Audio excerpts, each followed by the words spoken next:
opportunity for silent prayer or meditation.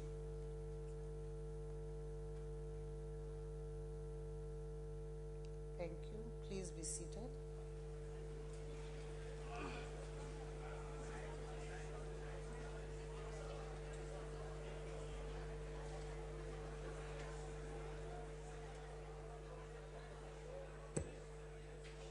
Before I ask the Secretary to read the order of the day, just in case you were wondering whether we were ever going to come in, to share with you the ride we had up to the 5th floor, courtesy of the parliamentary lift, and then when it was coming back, it was stopping at every floor.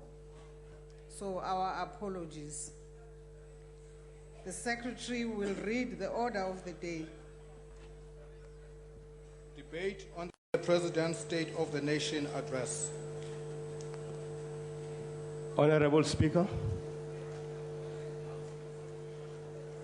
What point are you raising on, Honorable Deputy Minister? Honorable Speaker, please indulge me. I want to rise on a substantive point of order.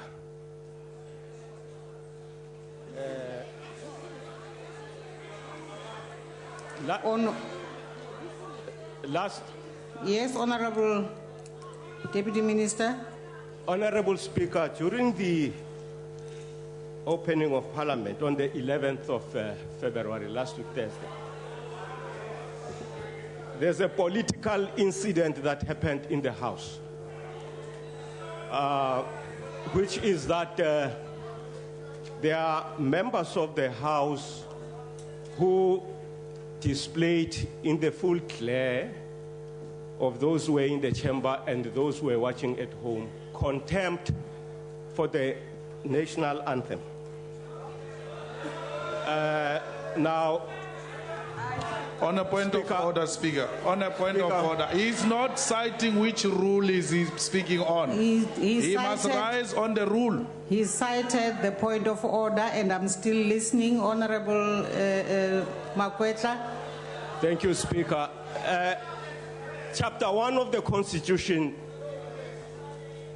under the founding provisions, Section 4 decrees the national anthem. When members of Parliament take office, there is an oath that they are sworn to. And the oath involves members carrying the responsibility. Order, honorable members. Allow the honorable member to finish.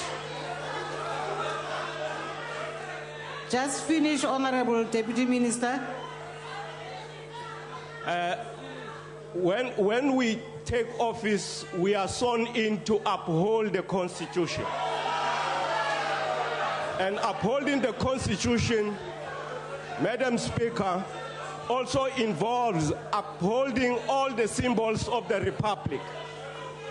It is my submission that it is an obligation of honorable members to at all times uphold the laws and the Constitution of the country.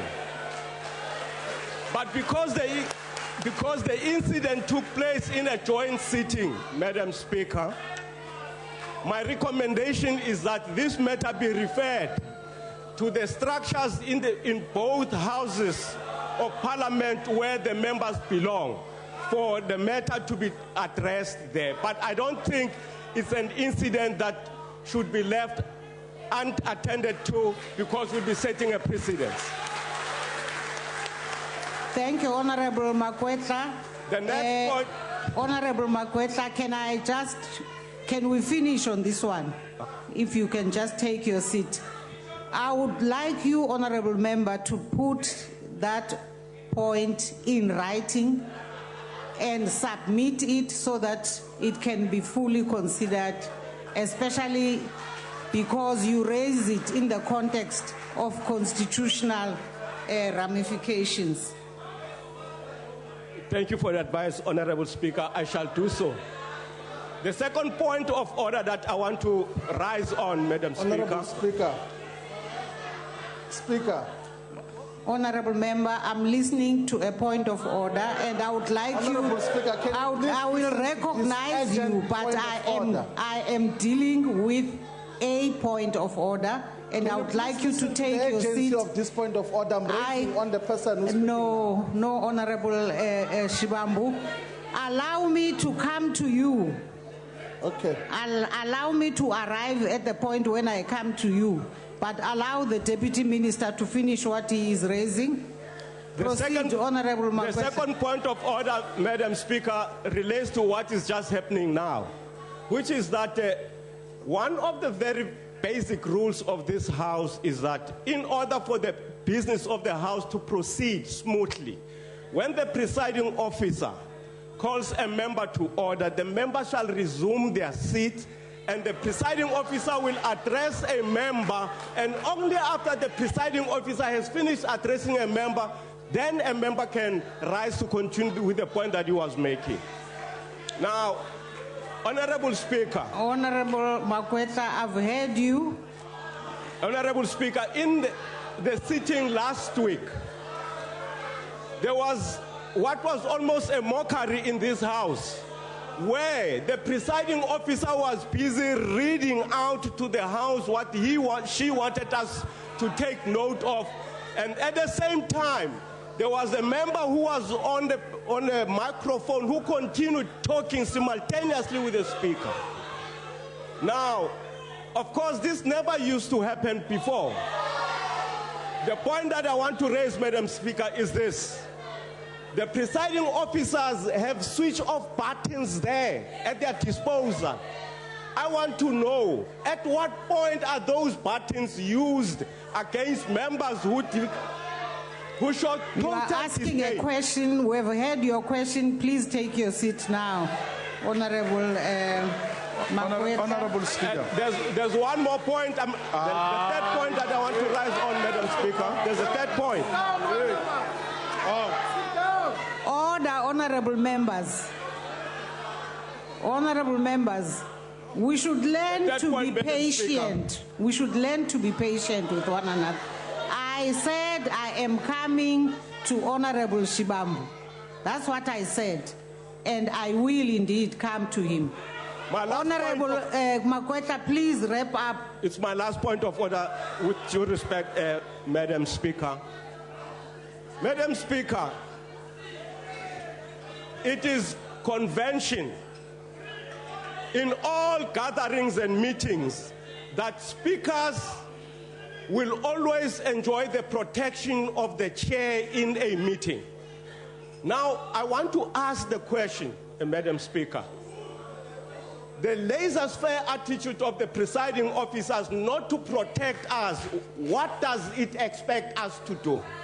Because if we are not protected by the speakers or the presiding officers when we are on the floor, He was raised.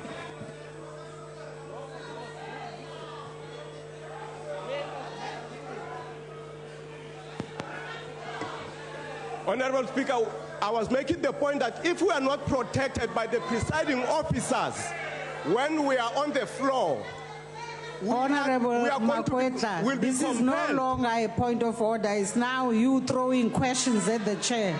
No. I'd like to recognize, please take a seat, Honorable Makwetla, and I recognize Honorable Shibambu. Madam Speaker, just before I sit down, let me make the point that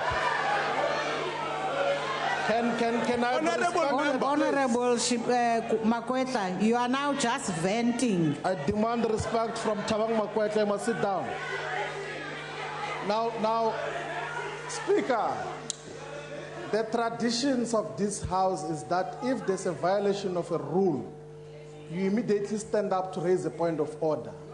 It is not tradition of this House that when a point of order or a violation happened 2 weeks ago, you come here and try to be relevant like Tabang Makwetla is trying to be relevant and raise his point of order. Honorable Shibambu, you are also not raising a point of order. I'm dealing with the issue which No, Honorable you allowed Tabang Makwetla to speak for such a long time. No, Honorable Shibambu, he raised a point which the presiding officers to raise are going to go and look into.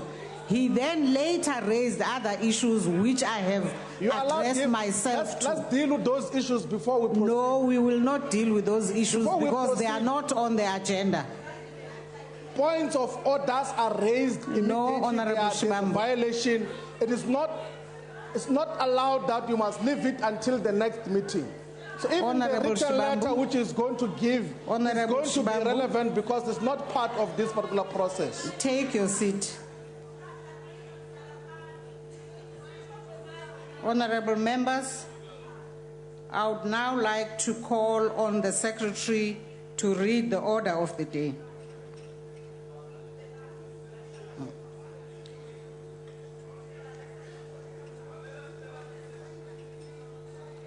The Secretary advises me that the order has been read. Honourable members, I have received a copy of the President's address delivered at the joint sitting on the 11th of February 2016. The speech has been printed in the minutes of the joint sitting. Honourable members, before we proceed with the business of the day, we confirm that the sittings on the debate on the State of the Nation address take place in terms of the 6th edition of the joint rules, together with the joint rules adopted by the Joint Rules Committee on the 11th November 2015, and subsequently by the Houses on 26th November. Further, we wish to bring the following to the specific attention of members. In terms of Joint Rules 13 and 14U, members may only speak if recognized by the presiding officer. Speaking without being recognized is an abuse of privilege of freedom of speech. Joint Rule 14E provides that whenever the presiding officer addresses members during a debate, any member then speaking or seeking to speak shall resume his or her seat, and the presiding officer shall be heard without interruption. In terms of Joint Rule 14C, no member may interrupt another member while speaking, except to call attention to a point of order or a question of privilege. We have emphasized in the past that a point of order or question of privilege is only allowed if it calls attention to a transgression of a joint rule or an acceptable parliamentary practice or privilege. Freedom of speech is one of the privileges that members enjoy in the exercise of their constitutional obligation to represent their constituencies. This privilege is subject to the rules and orders. Honorable members, privileges are provided for in the Constitution and powers, privileges and immunities of Parliament and Provincial Legislatures Act. Spurious points of order are an abuse of the rules and privileges of freedom of speech. Improperly interfering with or impeding the exercise or performance by Parliament of its authority or function constitutes a breach of privilege. Other breaches include improper interference with the performance by a member of his or her functions as a member, or threatening or obstructing a member proceeding to or going from a meeting of Parliament or a house or a committee.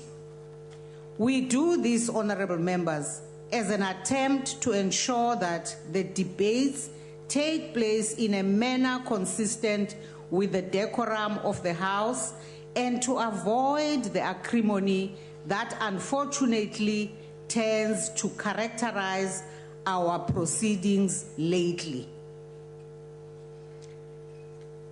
I now call upon the Honorable Minister of Trade and Industry, Honorable Davies. Thank you, Madam Speaker. Mr. President, in your State of the Nation address, you did not seek to hide the fact that South Africa will face very serious economic challenges in the year that lies ahead. We will continue this year to be battered by an unresolved global economic crisis that has taken on new features that threaten to strike economies like ours right in our soft underbellies.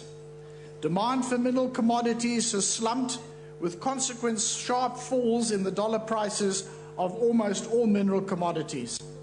With 36% of our total exports consisting of precious stones and metals, ores and iron and steel, we have been and will continue to be seriously affected. The price of gold in January this year was 1/3 down on the corresponding level of 2013. Platinum was 40% down, and iron ore at $42 a ton was only 1/3 of the $135 it was in early 2013. While these effects are partly being mitigated by the devaluation of the rand, they have had and will continue to have very serious dampening effects on our economy. On top of that, we are facing this year an El Nino, which is associated in southern Africa with drought. What is more, this particular El Nino this year, the World Bank says, quote, may be the strongest since detailed data have been available. I make these points because I suspect that a number of speakers who follow me will attempt to portray our economic challenges as emanating solely or mainly from actual or alleged errors by this government. The fact is, however, that all mineral commodity exporting countries, developed or developing, have been and continue to be affected. Canada has just emerged from recession. Australia is experiencing its most depressed conditions since the 1960s, and as you pointed out in your SONA, Brazil and Russia are forecast by the IMF to be in recession this year. Many African mineral exporting countries, including oil producers, are also facing tough times. An appreciation of these realities is also important to underscore the point that anyone who tells us that they have a quick fix capable of delivering high rates of economic growth or dramatically curtailing unemployment in the immediate future is misleading our people. They are the equivalent of snake oil salespeople offering a quack remedy that doesn't work. But President, you told us in the SONA that ours is not to lament the global conditions, nor is it to offer these as excuses for not doing what we can do better to weather the storms ahead. You said, and I quote, we cannot change the global conditions, but we can do a lot to change the local conditions, unquote. The circumstances not of our making that we are confronting right now require at least 4 kinds of responses from us. First, we need to make inescapable but often painful adjustments to maintain a stance of fiscal prudence. The President gave something of the flavor of these in the SONA, and this will be further elaborated on in the budget speech by the Finance Minister next week. Secondly, we need to correct mistakes and make improvements in our performance in a number of areas. A good example of what we've done in this regard is in the energy sphere. This time last year, we were in the midst of load shedding. Through improvements in the performance of Eskom and the bringing into force of alternative sources of energy, including renewables, supported by one of the internationally recognized best programs, the Renewable Energy IPP, we have achieved greater stability, even though we are not yet out of the woods. Thirdly, We will need to act to mitigate the effects of these challenges in vulnerable sectors, including mining and agriculture, and particularly the impact that they will have on workers and families dependent for their livelihoods on those sectors. Fourthly, we will need to identify available sources of growth and job creation and to build on these. Mr. President, a number of analysts and commentators who look at South Africa point out that while we are confronting the challenges of the sort I've outlined, South Africa actually has a number of strengths and achievements that we can build on. The Oxford Business Group, for example, when they launched their report earlier this year, were reported as saying South Africa faces many of the same global challenges as other developing markets, including lower commodity prices and the risk of rising interest rates, but this country has reason to believe to be upbeat. They said our take on South Africa is that long-term the country's fundamentals are very encouraging and there is a lot in South Africa's favour, but right now is a tricky time. Two examples of things they said we can build on were the renewable energy program and the automotive production and development program, which have created certainty in the automotive sector. The report went on to say, and I think this is quite significant, that the pessimism of local business in the country is not necessarily shared by those outside. And I think this is telling us something, that what we need to do as South Africa is to find ourselves the opportunities that we have and to build on those. In other words, we have strengths, we have capacities that we can build on.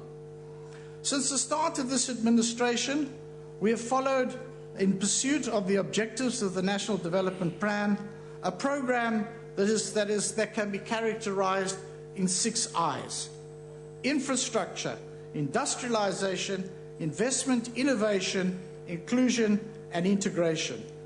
Advances that we have made in all of these areas give us significant building blocks in our attempts to promote higher levels of inclusive economic growth.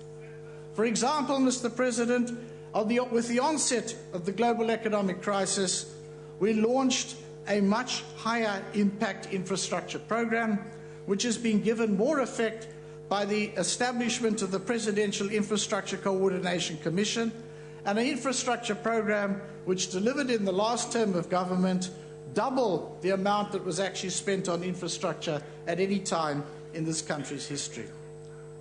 The 9-point plan, which was enunciated in last year's SONA and which was reaffirmed this year, identifies priority actions to unlock bottlenecks and address weaknesses, as well as to build on strengths which we have.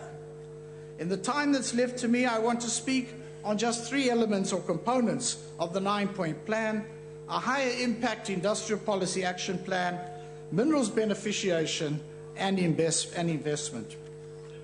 The premise that underpinned the industrial policy action plan was that even in the best of times, when high rents were being earned from record mineral commodity prices, being located in the global division of labour as a producer and exporter of primary products and importer of finished goods was not the best place to be located. Most of the value, most of the jobs in global value chains are to be found in value-added productive activities and associated high-quality services. Moving up the value chain, industrializing and diversifying was identified even in the good times as a path that not just South Africa, but the entire African continent needed to follow. Now that we're being challenged and we are no longer in the best of times, as far as commodity prices are concerned, moving in this direction has become even more imperative. We can acknowledge that the macro statistics for manufacturing performance remain erratic. But in the third quarter of last year, manufacturing delivered 6% growth quarter on quarter and was responsible for saving our economy from 2 quarters of negative growth. But this kind of performance is not sustained across the sector as a whole.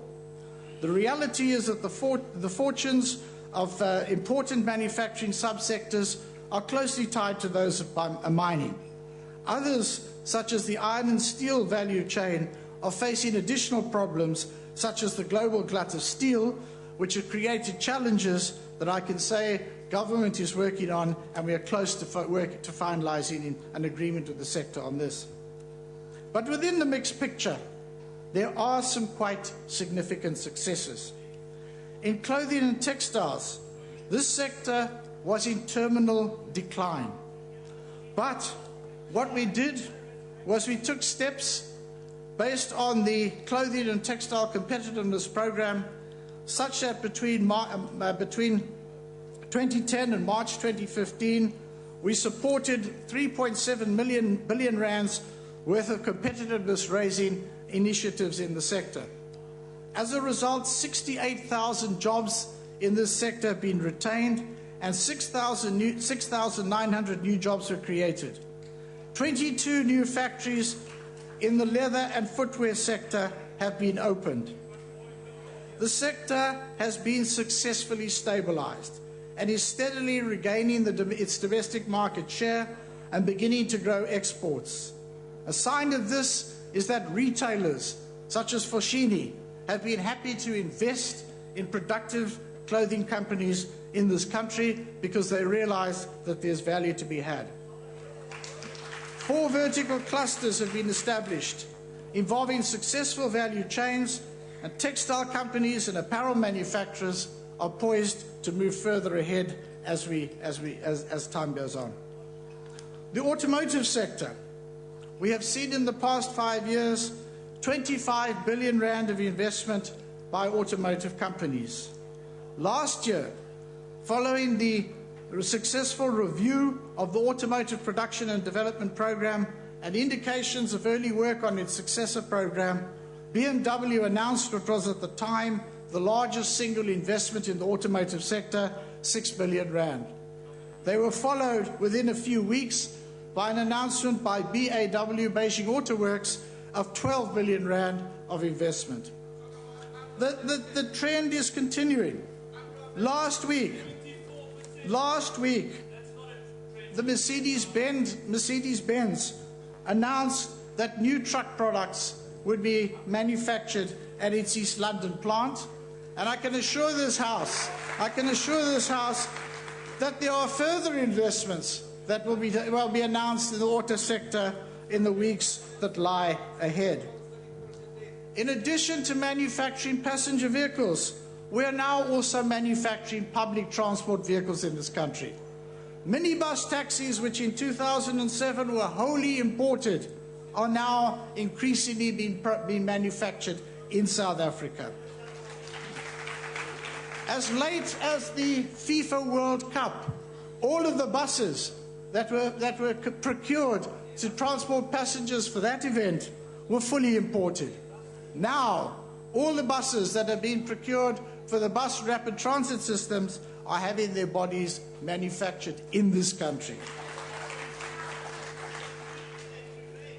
In the case of infrastructure-driven industrialization, we have seen significant investments by companies that have come to South Africa, invested in this country to manufacture railway equipment. General Electric, for example, announced a 700 million rand investment to create railway equipment in this country. And so successful has our program been that the African Union has decided that South Africa should become the rail production hub for the African continent. In the oceans economy, numbers of things have happened, but one of them has included shipbuilding. We have got shipbuilding announcements by a number of companies. Well, let me tell you, the South African shipyards won a tender of 1.5 billion to build 9 tugboats for the Transnet National Port Authorities. This will create jobs for 600 people directly, and a further 3,000 jobs will be created by other subcontractors. In agro-processing, we have supported and facilitated a number of projects. They have included facilitating an agreement between Nestlé and chicory growers in the Eastern Cape to procure chicory from local production sources. That agreement was signed in the Ndlambi municipality last year, and I'm pleased to be able to report that as a result of this, local chicory production is replacing the imports that were there before. International companies in the fast-moving consumer goods sector, such as Unilever and Procter & Gamble, have seen that there are markets for their products, not just in South Africa, but in the rest of the continent, and that South Africa is well placed for them to support our manufacturing activities here. In the television manufacturing sector, companies like Samsung and Hisense have invested in this country. Hisense made exports valued at $6 million in 2014, and the value in 2015 has risen to 20 million. They are targeting exports with a total value of $200 million in 5 years' time, with localization and supply development operations announced by the company. The film program.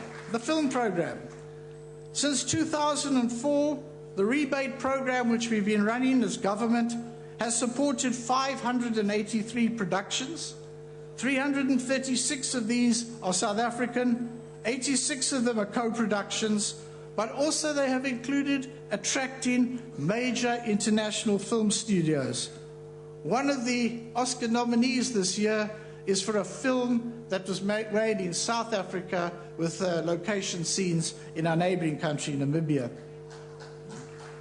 And right now, this week, the final filming of one of the largest and most ambitious TV series is concluding here in Cape Town. These productions are employing local crews, supporting local companies, as well as investing in this country and paying taxes. For an incentive amount of 3.3 billion over this period, we have actually brought into this economy value of 15.2 billion rand. I could give similar stories in other sectors. What I want to just say, though, is that all of these successes have been the product of not just incentives which we have provided by government, but by the policy framework which we have put in place, including the developmental stance we have taken on tariff setting, the work which we have done on standards to defend our borders against influxes of substandard products. They have been the product of the designations that we have made, which have supported localization, and other support measures which have been tailored to the needs of particular subsectors. Speaker. We will introduce. What point are you raising on, Honorable Ndlozi? Honorable Minister, do you want to take a seat, please? Thanks, Honorable Speaker. Respectfully, I wanted to check if Honorable Davis would be willing to take a question. Do you want to take a question, No, I won't, Minister? I'm afraid. I won't. You can come to the you Portfolio just Committee. 6,000 jobs. You can come to the out Portfolio of 8 million Committee people that and you need He's can jobs. ask not taking a there. question, Honorable And we are Member. celebrating that. Honorable Ndlozi is not taking a question. Please. Yeah. Well, I said he let can, him come, I finish said he his can come speech. to the Portfolio Committee, but then I saw a report that your party doesn't attend the Portfolio Committee meetings. So maybe you could ask me in the corridor. On a point of order, Speaker. What's the point of order, Honorable Shibambu? The minister is deliberately misleading the House. I sit in trading industry. I don't miss meetings. I go to oversight visits. I make inputs. I make submissions every day on a proper industrial policy than what is saying and waffling about here. So you must not mislead the House about non-attendance because we're always there. He's celebrating mediocre jobs. Honorable Shibambu, some of them because he does not know we've what he's heard talking your about. answer to his information. I think you can now safely take your seat. And Honorable Minister, can you correct that? Well, I'll show them the NGO report afterwards that I'm basing my remarks on. The Honourable Shivambu, I know, does come to the Portfolio Committee. Let me acknowledge that. So the record has been straightened. Proceed, Honourable Minister. Well, let me say that we will, in the course of this year, we will be introducing, as we have been, a new industrial policy action plan, which will cover the actions of this year. One of the new features will be that we will be introducing gas industrialization, but we will also be focusing... There's a hand. Is that a point of order, Honourable Singh? Thank you, Honourable Speaker. Point of privilege. What is the point of privilege which you have not alerted us on ahead of time? The Honourable Minister has referred to an NGO report as his source for the attendance of meetings. That report is completely inaccurate. So I'd like the Minister to know that, and we are bringing it to the attention of Parliament at an appropriate forum. Thank you.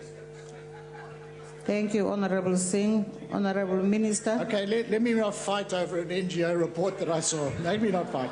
Let me get on to the real issues.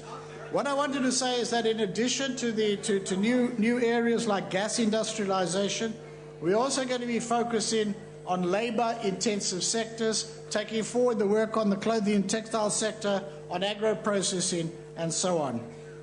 The higher level of localization that we have achieved has been achieved in the sense that we now have firms that would have supplied us with imports that are now coming into South Africa, investing and producing here. But we are not at a point in localization where we have sufficient local companies, particularly companies that are owned by the majority of this country's population, who are driving industrialization. It's for that reason that we have launched a targeted black industrialist program. When the President mentioned this in the SONA the other day, I heard mumbles from members on this side to the effect that this was more looting by politically connected cronies. Absolutely not. The definition of who's eligible to be on the program is tight. You will have to be in a company that is actually involved in manufacturing. That company will have to be majority owned or controlled by black people.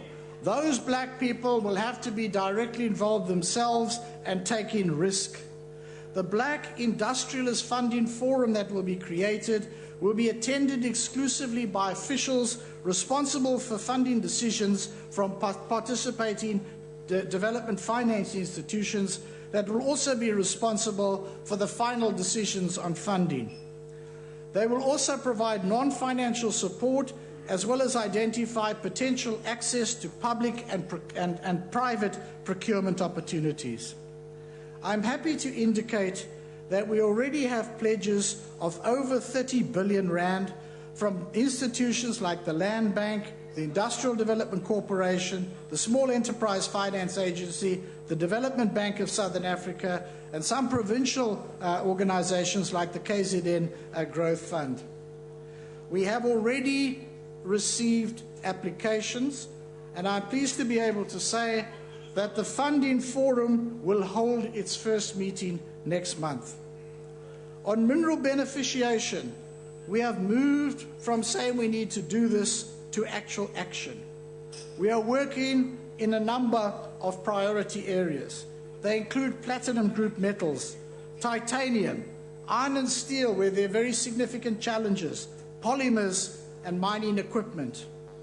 On platinum group metals, South Africa participates already in jewelry manufacturing and auto catalysts. But the frontier industry in this sector is in fuel cells. If you find that your existing customers are demanding less for your product and paying you less, it's prudent, since we have 77% of the world's platinum, to find new uses for this. As a consequence, government has already spent more than 600 million rand on the development of new platinum industries, the largest part through the creation of the company Hydrogen South Africa, supported by the Department of Science and Technology. The DTI is also involved. Last week, I participated in the announcement by SONA Precious Metals of a support program which will enable the manufacturing of equipment to take place in South Africa.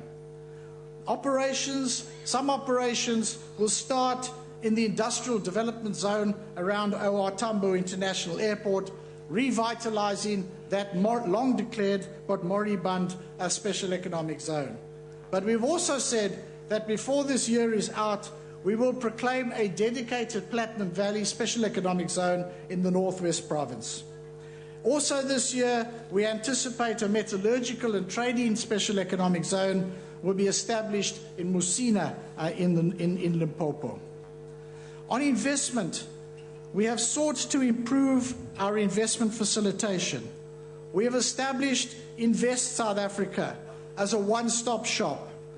This is a one-stop shop which now will include under it an intergovernmental clearinghouse of all the various agencies that are involved in taking regulatory decisions that could affect investment. And this will be overseen by an interministerial committee which is chaired by the President. Mr. President, honourable members, clearly we need to do more and we need to do it better. This will be achieved by engaging stakeholders, business, labour and our communities, and engaging them better and more effectively than we've done up to now. As we do this, we will seek to unite our people around a more positive narrative on this economy, which actually, as I pointed out earlier, many people outside this country have already to a greater extent than some of us have in this country. This will be a narrative that recognizes that we have challenges, that recognizes and frankly admits that we have those challenges, but also recognizes, celebrates and showcases our successes and our capabilities. This is the path that successful economies have followed, and it is that path that this ANC government is committing to travelling with our people as we confront the challenges that lie ahead. I'm very sorry, Honorable Davis. Speaker. Order. What's the point, Honorable? The police minister is sleeping in Parliament. Honorable member, that's not a point of order. No, please. It is. I'm disturbed. No, we pay this guy. I don't even think he's a member of Parliament. He comes and sleeps. Honorable Rosie, please take your seat now. But can you call order, Honorable Speaker? Surely we can't come to work to sleep on the people's time. Take your seat, Don't Honorable sleep, Rosie. Take us serious. Please.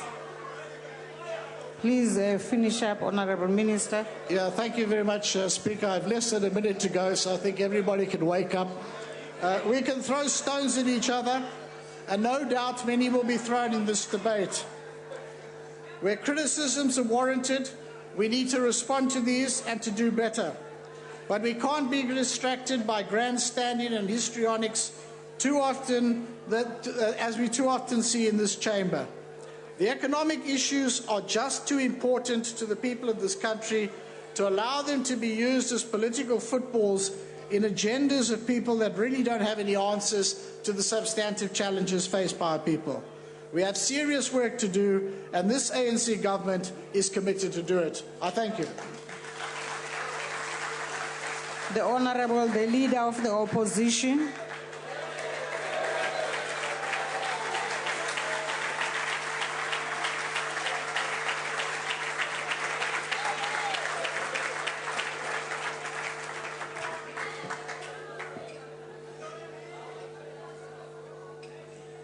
Madam Speaker, President, honorable members, fellow South Africans, Bagaetso, Dumelang, Molweni, Goeiemiddag.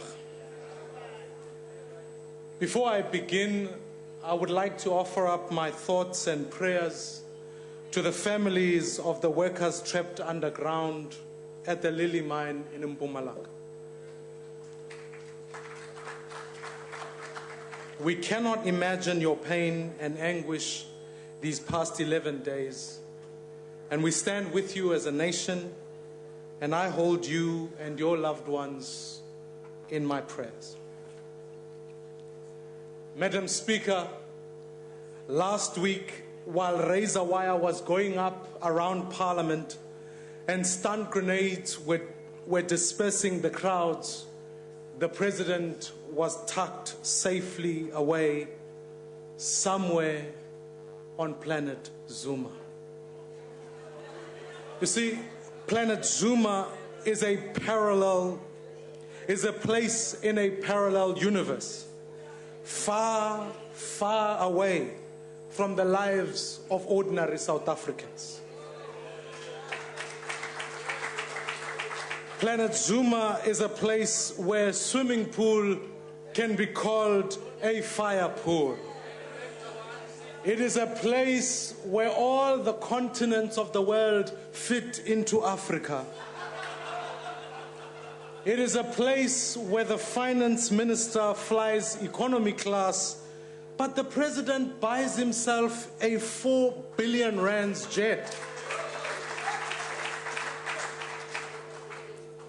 Planet Zuma is a place where the president can replace an excellent finance minister with a backbencher that nobody has ever heard of. It is a place, honorable members, where an international fugitive wanted for genocide is welcomed and given refuge. Planet Zuma is a place where young people who stand up for their right to learn are dismissed as part of a third force and charged with treason. It is a place where mine workers can be massacred by the police without an apology and without compensation for their families. Planet Zuma is a place where our president lives in a galaxy far, far away from the lives of ordinary South Africans.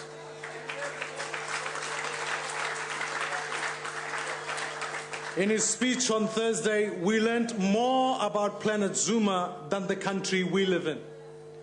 You see, on Planet Zuma, there is no jobs crisis. This is why in the president's speech, we didn't hear anything about the 8.3 million South Africans who are jobless. See, on Planet Zuma, all children have access to a quality education. This must be why the president didn't mention basic education once. On Planet Zuma, our state-owned enterprises are, in the words of the president, performing well. And on Planet Zuma, every problem can be solved by setting up a committee, a task team, or a commission of inquiry. Madam Speaker, the president lived up to our expectations on Thursday.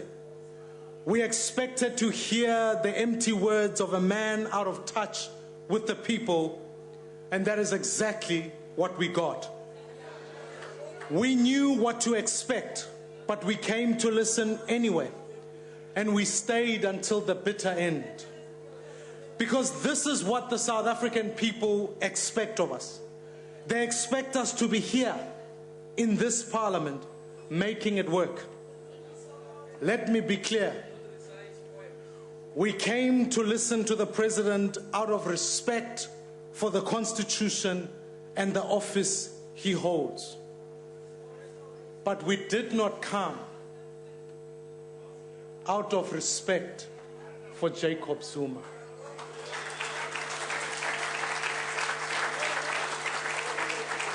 We cannot respect a man who puts himself and his rich friends first while the people of this country suffer. We cannot respect a man personally responsible for the building of Nkandla and the firing of Nhlanhla. Madam Speaker, Jacob Zuma is not an honorable man. Because if he was an honorable man, he would do the honorable thing and resign.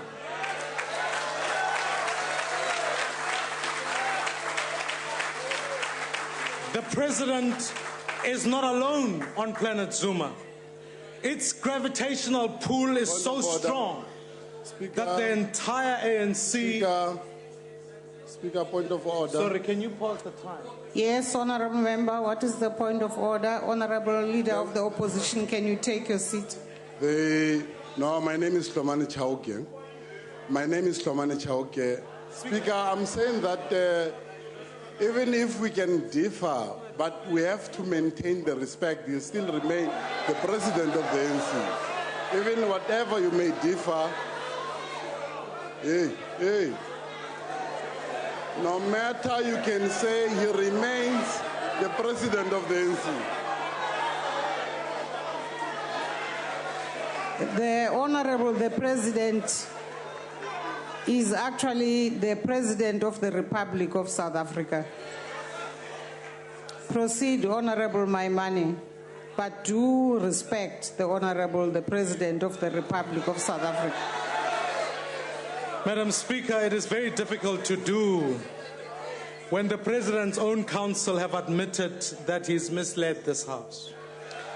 Honorable Maimane, I would love us to stick to matters of these proceedings and leave issues happening outside there. Please proceed. Please, can we? The President is not alone on planet Zuma. Its gravitational pull is so strong that the entire ANC has been sucked in its orbit and it cannot escape. The party that was once the defender of freedom has now become the defender of just one man.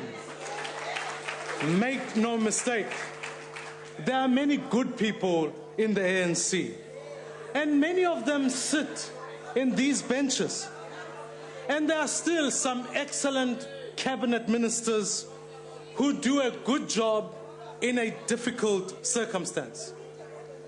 So when the President spoke on Thursday night, we could see how painful it must have been for the honorable members seated on my right. We noticed the glum faces and the muted applause on the ANC benches. We saw cabinet ministers wince as the President labored his way through his speech. And who can blame them? Every honorable member on this side knows the damage that this man is doing to this country and their party. But not one of you have the guts to speak up against what is happening. It is simply a failure of leadership. You should be ashamed. Anina valo. In 1983, the great novelist Chinua Achebe said the following about his native Nigeria. The trouble with Nigeria is simply and squarely a failure of leadership. There's nothing basically wrong with the Nigerian character. There's nothing wrong with the Nigerian land or climate or water or air or anything else. The Nigerian problem is the unwillingness or inability of its leaders to rise to the responsibility, to the challenge of personal example, which are the hallmarks of leadership. Mr. Achebe could have been writing about our own country. Because, honorable members, there is nothing wrong with the South African character. There is nothing wrong with our country and the people who live here.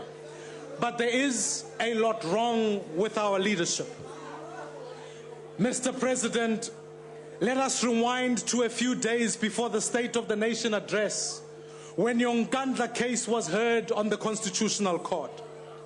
You weren't physically in the dock, but you may as well have been. You were on trial for subverting our Constitution, corrupting our Parliament, undermining the office of the Public Protector, and violating your own oath of office. After all of those years of lying, ducking, and Honorable diving... Speaker, on a point of order. Honorable Speaker. Order, Deputy Chief Whip. Honorable Maimane, can you take your seat? Honorable Speaker, the matter that is referring to is in the court of law. There is no judgment on that matter. So why is he raising it in the House?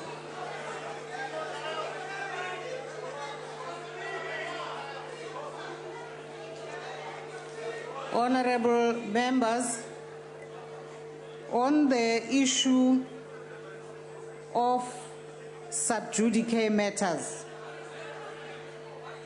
in terms of Joint Rule 14Q, no member shall reflect on the merits of any matter on which a judicial decision is pending. To be sub judice means a matter must be awaiting adjudication or be under adjudication by a court of law.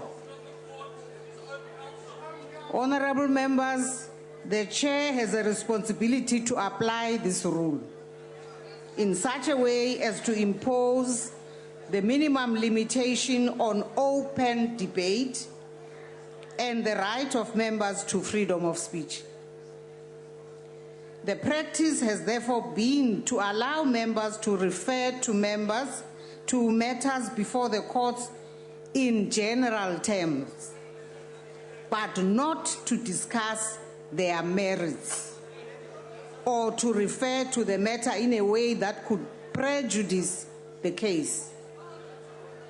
Members are therefore cautioned to refrain from saying anything that attempts to anticipate the outcome of the case or comment on the merits or matters that are part of evidence before the court.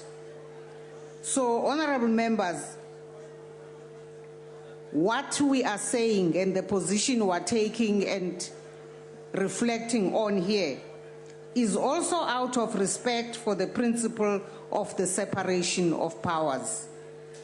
I therefore appeal to you, Honorable Maimane, to stay out of issues that are still before the court. Please proceed. Madam Speaker. Yes, Honorable Steenhuisen. Madam Speaker, I think you're being very restrictive in your interpretation, and it flies in the very face of a ruling delivered by yourself in this House during the 5th Parliament. Madam Speaker. How am I being restrictive, Honorable Steenhuisen? I think you are over-restricting your warnings of the Honourable Leader of the Opposition, Madam Speaker. Madam Speaker, the rulings before us had reference to the case in the courts and to the facts in the cases, to quote you, Madam Speaker, would not be a violation of the sub judice rule. And that's available in Hansard, and I have a chance Honourable to show you. Steenhuisen, I'm reminding you in this ruling, I am making exactly the same point, that you must steer clear of the merits of the case, and therefore I am cautioning honourable members. Well, Madam Speaker, Please I would take your seat now, Honourable Madam Speaker, that Steenhuisen. you're being overly restrictive in your interpretation. I'm not being You are. restrictive, Honourable Steenhuisen. Please proceed, Honourable Maimane. After all of those years of stalling, lying, ducking, and diving, it took the court just hours to unravel your web of defiance and deceit. Through a string of extraordinary concessions in the court, your legal team effectively relegated your caucus to its current position under the proverbial bus. Before that bench of esteemed judges, there was simply nowhere to hide. But now that you have been exposed in the nation's highest court, it remains to be determined how much you will pay.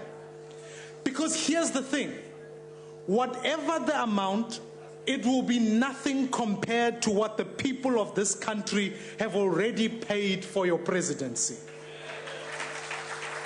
Instead of redressing the structural inequalities of apartheid, you built yourself a big house on the backs of poor South Africans.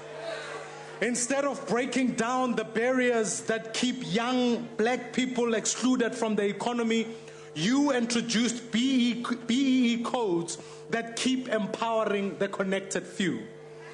And instead of dismantling Bantu education, you have allowed the education of the African child to deteriorate. The people who have paid the highest price of all are those who can afford it the least. Every single poor child stuck in our failing education system who will never escape the poverty trap in their lifetime, you cost them their future, President Zuma. The 8.3 million South Africans who cannot find work have paid more for you than you will ever know. They paid with their dreams. I know, because I've heard their heartbreaking story. Amabali afana nebali lika Themba Lokhotho oneminyaka engamashumi amabini anesithoba ochaza ishumi leminyaka lokuswela umsebenzi nanjengengelona xesha libi ngakumbi kunetolongo. Or 41-year-old Robert van Weingaard, who lost both his legs and has been without work for the past 6 years. He and his unemployed wife struggle to provide for their little daughter and can't make a living on social grants. Or 28-year-old Cherise Minar, who has a college diploma but has been unemployed for the past 6 months. She feels her children deserve a better mother because she cannot raise them on love and water.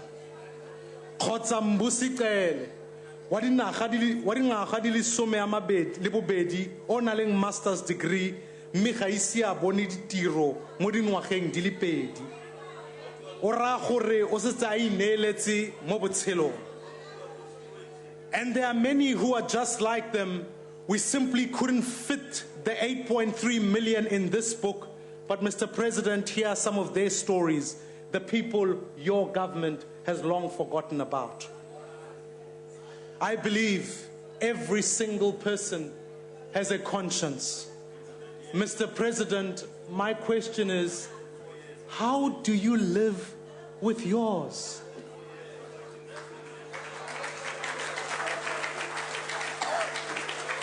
You call yourself a champion of poor black South Africans. You talk about the twin evils of racism and structural racial inequality. So why then, Mr. President, do you govern as though black lives don't matter? Why do you govern for the elite few and not for the many who live in poverty? President Zuma, we are acutely aware of the structural legacy of apartheid. We know that unemployment, poverty, and inequality is a result of a deeply unfair history of exclusion and oppression. But your job is to fix it, not overnight. Nobody's expecting miracles. We just expect our country to move in the right direction. Fellow South Africans, there is one part of our country moving in the right direction. It is a place where the life of each and every citizen matters. It is a place where the structural inequalities of the past are being rolled back. It is a place where every day progress is being made towards a fair society. It is a place where the DA government cut the perks and privileges of politicians, where the cost of ministerial vehicles was slashed in half, where blue light brigades were banned and economy class flights are the norm.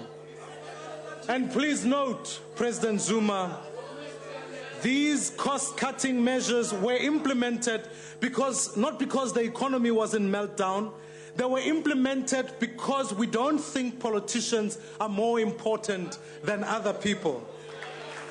It is a place where over 2/3 of the city of Cape Town's budget is spent in poor communities, and where the poor receive the most generous package of free water and electricity.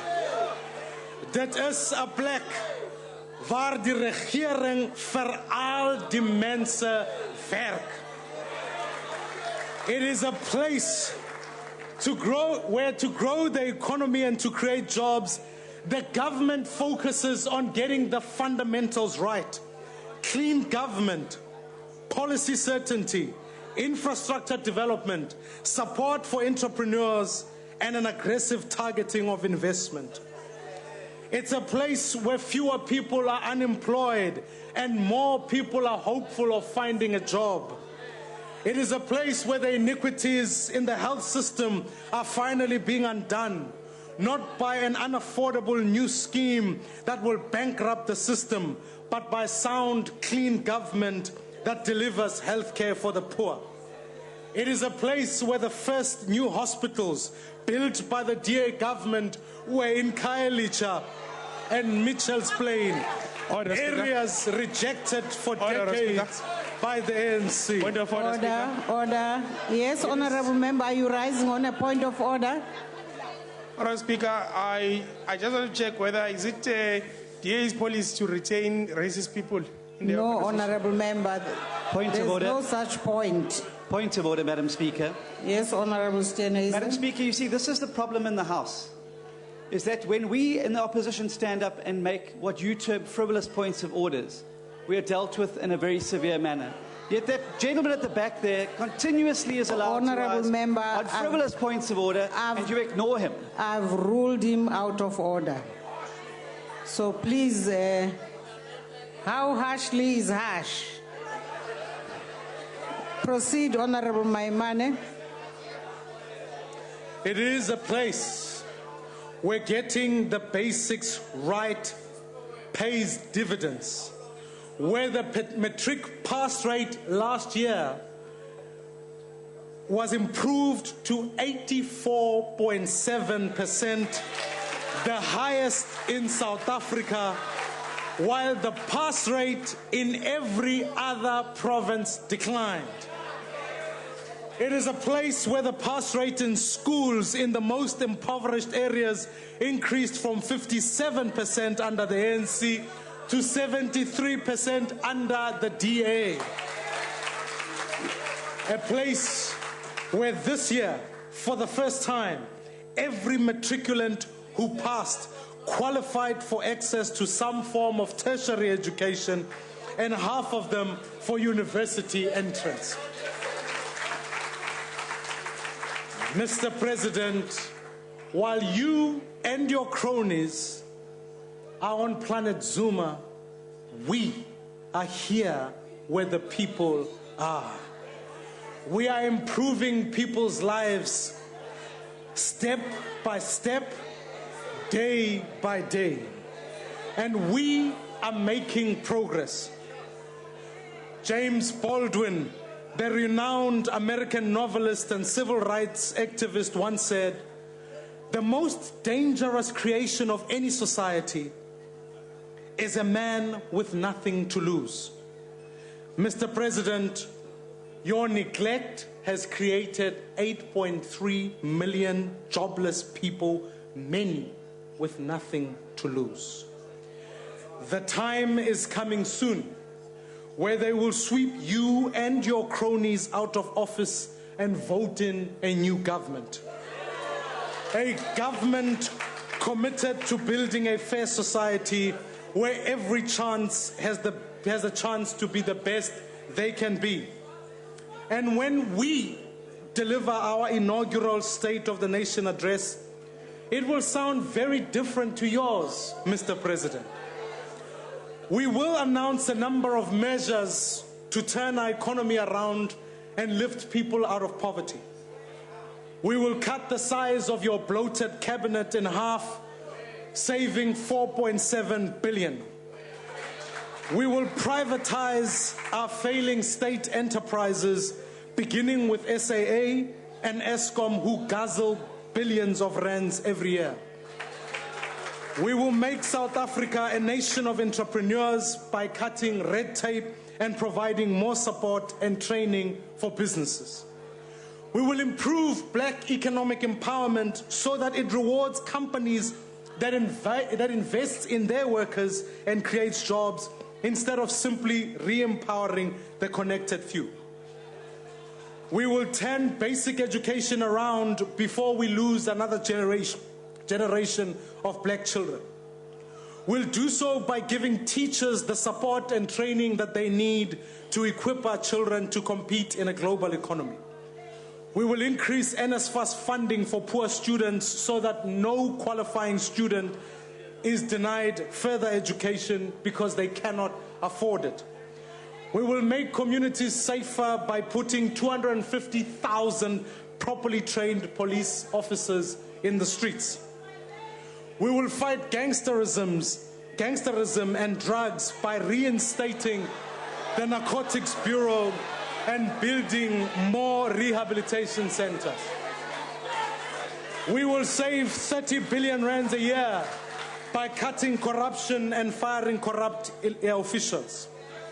We will invest 10% of GDP in the infrastructure vital for economic growth. We will dedicate an extra 10 billion rands to speed up land reform, provide training and support for emerging farmers, and roll out farm equity schemes that give workers ownership of the land they work on. We will accelerate the issuing of title deeds to give people assets and redress past land ownership. We will declare the drought a national disaster so that we can urgently protect our food security. Because we understand that helping our farming communities is more important than buying new cars for traditional leaders or remodeling ministers' offices. This is how, honorable members, we build a safe, prosperous, and inclusive South Africa and prepare our country for a changing world. We will harness the full potential of the South African people, because against all odds, ordinary people are achieving extraordinary things. It is the teacher who works hard every day to uplift poor children. It is the policeman who risks his life to safeguard his community. It is the entrepreneur who battles impossible regulations to keep her business afloat. It is the unemployed parent who doesn't stop looking for a way to take care of her family. Imagine what they could do if they had a government that worked for them instead of against them.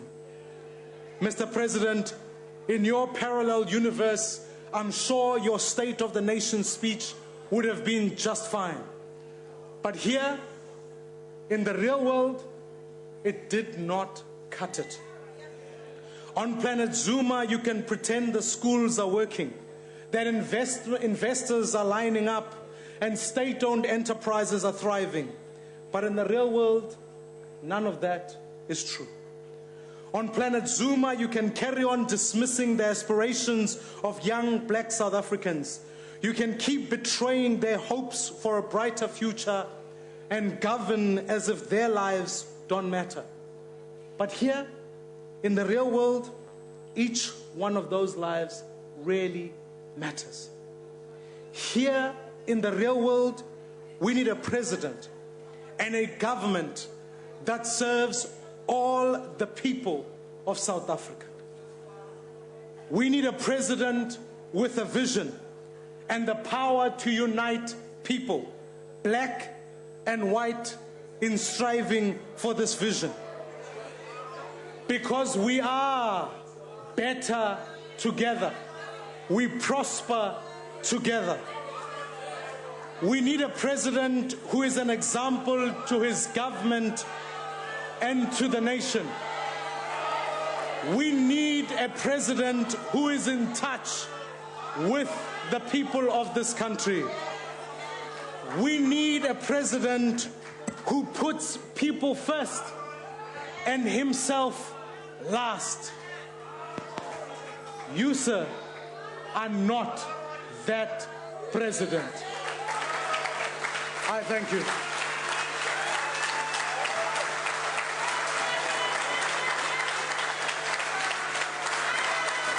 The Honorable Malema.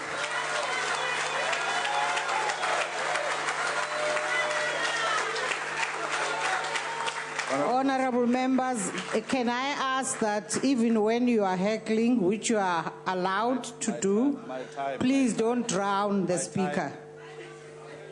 My time. Honorable Speaker, we thank you for the opportunity to speak to South Africans, Africans, and the world about the issues confronting our people. We should make it very clear that we do not want to debate the state of the nation which was presented here by an illegitimate president. We refuse to legitimize the morally and politically compromised president of the ANC. We do not recognize him due to his incapacity, lack of direction, association with criminal elements, unaccountability, and pure disregard of the Constitution and the people of South Africa. We are here to speak about a country where more than 26 million of its population live in absolute poverty and suffering. We are here to speak about a country where more than 8 million of its capable workforce cannot find jobs because the state under its current leadership cannot provide jobs. We are here to speak about the many capable children who do not have access to quality and free education because the state cannot provide free quality education for all. However, we are comforted by the militant structures like Fees Must Fall movement, Roads Must Fall movement, and the EFF Student Command because they are keeping the dream of decolonization and free education alive.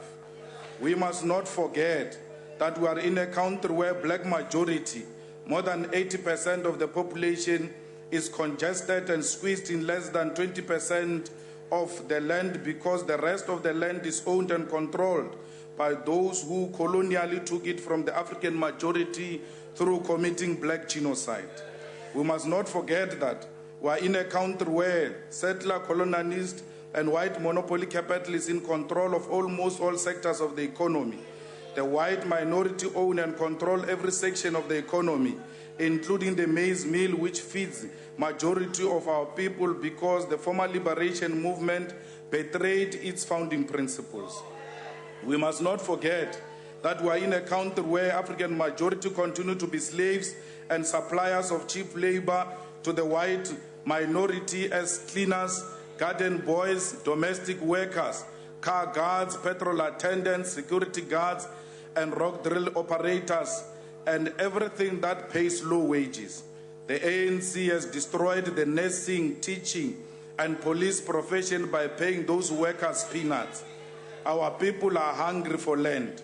Land hunger is a reality. Our people are misled to celebrate the so-called middle class and the black executive who are nothing but credit-worthy and indebted blacks who do not own and do not control anything. We are here to ask the whole of South Africa to listen to the voices of struggling masses of our people in the informal settlements like Tembeli, Twetla, Winnie Mandela Squatter Camp, Krisani Squatter Camp, Joe Slovo Squatter Camp, Deep Sloot, Alexander, Marikana, and all the dejected and neglected areas where poor black people live. Fellow South Africans, majority of our people in township live in a state of indignity and congestion. They live like pigs when they are alive and even when they are dead. The majority in eThekwini, Sebokeng, Amaskral, Soshangube, Umlazi, Kwamashum, Danzani, and many areas are still forced to share a small piece of land when they are alive. And even in death, they are still forced to share graves where more than 2 people are buried in one grave. My brothers and sisters, let's pay solidarity to rock drilling operators, the mine workers, the metal workers, the workers of ShopRite and all the retail stores who are underpaid and some employed through labor brokers. 22 years after the so-called democracy, less than 10% of the land has been redistributed. We want to reveal the obvious fact that If it takes 22 years to redistribute 10% of land, it will take ANC 100 years to redistribute at least 50% of the land. Our economy is just a consuming economy, and we are unable to manufacture and produce even basic consumer goods and services such as phones, televisions, cars, many food items, teaspoons, matchsticks, toothpicks, and clothes. What kind of a self-respecting country fails to produce food for itself despite the availability of arable land? More than 10 million workers who wake up every day to sell their labor, they do not get any living wage, and they do not qualify for houses, cars, clothes, and education for their children. Many black South Africans die because they cannot afford medication. We speak of these realities because the so-called president of South Africa never pointed to those realities. We are aware that during your so-called State of the Nation, you did mention about the relocation of Parliament to one city. We welcome that move because the fact that South Africa has separate capital and administrative cities is such a result of colonial compromises and settlement of the Anglo-Boer War. And while many Africans died in that war, they were not part of ultimate political settlement in the early 1900s. More than money, it is politically correct for South Africa to have one capital city to affirm its own identity as a post-colonial political territory, not unworkable capital cities that waste resources of our people. We want to make it clear to Honorable Thabang Makwetla to know that we will never sing this term. This term is another compromise which is not justifiable. No ruling, neither a court or prison can force us to sing a song of the apartheid murderers. On the 11th of February 2016, we decidedly and courageously refused to be addressed by illegitimate and morally compromised human being who happens to be president of the ruling party and our country.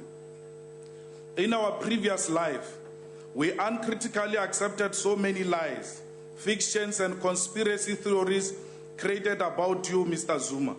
And our fear of third term as well misled us. But the signs were there. Your questionable political life and the events that led you to become a president is a sign that indeed we should have opened up to those signs. All those signs were clear that you are not capable to be a president. This is the man who knowingly had sex with an HIV-positive woman and later explained to court that shower will lessen the chances of contracting HIV. We are now a laughingstock of the world. This was another sign shown to us that you are incapable of becoming a president, but we ignored that. This is the man who knowingly impregnated a friend's child despite that he had many wives at home. This was another sign that you are bad with judgment. This is the man who did not take any decisive action when the Gupta family landed their plane at Waterkloof. Actually, instead of taking action, this is the same man who embraces the same family and attend all their events, despite the fact that those people compromise the security of this country. This is the same man. Wait a bit. I was going to say chess, but I remembered you are a wrong man. This is the same man who appoint ministers with close relationships with Gupta's family, and those ministers immediately start negotiating business deals for the Guptas and his son. I'm talking from experience. In my previous life, when I was a friend with Minister of Sports, he received a call from the Guptas. He was still a deputy minister of police, and they told him that he was going to be a minister of sports. And that was during the time when he still had courage. He went to the NEC of the ANC and raised this matter. He was so angry and he even cried about it, that why are we being appointed by unelected leaders into positions of responsibility. I hope one day my former friend will find himself and continue to fight this just cause. This is the man who in December exchanged ministers of finance in South Africa, gave misleading and wrong reasons, and accelerated our country currency into a junk status, which led to loss of more than 500 billion. The crisis caused by mindless and unexplained changes in national treasury are not some elite or palace battles. It is a critical that it has got a direct impact on the lives and livelihoods of ordinary South Africans. When South Africa's currency is weak, it will become more expensive for South Africans to buy basic consumer goods and services for other parts of the world, from the other parts of the world. As we speak now, in the context of drought, South Africa has to import more than 6 million of tons of maize meal, which is staple food for more than 80% of South Africans. A weak currency will mean that everything that we import from other parts of the world will be expensive and unaffordable for many families, and all this because of one man. Our country is being relegated to a junk country because of actions and decisions of one man. This one man called a president is responsible for many ills affecting our country, and he blames all this on the global economy. There are challenges in the global economy, but Mr. Zuma is responsible for the many ills confronting our country. Alongside Mr. Zuma's unforgivable blunders are ministers and premiers who learn from the best and replicate the same form of corruption and unaccountability in their department and provinces. The Premier of Free State, Ace Magashule, is the most corrupt Premier in South Africa, who's not accountable to anyone. The man is untouchable. The Premier of Mpumalanga Province is the most corrupt Premier in South Africa, who plays part in the disappearance of his opponents in his province and loot as he wishes. The Premier of Northwest is also corrupt, plays a part in the disappearance of opponents in his province and not being held accountable. This and many others engage in these activities with the knowledge and endorsement of one man who all are expected to treat with respect. Alongside these ills caused by him is a family who are business partners of his son and business partners of his political subjects, the Gupta family. The Gupta family influences and capture of South African state and government is not a fiction, and the reason we have provided are just a tip of an iceberg. The Guptas are party to the institutionalization of mediocrity here in South Africa, and this is shown by the mediocre media houses and other businesses that are parasitic on the state. South Africa, we stand here, bound and obliged by the constitutional and moral obligation, and call for the immediate removal of Mr. Zuma as the President of the Republic of South Africa. Mr. Zuma has caused so much damage and is in the process of causing more damage. Under his watch, a huge amount of money from the police slush fund disappeared, and that was the money meant to fight crime. Under his watch, money keeps on disappearing in the security agency. We cannot stand back and do nothing when one individual is accelerating South Africa into a further decay. The man has accepted to have breached his oath of office and the Constitution. The reality is that in no time and under Mr. Zuma's watch and supervision, we will be left with no country and no systems to hold our people accountable. We are here today to once again apologize to former President Mbeki for being part of those who removed him on the basis of lies, rumors, gossip spread by the sitting president. President Mbeki in his letter says, "I did not tell who was misleading us. We were misled by this man, the President of the Republic of South Africa." I remember I had a meeting with President Zuma after the Nicholson judgment, where President Zuma said to me he doesn't want to work with President Mbeki. Order, Honorable Malema, please take your seat. Yes, Honorable Member, on what point are you rising? No, Honourable Speaker, I will request that you ask the gallery there to stop participating in our debates. Indeed, we always repeat this on numerous occasions in the past, that we ask and appeal to our guests in the gallery to please not participate in the proceedings of the House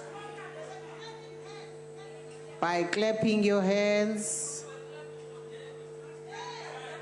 or in any other way participating in the proceedings, because we want to welcome you all to be part of this joint sitting only by sitting and observing in an orderly fashion. Thank you very much. Proceed, Honorable Malema.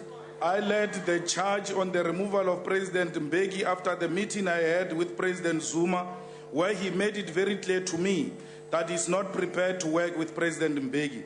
This is despite the fact that the former president of the Youth League, Mbalula, called me from the mountain and encouraged me not to participate in that activity of removing Mbeki because it will cause a problem. That's why I know that Mbalula has got capacity to see wrong things. He just needs to come around. Had we listened to him, we will not be in this state. For those who do not know, Mbalula discouraged us from calling for the removal of President Mbeki.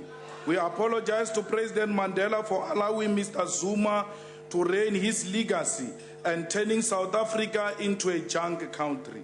We never and will never agree with the economic policies pursued by both President Mbeki and President Mandela, but at least they knew what they stood for, unlike him, who stands for nothing, always get persuaded by the Guptas to take wrong decisions, a man who prioritizes himself and his family.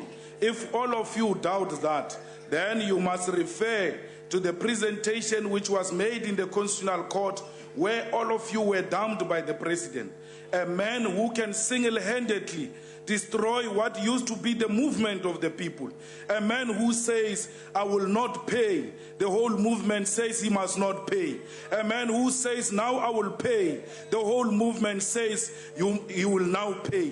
Think, comrades, that you are participating in destroying the organization of Krisani, Lituli, and O.R. Tambo, organization that never believed in the politics of personality cult. You are more Zuma members than being members of the ANC. You need to discover yourself. Tell to all South Africans, our message is clear and simple. Freedom is coming. The economic freedom fighters is the last hope for jobs and service delivery. We are the last hope for massive industrial development to create millions of jobs. We are the last hope for free quality education for all. We are the last hope for quality health care, for sanitation, and for better services. We are the last hope for the war against corruption.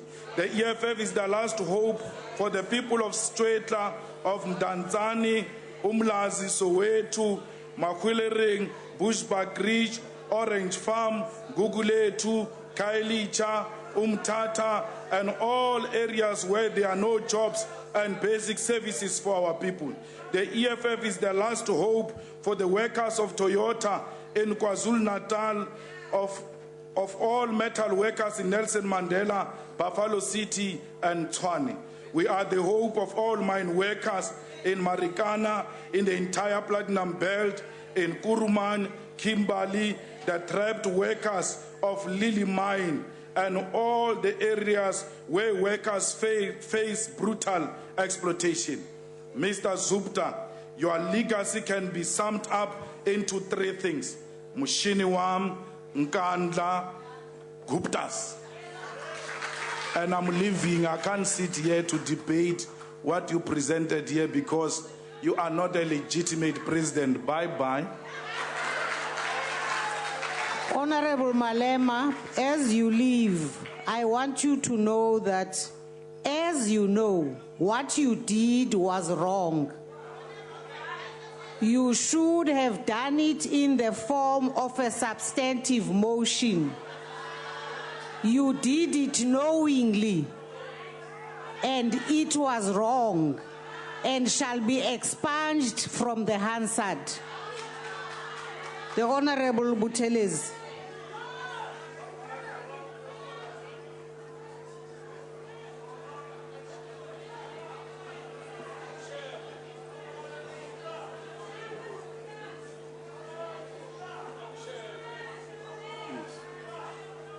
Honorable Speaker,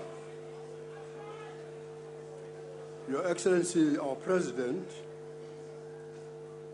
Honorable Ministers, Honorable Deputy Ministers, Honorable Members.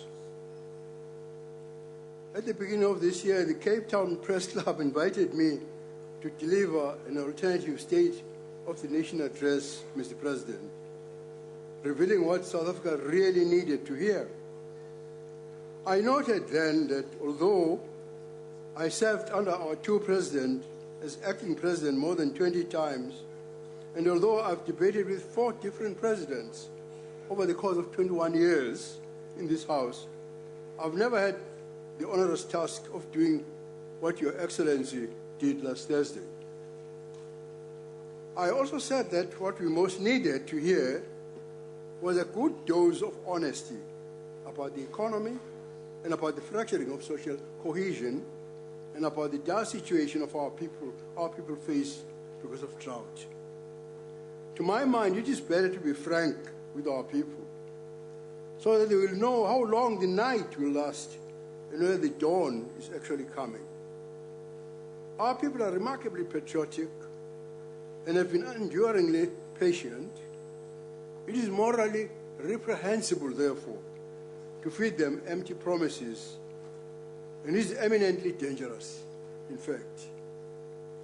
I must therefore commend the President, for his address on Thursday was at least frank. It indeed acknowledged the grim circumstances of our country.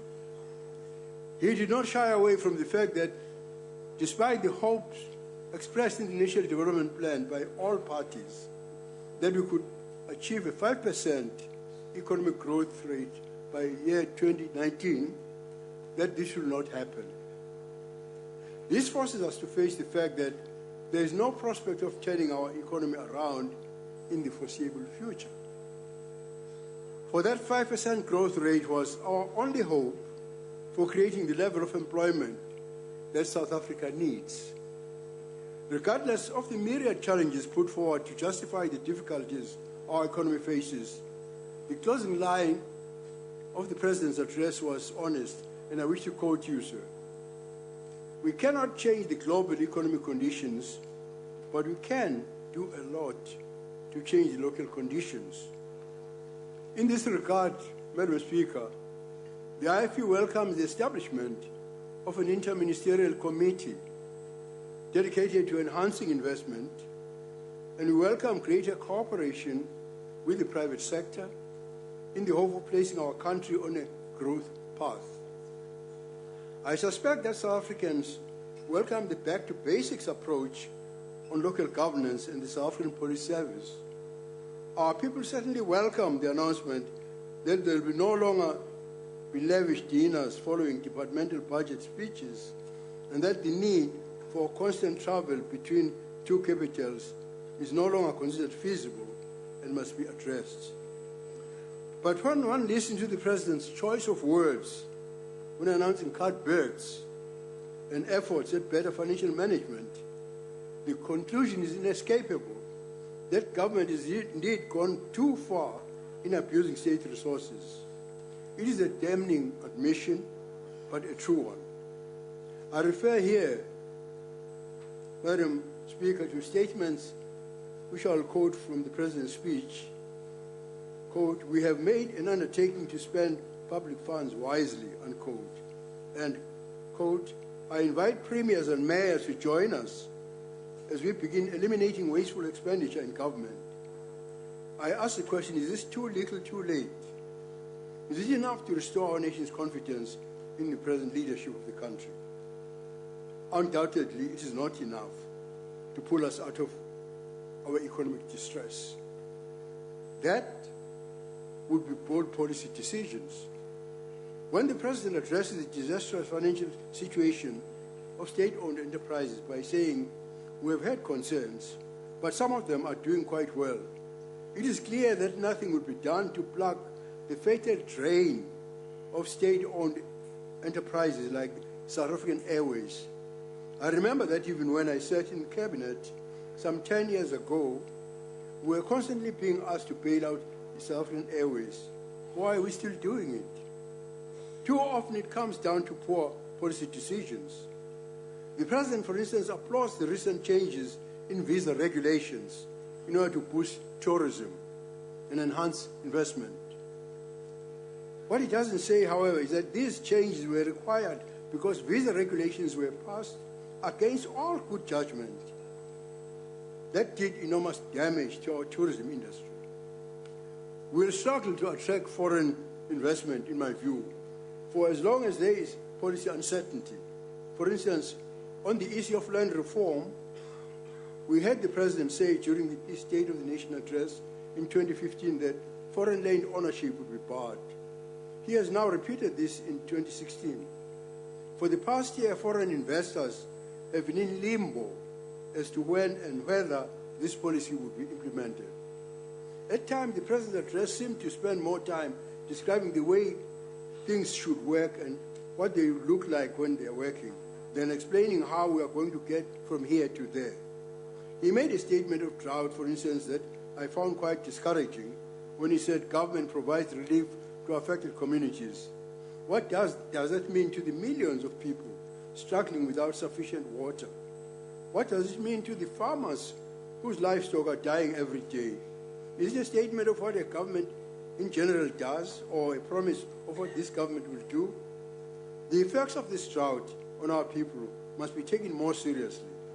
Food security is threatened to many families and livelihoods are being lost. Honorable Speaker, just days before the State of the Nation address, the Institute for Justice Reconciliation released some shocking results from the Afrobarometer survey, and I'll mention just three. They spoke about the support for democracy has dropped to 64%, that 2/3 of our citizens would willingly give up the right to vote in exchange for a non-elected government that actually delivers, and 10% of black South Africans would willingly welcome back the government of the old South Africa. What is happening to our country? We're abandoning our most cherished values because the exercise of those values has failed us. Democracy, political franchise and freedom, values for which my generation fought and died, are becoming worthless commodities to a disillusioned people. We cannot let this happen. I've asked myself what my response should be as a patriot and as a leader of my people. I've considered the leadership we admired in the giants of the past, and I cannot avoid the conclusion that we must emulate their example in this, that we must be cerebral than emotional. The battle of the present demands it. In the present economic situation, it is so easy to whip up emotions, to indulge in demagoguery. A revolution is not very hard to start, but is it wise to do so? Is it the right path for our country to start a revolution? If our intended destination is restoration of peace, stability, hope, and cohesion, I'm reminded in all of this of the meaning of the word Inkata, Khari, in Zulu and Sotho, that it is a tightly plaited grass coil designed to help carry a heavy burden on one's head. Symbolically, the Inkatha Freedom Party continues to aim to maintain balance, assisting and protecting our people from the heavy social and economic burdens. As our country faces such dire challenges, that is the role, Mr. President, that we will continue to play. Honourable Speaker. Yes, Honourable Member. Honourable Speaker, I didn't want to interrupt Honourable Buthelezi, but I would like to just ask you a question. Okay, members raised on frivolous points of orders earlier on. At no point was any member asked to withdraw anything. And I'm just asking, in terms of which rule are you going to remove a speech from Hansard? Thank you, Honourable Member. I will rule later. Honourable Maswale. Honourable Speaker,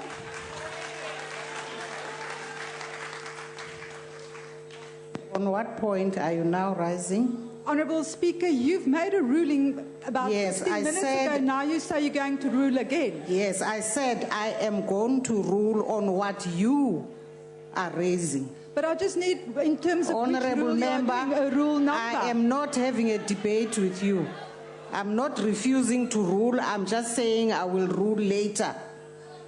I want to remind you about the fact that you Please said we must proceed, have Honourable patience. Maswale. Honourable Member, please take your seat. Thank you so much, Honourable Speaker of the National Assembly. The Honourable Speaker. Excellency, Mr. President, Honourable Speaker. the ministers, deputy ministers, Honourable Speaker. honourable members of this assembly. Are you nostalgic for the EFF? Honourable member of COPE. You have already made Madisha? a rule. You have already made a rule. Now we want to understand. That's what is being raised here. What is the rule? Honourable Madisha, I'm repeating, Honourable Madisha. Your honourable colleague has arisen on a point of order. I've listened, and I'm saying I'm going to rule later. That's what I'm saying. And I repeat that. So please take your But seat. then you have ruled Take already. your seat, Honourable Madisha. You have ruled already. Honourable Speaker. Madisha, take your seat. You are out of order yourself. Honourable Madisha. Honourable Madisha, please withdraw that. Withdraw what? Withdraw your saying the chair is out of order. No, you are out of order because Honourable Madisha, I'm not going to argue with you. If you don't want to withdraw, then I'll have to ask you to leave the chamber.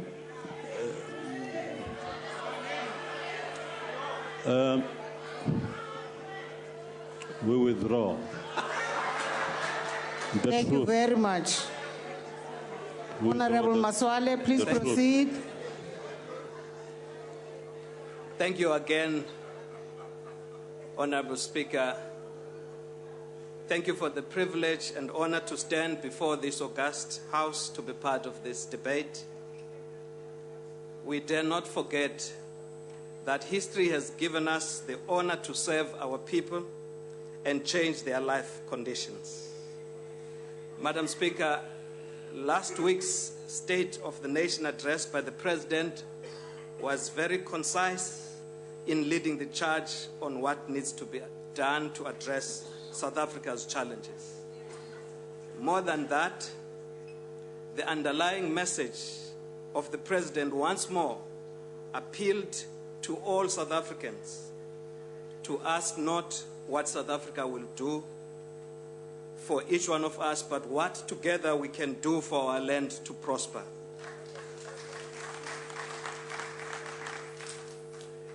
Madam Speaker, I may just digress and say it's really ironic. It never stops to amaze me why it is that we stand before the electorate on the 7th of May. Each of the political parties had the opportunity to present themselves before the electorate, and indeed the electorate passed its verdict. But in the House, somewhat an impression is created that those who have voted the least are the ones who represent the majority out there. I think it is a matter that needs somewhat to be debunked. This House will also recall, Honourable Speaker, that during the State of the Nation address in February 2015, the Honourable President had unveiled a 9-point plan to respond to the sluggish growth in the economic environment. The President provided the vision through our actions, we followed with concrete programs to support that vision. Just in the area of energy supply, I wish to spend a few minutes talking to, in the perspective of the Eastern Cape Province, we had asked ourselves, what would be our own contribution in realizing this vision? As early as 2013, Honorable Speaker, we had taken a decision to position ourselves as the energy hub for the rest of the country, particularly focusing on cleaner forms of energy. We did so cognizant of the fact that the future of our planet and its inhabitants is dependent on how well we care for our scarce, precious natural resources. As we speak, Honorable Speaker, part of the manganese corridor development linking the Northern Cape to the Eastern Cape with its manganese export facility in Kucha is on track, with the manganese smeltering facility to be located at the Kucha ITZ. Our partnership with the Nelson Mandela Metropolitan University in the area of shale gas research is at an advanced stage that will lead to the use of our gas reserves in the Karoo Basin, thus contributing further to the energy mix that the President spoke about, particularly the area of clean energy. These are partnerships that we value, that are in themselves committed to move our country forward. Madam Speaker, to date, we're making progress in the footprint of wind and solar farms, as the Minister of Trade and Industry did allude to that when he was making his address earlier. We have now a total in number, 17, of such projects with a total investment value of more than 33.7 billion rands. That goes with creating much needed job opportunities, contributing more than 611 megawatts of power to the national grid. The province also has received an additional boost to its energy security when Magawatt Dedisa Peaking Power Plant Station achieved commercial operation, playing thus a role in reducing the load shedding that we were speaking about a few months ago. The past year also, Madam Speaker, also for the first time, we saw in South Africa that wind farms were awarded to the former homeland areas. In Ngoshwa, Paya Epeti, we now have such located wind farms in such areas. All these, as I have alluded to, have been captured in that 9-point plan that the President had unveiled. In his State of the Nation address, the President also alluded to the centenary of our premier education institution, the University of Fort Hare. We pay tribute to its visionary founders and former alumni as a breeding ground of many of the leadership in this room and beyond. We pride ourselves in being the majestic jewel of the crown of knowledge of this continental institution. May it continue to breed and groom excellent leaders that will take our country to the next century. We therefore look forward with great anticipation the national celebrations that will be hosted in our province on the 20th of May 2016, and we can assure you that it will be an event that we shall celebrate properly that historic contribution of that institution. Further, taking leaf from what the President has said, we agree that a resilient and a fast-growing economy is at the heart of our transformational agenda. And when the economy grows fast, it delivers jobs. In the area specifically of agri-parks, the President spoke about last week, the location of these agri-parks, the regional enterprise development hubs and agricultural production facilities in our province seek to improve the agro-processing capacity of the province, notwithstanding the detrimental effects of drought that we are experiencing these days. As the province, we are determined to complement the President's efforts by increasing primary production, not only in Ngocha, as the President mentioned last week, but also in Lambasi, Sunday's River Valley, in Butterworth, in Matatiel, in Stekspruit, Esenku. And in these programs, women and our young people have been identified as beneficiaries of these programs. On top of this, in Port St. John's has been identified as one of the vegetable production hubs, which will ultimately support the Khai fresh produce market around King Sabata Dalindyebo municipality.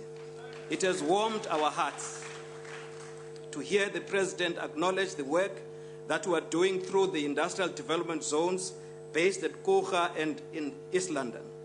As a follow-up to what we've been doing since the call was made to maximize our oceans economy, we have formulated our provincial maritime skills development plan with partners in the sector. This year, to give effect to some of the decisions we've made, through the Department of Education, we've already established maritime schools or streams in the curriculum in our schools, with the schools like George Randall, Ngwenyati High Schools, starting at grade 12, grade 10, with curriculum to help our learners to be able to access the necessary skills. We commit, Mr. President, to take care of the two bulk carrier vessels that have been registered in Port Elizabeth under the South African flag. We are pleased too that the very friendly city has been hosting the armed forces this week in an Armed Forces Week, which will culminate in the national celebrations on the 21st of February 2016. Furthermore, Madam Speaker, the development of the aquaculture zones at Kocha have commenced, and this initiative has an estimated value of close to 2 billion rand, with the potential to unlock at least 5,600 jobs. This will provide space for abalone, finfish, seaweed, and tilapia farming.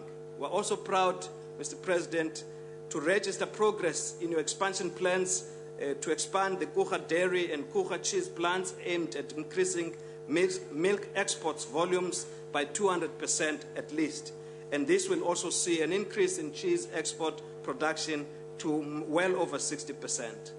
In concluding, we are well on track with our road infrastructure development, Mr. President, and indeed it is correct that SANRAL is one of those public institutions, SOEs, that is doing remarkable work, and it is doing remarkable work in our province. This year alone, an investment amount annually on our road infrastructure exceeds 5 billion rand, and indeed this is beginning to unlock the potential of economic development in other parts of the province.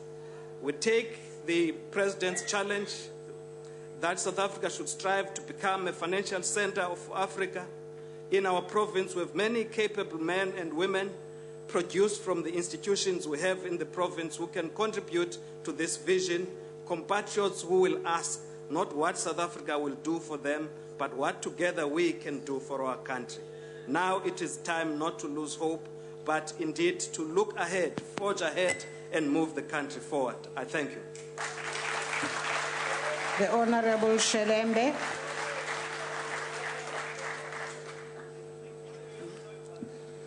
Honorable Speaker and members of the Houses, the State of the Nation address delivered by the President Zuma on Thursday last week is an insult to each and every South African.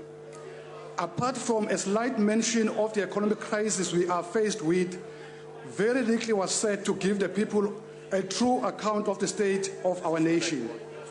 Once again, we were spoon-fed ANC propaganda about how good life is in South Africa. No mention was made about service delivery protests, which are flaring up all over the country on a daily basis. Not a word was said about the drop in our matric pass rate.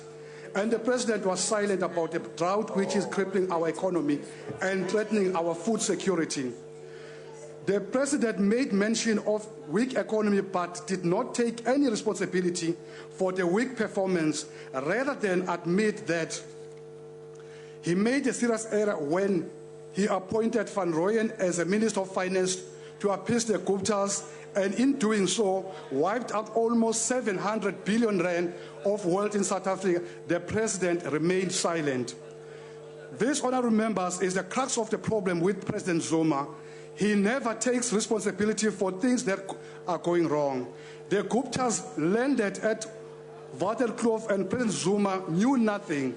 Millions of rands were spent to upgrade Nkandla. Honorable Deputy Speaker, on a point of order. Honorable Member. We don't know who is Honorable referring Shelembe, to as Van Rooyen. We have in this house Honorable Van Rooyen. Thank you. Honorable Shelembe. Honorable Van Rooyen. Yes. Thank you. Thank you. Thank you. The Guptas landed at Waterkloof and President Zuma knew nothing. Millions of rands were spent to upgrade Nkandla. President Zuma maintained that there was nothing wrong with spending such lavish amounts for his private benefit until he was forced to acknowledge the wrong in front of our constitutional court. The National Freedom Party questioned the integrity of President Zuma. Why did he not do the honorable thing and pay back the undue enrichment when the public protector made her report available? Why did he deem it fit to manipulate ministers and parliament to shield him from accountability? Why did he do his level best to discredit the public protector and in doing so launched a vicious attack on the integrity of a Chapter 9 institution which has been established to protect South Africans from abuse by those in power? South Africans deserve a state president who will put South Africa first and not his political party. We deserve a state president who will protect and defend our hard-won democracy. And above all, we deserve a state president who will treasure the core values of good governance, which is transparency and accountability. President Zuma has failed dismally to uphold these values, honorable members, and he does not deserve to hold the highest office in the land. South Africa, honorable members, is in a deep economic crisis, and the governing party has no solution to tackle this crisis. The National Freedom Party is saddened that the state president failed to tell us how we are going to strengthen our economy and provide us with concrete solutions to steer our country's credit rating away from junk status. The cost-cutting measures announced are welcomed, but unfortunately too little too late. We trust that the President Zuma will lead by example in reducing the number of overseas visits and the number of people he takes with him on this trip abroad. More important, the National Freedom Party believes that the President himself should be the first one to explain to the hard-hit taxpayers what benefit there has been in leading a massive delegation of 53 members to Davos recently at an estimated cost of close to 40 million rand. The National Freedom Party would also have liked to see some enthusiasm for a national minimum wage in the State of the Nation address. Sadly, for millions of South Africans who are poor and barely making a living, the President offered no warm comfort, just another vague undertaking once more without any tangible details. A national minimum wage will go a long way to address workers' basic needs and to reduce working poverty and inequality. Yet President Zuma chose to make cautious remarks about the implication of such a national minimum wage, selling out workers once again to placate business groups and rating agencies. The time has come, honorable members, for ordinary South Africans to take a stand and demand a state president that will lead us forward. We need a biblical Samson who will fight the just cause of the ordinary people against the Philistines, which is the ANC led by Zuma. Enough damage has been done by a state president that put his party before the country. A state president that sees no wrong in undue enrichment for himself, his family, and his group of friends. We need a state president that will carefully consider his action and not give to external pressure from business associates, as he had done with the appointment of Honorable Van Rooyen. We need a state president that will address the real challenges of drought, crime, and unemployment which we face on a daily basis, and a state president that will address our education crisis with vision and vigor. Zuma is not the state president that we deserve. President Zuma. President Zuma is not. And the ANC must take a blame for forcing such an incompetent leader on the country. This year we are having local government elections. And now is the time for South Africa to show the ANC that we had enough. The time for change has come. The time for Zuma and the ANC to go has come. The time has come for democracy to be defended. Honorable Shilenge, your time has expired. Thank you, Honorable. Zuma must fall. Thank you. Honorable Olomisa.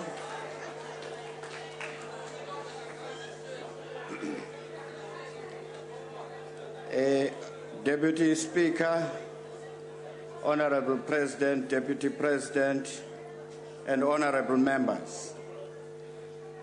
The South African economic situation demands that we adopt an approach that is all-inclusive and pragmatic. One of the credits to our country is our ability to resolve challenges through dialogues. Perhaps in resolving the current economic crisis, we need to borrow from our recent past. CODESA delivered political liberation with more still to be done on economic front so that we can have a binding consensus on the macroeconomic policy of the country.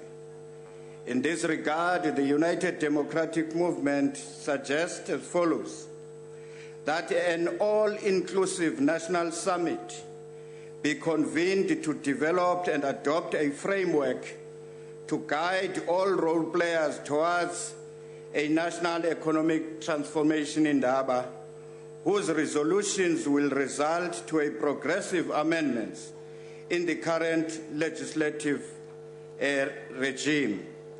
The proposed economic Indaba must emerge with a comprehensive blueprint on a road to be traversed by the country in dealing with such matters as land, education and skills development, black economic empowerment, etc.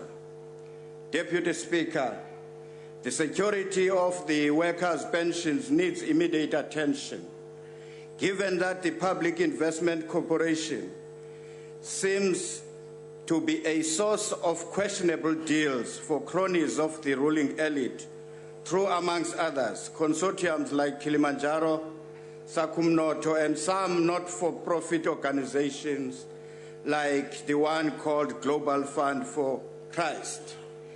In this regard, UDM suggests to all contributors to the pension and provident funds to consider establishing an independent national fund forum to, amongst others, monitor investments, auditing and usage of their monies by PIC and other financial institutions. We further propose that a task team led by a retired judge be established to investigate all complaints from ex-mine workers who have been marching to Parliament and union buildings demanding information on their provident funds, allegedly not paid by either by the state or their employers. Deputy Speaker, a widely publicized offer by the President to bring to finality the issue of Nkandla in the interest of national unity has been noted by us. There is no doubt in anybody's mind that the Nkandla saga has affected many individuals and institutions adversely due to his handling manner against many advices.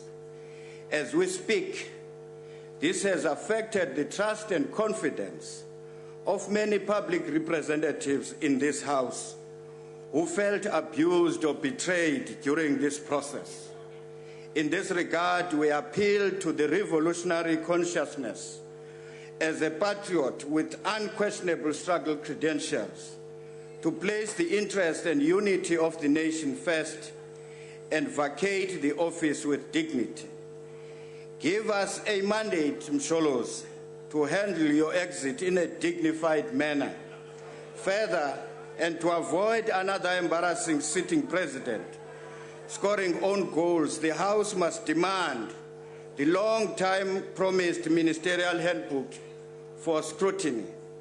South Africans, while SONA was very lean on corruption, billions that were supposed to help improve our social ills in this country is being looted left and right. A new phenomenon has emerged through SITAs, which are used to divert skills development funds to bottomless private pockets. Employees who are suspected of blowing the whistle on alleged corruption against the CEO of the construction SITA are either expelled and or suspended in droves. To make things worse, some of these employees were paraded and humiliated when they were taken by the CEO and chairperson of the board to an outsider, the secretary of the SACP in KwaZulu-Natal. The victimized employees have appealed to the presidency without success. Wena ungamameli, honorable member. Instrument njezosetshenziswa ubenyanisile lo mfana kaZibi uthi aniphatheki niyasetshenziswa nje. Honorable member, imali abanifuna sinixelele. Honorable member, this is contempt of the first order. Honorable Fanda. Before you start, honorable member, can we appeal to members? We don't sit here to police members. Members realize when they are infringing on obvious rules. I do appeal to members not to do what Honorable Holomisa has done here. He's out of order. It is inappropriate for anyone to want to be told what to do when you are an adult. Honorable Fanda, please proceed. Thank you, Honorable Deputy Speaker. The President's State of the Nation address last week made it patently clear that the ANC does not regard issues facing young South Africans as significant or urgent. In his speech, the President did not present a single plan devoted to improving the lives of South Africa's youth. He made no mention of basic education, the fees must fall movement, or youth unemployment, the three most significant issues facing young South Africans today. It is alarming in a country where the population is largely made up of young people that the President would not devote a significant portion of the speech to this sector of society. This shows a President that is not only completely out of touch, but simply does not care about young people. The only time the President mentioned young people was when he asked us to register to vote. This is how the ANC sees young people, as voting cattle, and not a sector of society whose views need to be taken seriously and needs catered for. Millions of young South Africans look to you, Mr. President, to provide certainty and hope for the future. Young South Africans yearn for bold, innovative, comprehensive and workable plans to move the country forward. Your speech, sadly, provided none of this for our young people. I am sure that it has become clear, even for ANC voters, that the only way in which a better South Africa will be achieved is not only when President Zuma is gone, but the whole of the ANC. Fellow young people, there is no Messiah that will bring change to the ANC. Not no Ramaphosa, not no Dlamini Zuma, not no one. It is time to vote the ANC, the whole of the ANC, out of power. Honorable Speaker, it is absolutely possible to build a better South Africa for our young people. A South Africa where the extraordinary potential of all our people is realized. One where the structural inequalities caused by colonialism and apartheid are dismantled. A South Africa that is dynamic and vibrant and a leader in the developing world. A South Africa we can all be proud of. But before we provide the solutions to our young people, Honorable Speaker, we need to understand their problems. What are the conditions that our young people are living under? According to the UCT's 2015 child gauge, the spectre of poverty haunts South Africa's children before they even leave the womb. Half of our young people, Honorable Speaker, live in poverty. This poverty is experienced not only in the form of financial deprivation, but also lack of access to basic services, healthcare, quality education, and protection from crime. Last year's Fees Must Fall movement sharply demonstrated the problems of access to higher education. The insensitive and out-of-touch comments from some ANC leaders at the legitimate concerns of our students were absolutely disgraceful. Some, like the president of the ANC Women's League, Batabile Dlamini, claimed that the Fees Must Fall movement was funded by foreign forces, and others, like the ANC Youth League president, 34.9 Colin Maine, accused students of treason. The DA today stands in support of all students that have called for additional funding to be allocated to universities. No South African should be denied the opportunity to pursue tertiary education because they do not have money. The manner in which our universities have been underfunded is one of post-apartheid South Africa's greatest tragedies. A greater tragedy is how 361 million has been pilfered from historically disadvantaged institutions to fund last year's moratorium on fee increases. The ANC really governs sometimes like young black lives do not matter. The DA looks forward to the announcement on university funding by Minister Gordhan as promised by President Zuma in his State of the Nation address. However, it is unfathomable how this funding will be found, given that the only budget cuts that were announced during SONA were minor and will do very little to meet the estimated 7.8 billion needed to cater for the so-called missing middle.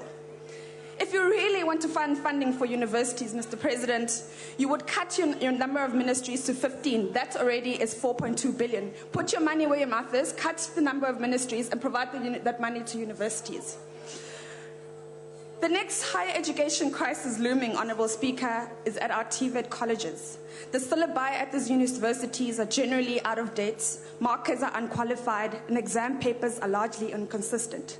It is a disgrace, Minister Nzimande, that over 100,000 students are still waiting for their certificates, and with some students waiting since 2013. Fix our TVET institutions before it is too late. Another key problem facing young people, Honourable Speaker, is unemployment. The unemployment rate amongst our young people is more than twice that of adults. In 2015, as many as 5.4 million young people were unemployed, with young women forming the bulk of this. Post-recession increases in employment for adults between the years 2011 and 2014 were not matched by equivalent increases amongst the youth. In fact, in 2011 and 2013, youth unemployment increased, and it was young black youth that suffered the most as a result. The ANC governs like young black lives do not matter. These, Mr. President, are, in a nutshell, just some of the problems that face South Africa's young people. There are many, many more. The solutions to these challenges are really quite simple. It requires political will, dedicated leadership, laser-like focus, and having the right plan. The DA's 5-point plan for jobs is an all-encompassing plan which, if implemented, would not only create employment but also result in increased investment in energy, transport, and ICT, give more people education and skills, radically reform the labor regime, provide direct incentives for job creation, and create a nation of entrepreneurs. Through implementing these and other policies, the Western Cape is now the best place to live if you are a young person. At 29.9, the DA-run Western Cape has the lowest unemployment rate in the country compared to provinces such as the Northern and Eastern Cape, which have rates of 45.1% and 41% respectively. The Western Cape has the highest absorption rate of people into the economy at 43.2% and the lowest amount of young discouraged work seekers at 1.2%. This means that more young people are finding employment in the Western Cape than anywhere in the country and have more hope of doing so. By focusing on improving the quality of education, the Western Cape achieved a pass rate of 84.7 last year, the highest in the country. It is the only province that had an improved pass rate and where every single learner who passed matric passed with access to higher education. The Western Cape is not only better in terms of education and employment, but the lives at home for our young people are better than other provinces. According to the 2014 non-financial census of municipalities, the Western Cape has the highest proportion of households benefiting from free basic water, electricity, sewage and sanitation, as well as solid waste management. It is therefore no wonder that thousands of young South Africans will for the first time vote DA in their municipalities this year, and the ANC stands to lose support as the old age home that it is. The DA governs well and it governs better. The ANC has shown through its President's State of the Nation address that it is an out-of-touch old-age home that does not cannot care about young people, is completely out of touch, and is on its way out. Goodbye. Honourable Deputy Minister of Mineral Resources, Godfrey Oliphant. Speaker of the National Assembly and Deputy Speaker, Honorable President Zuma, ministers and deputy ministers, honorable members, ladies and gentlemen, comrades and friends. Today, 25 years ago, on the 16th of February 1991, Comrade Beki Mlangeni, an ANC human rights lawyer of Soweto, was killed by a workman bomb. He died instantly, leaving his wife, Sipati, and a young child. He was only 35. Eugene de Kock, an apartheid hit squad leader, had since confessed to that gruesome murder. The President has also highlighted in his State of the Nation address and on the occasion of the ANC's January 8 statement, the significance of 2016 as it marks historical anniversaries of great importance that we as a nation need to appreciate, cherish, and embrace. By acknowledging and remembering the sacrifices of so many, they remain our lighthouse to guide and strengthen our democracy so that all may enjoy the freedom of equality, dignity, and respect. This freedom was indeed not for free. Honorable members, today is the 11th day since the tragedy that befell our people at Lily Mine in Babaten, Mpumalanga. Please let us keep comrades Yvonne Mnisi, Pritin Kambule, and Solomon Nyarenda and their families in our prayers. Regrettably, rescue services had to be suspended due to further major fall of ground, and we are still awaiting further information. We also wish to acknowledge the proactive leadership of Minister Zwane, who has been seized with this matter from day one. The cooperation between mine management, trade union leadership, and the rescue teams has been remarkable, and the support from the Premier of Mpumalanga, plus the inter-ministerial committee consisting of Minister Zwane, Shabangu, and Dlamini, was a welcome relief to the community. For now, we can only hope for the best outcome and prepare for the worst. In the 9-point plan to turn around the economy, President Zuma enunciated, amongst others, advancing beneficiation as an integral part of our radical economic transformation agenda. Let us utilize both our comparative and competitive advantages in mining to realize the true meaning of this transformation. After all, without mining our mineral resources sustainably, the 9-point plan may be difficult to realize. Everything around us is either mined or grown. The intersection between mining and farming is what has sustained humanity over many years, and it will remain as such for many more years to come. The African National Congress has further instructed us to advance people's power in whatever we do, and we dare not fail this glorious movement and the society it leads. The ANC leads, and the ANC lives.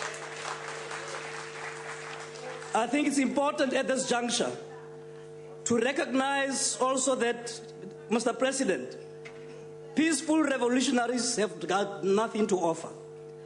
They are a typical anatomy of the left brain and the right brain, where in the left brain there is nothing right. And in the left brain there is nothing left. They've gone. Honorable Maimane, the sword turning and building of the Mitchell's Plain and Khayelitsha hospitals were done by the ANC Western Cape under the leadership of Premier Lynn Brown. And National Treasury paid for those hospitals. You quoted Chenua Achebe. Please claim no easy victory. We want to work with you to eliminate the incidences of drug abuse all over the country, including in the Western Cape, but also in our churches. That is what we have to do. Unfortunately, the cowards from the EFF have left. You see, Honorable Malema is trying to sell everybody wherever he goes. He tried to sell out Honorable President Mandela in London. and he got a backlash. Now he comes here, he was a friend to you, Honorable Minister. He's trying to sell out on issues that you discuss in secret. What a kind of sellout is this? Judas. Let's come back to mining. Let's come back to mining. On the occasion of the 104th AGM of the Chamber of Mines in 1994, former President Nelson Mandela said, and I quote, "South Africa is blessed with an exceptional geological heritage," close quote. Indeed, honorable members, our country has the most beautiful geology and endowment of various mineral resources. South Africa simply rocks. Notwithstanding the 100 years of formal mining, we are assured of another 100 years plus of continuous mining, given our country's estimated 50 trillion rand of non-petroleum and tapped resources. It is important, therefore, to utilize our knowledge, experience, lessons of history, and mining expertise to approach the next century of mining differently. Working together on this front, we should be able to push back the frontiers of poverty, unemployment, and inequality. Despite the current global economic challenges, there is still a great deal of investors who see the economic potential right now and latent in South Africa and the continent. This was evidenced during the recent annual mining indaba held in Cape Town last week, where over 6,000 participants gathered from across the world. Madam Speaker, honorable members, it is stating the fact and the obvious that the world is in the throes of structural changes. Global financial imbalances continue to cause material and sustained volatility. Growing complexities in the geopolitical arena further increases the uncertainty within the key regions of the globe, complicating investment and business parameters worldwide. One key manifestation of this evolving and unsettling global order is the ongoing currency volatility, with massive swings, particularly in the currencies of the emerging economies like ours. Our currency has not been immune from such dynamics either. Whilst the rand depreciation entails a number of undesirable effects on financial and business aspects of our economy, it nonetheless assists our struggling mining industry. Given the down cycle of commodity and the fall in resource prices, many of our mining operations would face much tougher conditions had it not been for substantial rand depreciation. Many more thousands of jobs would have been at real risk. In our analysis of the viability of the mining industry, we need to bear in mind that it is the net effect of commodity price adjusted for rand depreciation that matters for investment and sustainability of operations in our mining sector. Clearly, there is no uniformity in the sector. Commodities have their own market dynamics.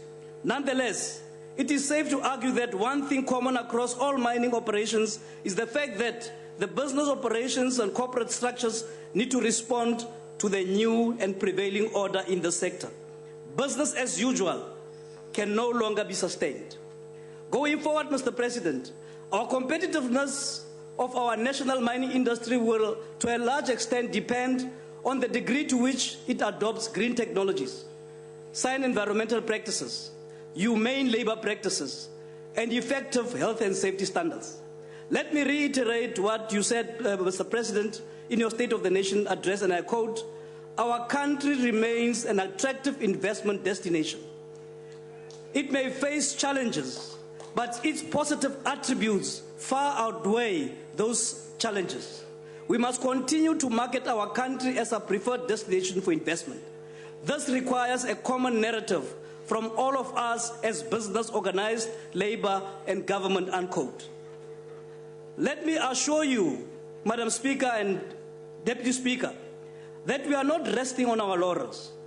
Through the Council for Geoscience, an institution that is over 100 years old, also having a massive reservoir of information about our geology, we have successfully birthed and have been awarded the privilege of hosting the World Cup of Geology right here in Cape Town in August this year. We will continue to encourage a mineral development pattern that reverses the spatial inequalities of the past. We are thus focusing our resources on identifying relatively underdeveloped regions for quality mineral deposits that we can develop. This includes the enhanced exploration of the Tugela terrain in KwaZulu-Natal and Northern Cape. Next phases will focus on areas in Limpopo and in Mpumalanga. Let me repeat this. The mining industry remains a foundation of our country's economy and will continue to be central in achieving government's objectives as expressed in the National Development Plan and the African Mining Vision. Let me emphasize, Madam Speaker, that this industry is a long-term value business, and notwithstanding the above challenges, the African continent leads investment in project development in this industry, with 30 large mining projects being commissioned in the continent between 2015 and 2018. This immediate investment amounts to $18 billion, of which South Africa has the lion's share of 29%. The projects range from nickel through platinum, gold, copper, diamond, and other minerals. This is a demonstration of the resilience of the mining industry, which is generally not a beneficiary of incentive support by host governments like other sectors of the economy. The gross fixed capital formation in the mining industry reached 80 billion rands in 2015, confirming the confidence of the investment community in the business environment right here in South Africa. We want to talk about the jobs. To stem the tide of job losses in the mining industry, government, labor, and business came together last year in August to develop an intervention strategy to minimize job losses and to ameliorate the impact on affected employees. The interventions as agreed upon range from delaying the implementation of retrenchments to investment promotion and market development. There are 8 plans that I don't have time to enunciate. Out of the 32,000 jobs under threat, close to 3,000 have already been saved between August and December 2015. Unlike the dollarized economies of Australia, where it's in November last year reported to have lost 60,000 jobs already, and the USA, 15,000 jobs were reported to have been lost as well. So here we've got a situation where we talk about these things and correct them, like we did in the past. The facilitation of the CCMA, Department of Labor, Department of Mineral Resources, industry, mining industry, labor, has paid off some dividends. The good news, Mr. President, is that commodities like gold are now starting to do very well. Diamonds are picking up. Platinum is stabilizing in terms of capital investment in the medium term. However, out of the 53 commodities we are mining in approximately 1,700 mines and quarries, iron ore and coal are still lagging behind. The Department of Mineral Resources has been working tirelessly in collaboration with the Department of Rural Development and Land Reform, the Department of Agriculture, Forestry and Fisheries, the Department of Trade and Industries, and the Department of Labor to strengthen collaboration between mining and farming for economic development. One such success is the rollout of macadamia plantations in the Eastern Cape. The main purpose of this project is to assist in alleviating the plight of rural communities and ex-mine workers, Honorable Holomisa, in labor-sending areas by creating alternative economic activities. So far, 2 sites have started growing macadamia nuts in the Eastern Cape based on partnership between community, private sector, and government. The business model is based on a 300-hectare, and each 300-hectare generates 300 sustainable jobs, and those jobs can be sustained permanently for 80 years. The first site at Ngayega is at an advanced stage of implementation, with 60% of the land cultivated and planted, out of which 80 hectares is already sending tons of macadamia nuts to global markets since 2013. This site has also created 150 sustainable jobs and has a 5-star graded nursery which supplies trees to the macadamia industry generally. The second site at Amajing in the Transkei Wild Coast in Willowvale started planting trees in November 2015 and will have 7,500 trees planted on a 300 hectare by the end of this year, 2016. The first group of 63 employees have secured sustainable jobs, and more jobs are to be created as the project progresses. South Africa is leading the world in producing the highest tonnage of macadamia nuts, followed by Australia and others. Currently, the biggest macadamia nut producing provinces in South Africa are Limpopo, followed by Mpumalanga, then KwaZulu-Natal. The Eastern Cape is joining the industry through such an innovative model which has attracted the attention of the mining industry, the ex-mine workers, the Department of Mineral Resources. This is viewed by the DMR as an ideal approach to empower ex-mine workers. The CEOs of the mining industries will be visiting the Premier of the Eastern Cape tomorrow. The Macadamia Initiative is among the key initiatives to be shared with the mining industry. The current initiative in the Eastern Cape is poised to create 1,200 new sustainable rural jobs with a potential to create 3,000 jobs if the Eastern Cape was to exploit its full macadamia potential. Another example that we are looking at, amongst others, is the Mogalakwena Agricultural Community Cooperative Project. This project by Mogalakwena Platinum Mine pioneered cooperative training farm and training center to benefit 32 villages with a population of 400,000 people. On beneficiation, Comrade Mr. President, transformation in this industry also requires an integrated development of mineral resources through greater levels of value addition. Consequently, the department is working with the Department of Trade and Industry and Science and Technology in implementing actions to advance beneficiation. Through MINTEC, government has spearheaded the commissioning of rare earth minerals refining pilot plant and has 20 more successful beneficiation projects, most of which are rooted in townships and rural areas. We have also started in earnest the investigation of the possibility of establishing a trading center or bus for key minerals and will begin consultations on this shortly. Beneficiation of minerals does not only support our industrial development aims in line with the NDP, it also supports our aims and plans as regard to food and energy security. The DMR will to this extent be prioritizing through the Council for Geoscience, the assessment of uranium, thorium, and related mineral resources of South Africa to support the diversification of our energy mix.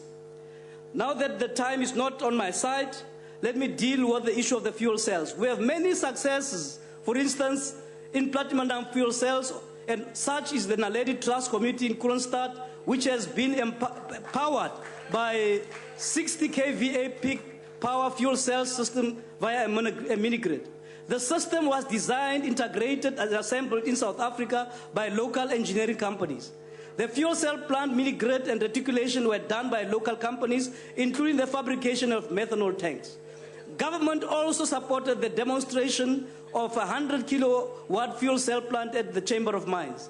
In addition, we commissioned fuel cells in 3 schools in Kofimbaba, in the Eastern Cape, to provide primary and standby power to rural schools that are piloting the DST's Tech 4 REDS program. The fuel cells program provides power to enable uninterrupted e-based learning at the schools. The local fuel cell company, Clean Energy Investment, co-owned by the DST, also installed a fuel cell for standby power at the Windsor East Clinic, enabling uninterrupted service to patients. There are many more examples to demonstrate our local capabilities. Let me go to the ex-mine workers, because the issue of regulatory certainty the President has touched, but also to say that in strengthening the participation in the mining and petroleum sector remains a priority for this government. Through the African Exploration, Mining and Finance Corporation Bill, we aim to clarify and strengthen the role of state-owned mining company, SOMCO. The state-owned mining company bill has been published for public comment. The bill legislatively establishes the existing African Exploration, Mining and Finance Corporation. which already holds a healthy portfolio of mining and prospecting rights, including an active coal mine that started operating in 2010. This company received its rights in terms of the MPRDA. However, it is an opportunity as well for established company to establish joint venture operations with this company, consistent with a public-private partnership model that proved successful here in South Africa and in other sectors as well. In African jurisdictions such as Botswana, Namibia, Morocco, Niger, and others, the state actively participates on a 50-50 basis, and it stands that this company will also make this success. The question of transformation has been touched, I'll skip it, but on the ex-mine workers, let me say the following. We have continued with the activities covering the provision of health and safety compensation services to access to other social protection benefits to ex-mine workers, especially in labor-sending areas. We are supported by the Chamber of Mines, and we have had outreach programs in the Eastern Cape, Western Cape, Northern Cape, Limpopo, KwaZulu-Natal, Mpumalanga, and Gauteng. Yesterday, honorable members were in Engcobo in the Eastern Cape, and Minister Sisulu, the family sends their regards. Another milestone that's also still to be realized is the strengthening of policy and legal framework for compensation of occupational injuries and diseases for mine workers, which remains as a major challenge for the government. Now, the last point that I want to make, Mr. President, is that we, under the leadership of Dr. Motsoaledi, have also started a process of integrating the compensation laws in the country. And we are quite on track on this matter to ensure that we only do the best for the workers of this country. So, honorable members, because time is up, there are two matters that I didn't touch, but I thank you very much for your attention. Thank you, Honorable Oliphant. Honorable Khadeb, Honorable Deputy Minister is quite able to finish his own sentences. So in future, don't help him when he doesn't ask you. Honorable members, there is a 15-minute break for this session. Bells will be rung to remind you of its resumption. Thank you very much.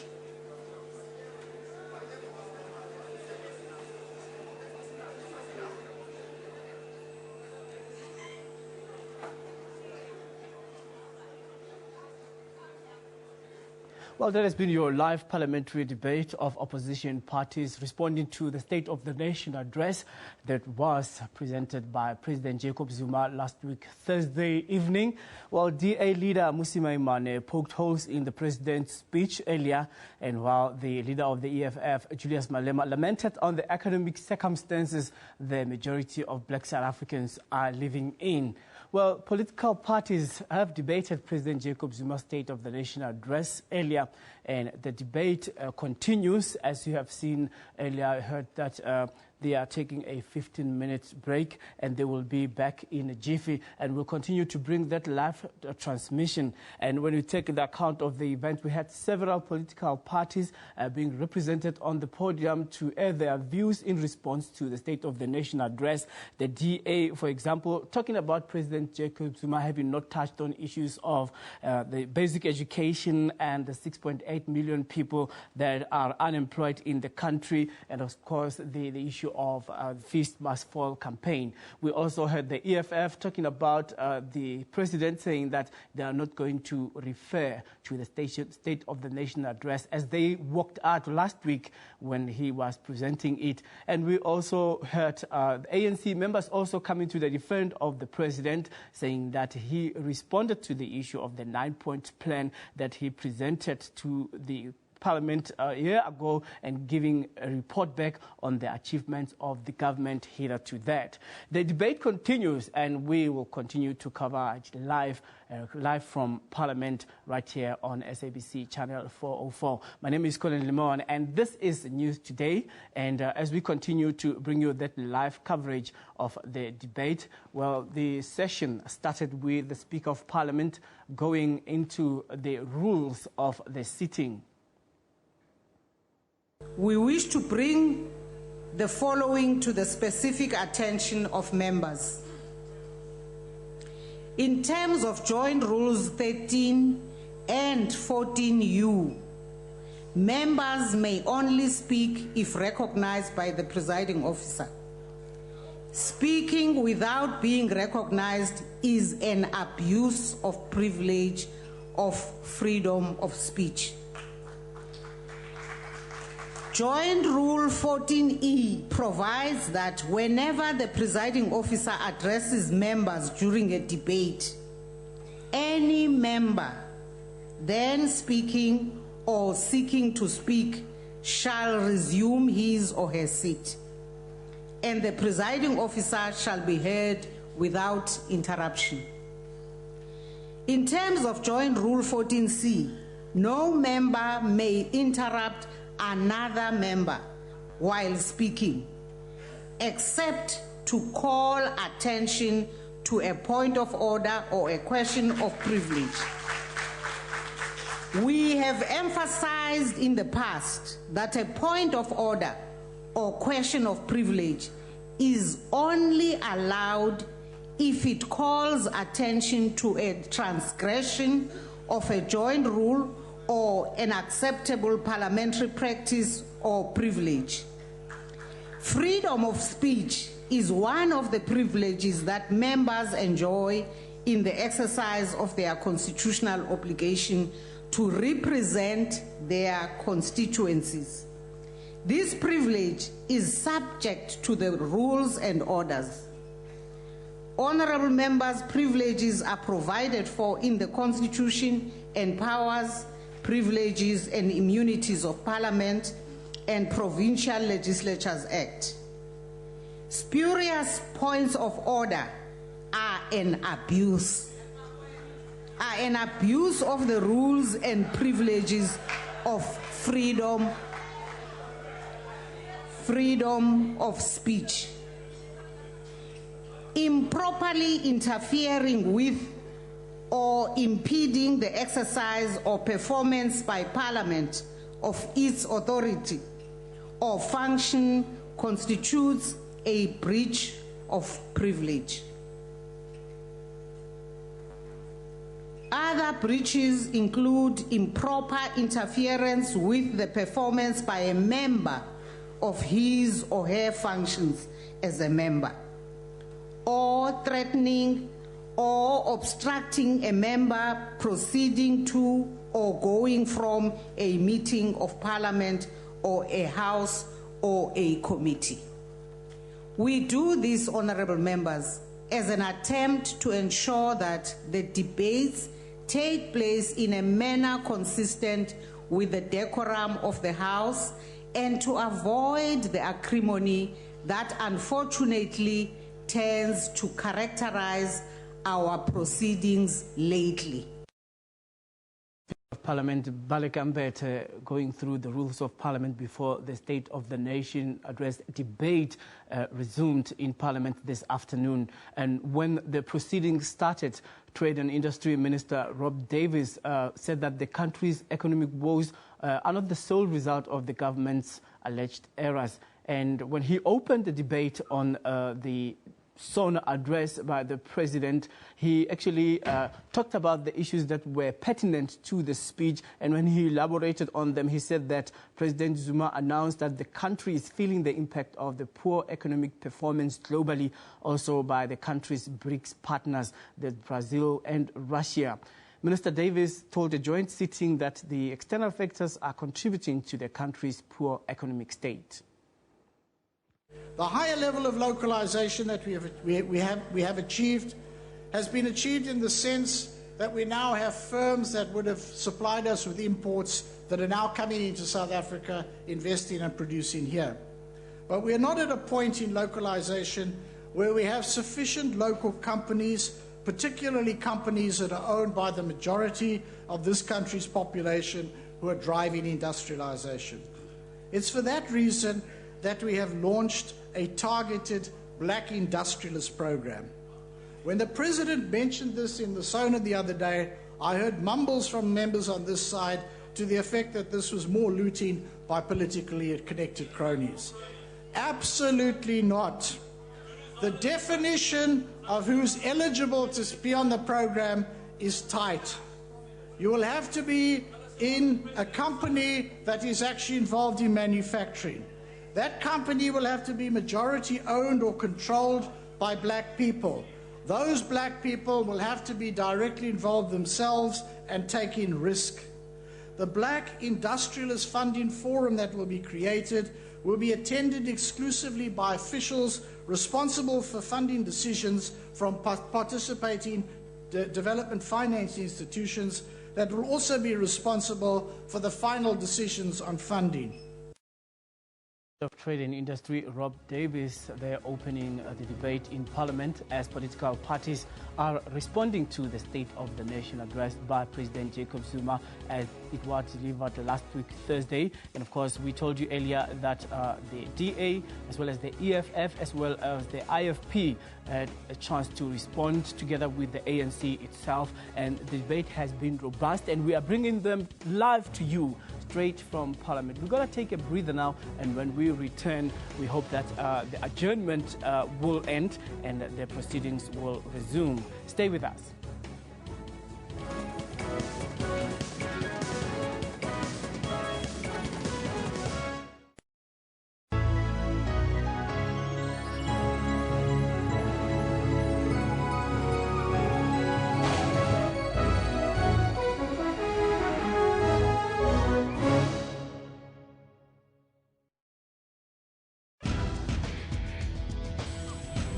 Technology isn't all scary. There's also fun stuff like gaming. Lots of women do play games, whether it's on their phones or their tablets. Then there are Africans who are using new tools to make other people's lives much easier. We typed the whole CV on a small, QWERTY Nokia phone. For all these and other technology and social media news, join me, Spumelele Zondi, every Sunday at 7:30 p.m. Central African Time on SABC News. I'm Peter Ndoro. And I'm Babakini Chetty Miller, SAB Miller, and Hauser Bush Imbev. It's something that I need to learn to say more often. Will together produce around a third of the world's beer. It is a mouthful. Have you ever considered skin bleaching? Nigeria tops the list of African countries with 77% of its women bleaching their skin. Now I can see that it is not good because it affects my face and some of my body parts. Thousands of Arab Israelis and Palestinians participated in a big rally. Flight MH17 was shot down by a Russian-made missile. How those chips may fall is a prediction best left to the currency of time. That's Primetime News, Africa Journal, and Your World on SABC News. Get all the latest news from the SABC's online news services on our website. Breaking news and in-depth coverage of everything from business, sports to politics and lifestyle. Catch the top news clips and watch live streaming of major news events on the SABC News YouTube channel whenever. Stay connected on the SABC News Facebook page and have your say on news that matters to you. And for the latest headlines and live updates from our reporters, follow us on Twitter. SABC Digital News, anytime, anywhere. Controlesa is actually stirring the pot here. I'm sure they've been consulted as Controlesa. They did not see a snake.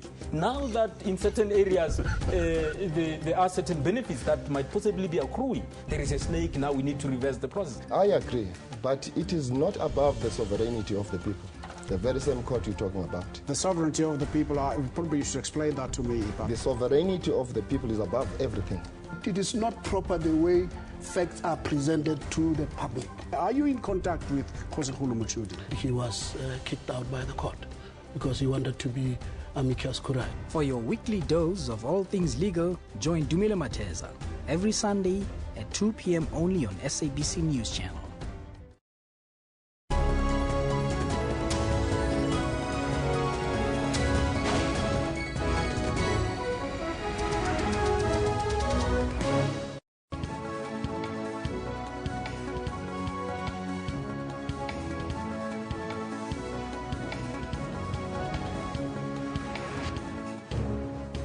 It's gone smack on the button. 5 o'clock right here on News Today. This is SABC News, Channel 404. My name is Colin Limawana, and we are giving you an update on what's happening in and around the world and countrywide. And let's take a look at the headlines.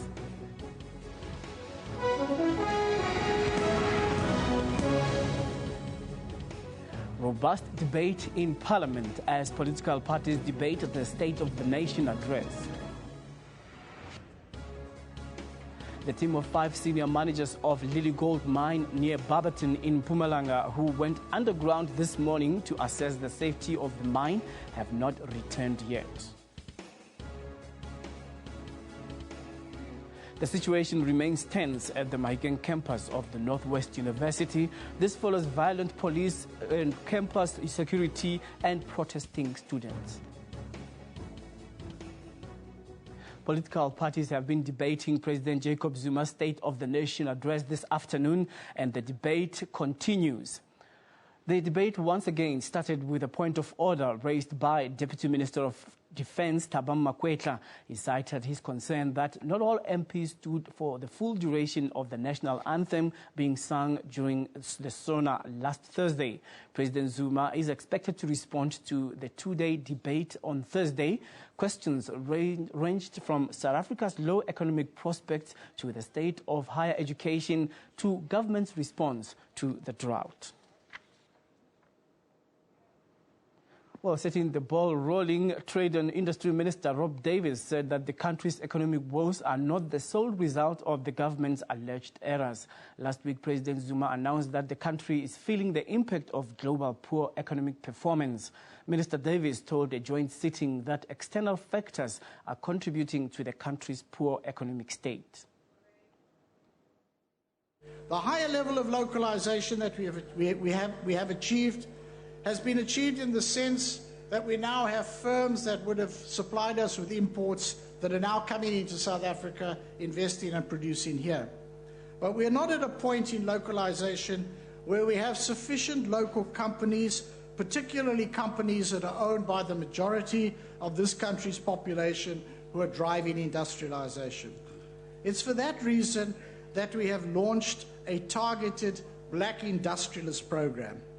When the President mentioned this in the SONA the other day, I heard mumbles from members on this side to the effect that this was more looting by politically connected cronies. Absolutely not. The definition of who's eligible to be on the program is tight. You will have to be in a company that is actually involved in manufacturing. That company will have to be majority owned or controlled by black people.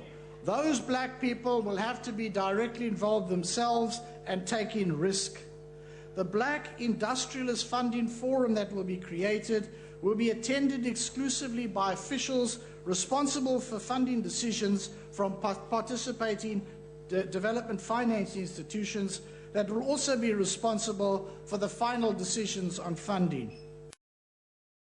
A team of 5 senior managers of Lily Gold Mine near Barberton in Mpumalanga who went underground to assess the safety of the mine have not returned yet. The men went underground at around 8 o'clock this morning. They have to assess whether it's now safe for the rescue teams to proceed with the rescue operations after a couple of rockfalls this past weekend. The team will determine if it's safe to resume the operation.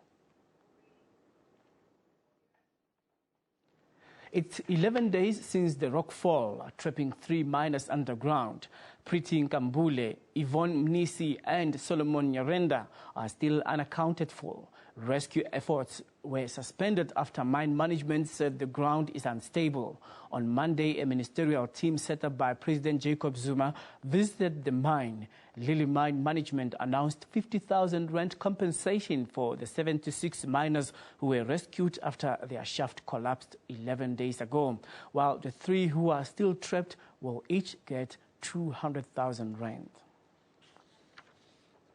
Leaders from the political divide remembered the trapped workers at Lily Mine in their contribution to the debate on President Jacob Zuma's State of the Nation address. I would like to offer up my thoughts and prayers to the families of the workers trapped underground at the Lily Mine in Mpumalanga.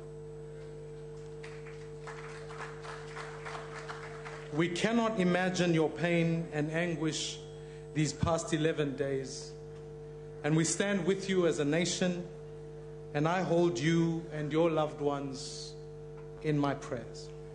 Today is the 11th day since the tragedy that befell our people at Lily Mine in Barberton, Mpumalanga. Please let us keep comrades Yvonne Mnisi, Pritin Kambule, and Solomon Nyarenda and their families in our prayers. Regrettably, rescue services had to be suspended due to further major fall of ground, and we are still awaiting further information. We also wish to acknowledge the proactive leadership of Minister Zwane, who has been seized with this matter from day one. The cooperation between mine management, trade union leadership, and the rescue teams has been remarkable, and the support from the Premier of Mpumalanga, plus the inter-ministerial committee consisting of Minister Zwane, Shabangu, and Dlamini, was a welcome relief to the community. The situation remains volatile at the embattled Mahikeng campus of the Northwest University. This follows violent clashes between police, campus security, and protesting students. Several buildings and university property have been vandalized and torched. 4 people who are allegedly not students at the campus were arrested last night. Protesting students want outsourcing to be discontinued and for students with outstanding debt to be registered. They also want suspended SRC President Benz Mabengwane to be reinstated. The Mahikeng campus of the Northwest University under siege. This security vehicle was torched by protesting students in the early hours of the morning. The university's financial aid office was also set alight. Lectures have been suspended, much to the frustration of some students. I'm just so frustrated because I have assignments to do and I had... All right, let's interrupt this program by crossing back to Parliament, where the debate on the SONA continues. Let me start off by quoting one short sentence from your State of the Nation address. We are proud of our democracy and what we have achieved in a short space of time. Our democracy is functional, solid, and stable. In this hard-fought-for democracy of ours, there have been many, many impressive achievements. One of these great achievements is the way tourism has grown over the last 2 decades. Tourism arrivals in South Africa have grown from 3.9 million in 1994 to 8.9 million arrivals in 2015. That is phenomenal growth. Tourism has truly become an immensely valuable treasure chest for our people, filled with precious gems and opportunities. And right now, honourable members, the opportunities in tourism are probably greater than ever before. But before I get there, a word or two about our economy. We do have challenges. There is no escaping it. Commodity prices have fallen dramatically, as Minister Rob Davies highlighted earlier in this debate. And we are experiencing one of the worst droughts our country has ever experienced. Not surprisingly, our economic growth is just not where it should be. We all know that. But we are sometimes guilty of seeing just the negative. Our economic policies have stood up to the harshest of tests. Our economy has proved to be very resilient. Growth is far too low, but it remains positive. 2 of our BRICS partner countries, both very big economies, are in recession. Having said that, the fact is that growth is not where it should be to address the challenges of unemployment, poverty, and inequality. We need to respond in the right way to reduce our debt and to get our economy on a higher growth path. That is precisely what our ANC-led government is doing. In the midst of these challenges, we continue improving our roads and port infrastructure. We continue building houses for our people and constructing dams. We are building hospitals and schools. That is the good news. You will hear more about it tomorrow from Minister Patel. Minister Pandor will tell you more about the Square Kilometre Ray Telescope, the biggest radio telescope in the world by far, designed by South Africans. But we do need to identify opportunities to get out of this sluggish growth and get onto a healthy growth path. And that is truly where tourism comes into the picture. As it stands today, honourable members, across the value chain, about 1.5 million people are employed in the tourism sector, directly and indirectly. According to Stats SA, Stats SA satellite account, in 2013, 655,000 people were directly involved in producing goods and services provided to tourists. We are confident that tourism can grow rapidly, offering more of our people work and livelihood opportunities. We are working closely with the Ministry of Small Business Development to stimulate the establishment of new SMMEs. Some of these small businesses will become the big and successful big businesses of the future. Comrade President, in your address to the nation on Thursday, you said that South African tourism will invest 100 million rand a year to promote domestic tourism, encouraging South Africans to tour their country. Your emphasis on the importance of domestic tourism came as music to the ears of all of us who are working in tourism, who so passionately believe in the great value tourism offers our country. We can assure you, Mr. President, that we are putting a great deal of effort and resources into domestic tourism. We are determined to make our iconic attractions accessible and affordable to all our people. More people should be able to travel to the Kruger National Park to see the biggest wildlife extravaganza on earth. Our people must have the opportunity to take the ferry to Robben Island and experience the story of the triumph of the human spirit over oppression. Many more school children should be able to visit Mapud Gubwe and to take pride in the history of this ancient African civilization that cast the golden rhino long before Africa was colonized. This is our heritage to be shared by all our people. It is fitting that your words, Mr. President, were spoken on the day that we were commemorating the release from prison of our first president, Nelson Mandela. This is exactly what our icon and leader, Madiba, would have wanted for his people, that all South Africans, regardless of economic status, should be able to enjoy our beautiful country and our rich heritage. And indeed, this is what this ANC-led government promises to work at, together with our partners in business. We will soon announce some exciting new measures to make our world-famous tourism attractions and iconic sites more accessible to all South Africans. We will not be able to achieve this goal overnight, but we are deeply committed to making this dream a reality for all our people. We will apply the 100 million rand you referred to, Mr. President, creatively, and it will be backed up by a vigorous marketing campaign. Around the country, our hotels, B&Bs, restaurants, and tourist attractions did a roaring trade over this festive season. You've seen it. Some of you went to restaurants, or some of you tried to make bookings and you couldn't get in. The best news is that this recovery translates into jobs, a lot of jobs. For every tourist who occupies a bed, there is someone to make that bed, to cook and to serve meals. Behind every tourist is a long line of people who benefit from a long list of jobs. Some supply fresh produce to restaurants. Others make furniture for hotels. Some are tourist guides who tell our remarkable story to the world. With more tourists coming to South Africa and more South Africans touring their own country, we can help break the back of unemployment in our country.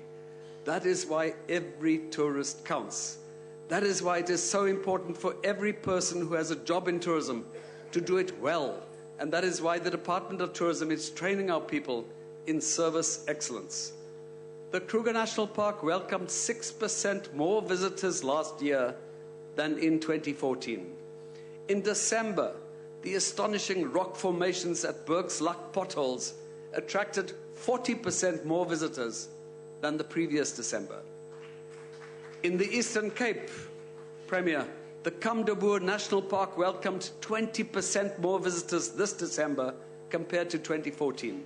No less than 4,000 people experienced the thrill of bungee jumping at the Blowkrans Bridge last year, and about 200,000 people visited the nearby Khoisan village for a unique cultural experience. In the Northern Cape, more than 12,000 people visited the Ograbis Falls in December, a 10% growth on December 2014. The Noord-Kaapenaars here will be pleased that the Northern Cape was named yesterday by Rough Guide as one of the top regions in the world to visit in 2016. Waar is julle Noord-Kaapenaars? In KwaZulu-Natal, the number of visitors to the Isimangaliso Wetland Park grew by 8% over last year. Tourists are increasingly seeking adventure and cultural experiences in rural areas, off the beaten path, and businesses are adapting to serve their needs. More people from around the world are eager to experience the amazing things we have to offer. That brings me, Honorable President, to another thing you said in your State of the Nation address. You said we must take advantage of the exchange rate as well as the recent changes to our visa regulations to boost inbound tourism.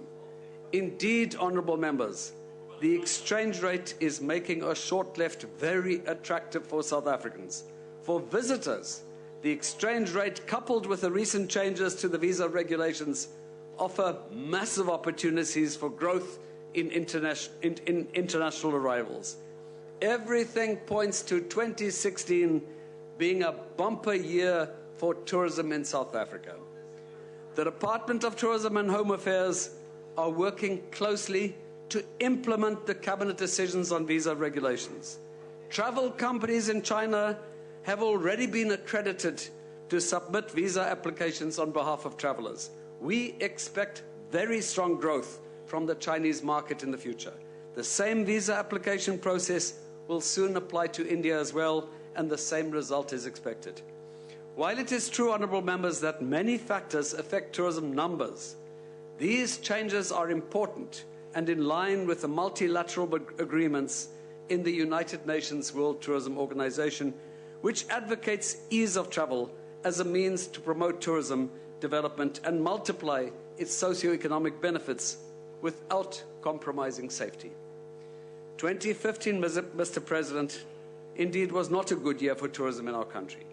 According to Stats SA data, tourism arrivals from the top 9 countries requiring visas saw a year-on-year decline of 20% in 2014 and a further 7% in 2015. However, in the last quarter of 2015, there was a 14% growth in arrivals from these visa-requiring countries. This is good news, and I have no doubt that tourism numbers will dramatically increase given the improvements in ease of travel and other conducive factors. In fact, honourable members, all indications are that we now have ideal conditions for growth in inbound tourism.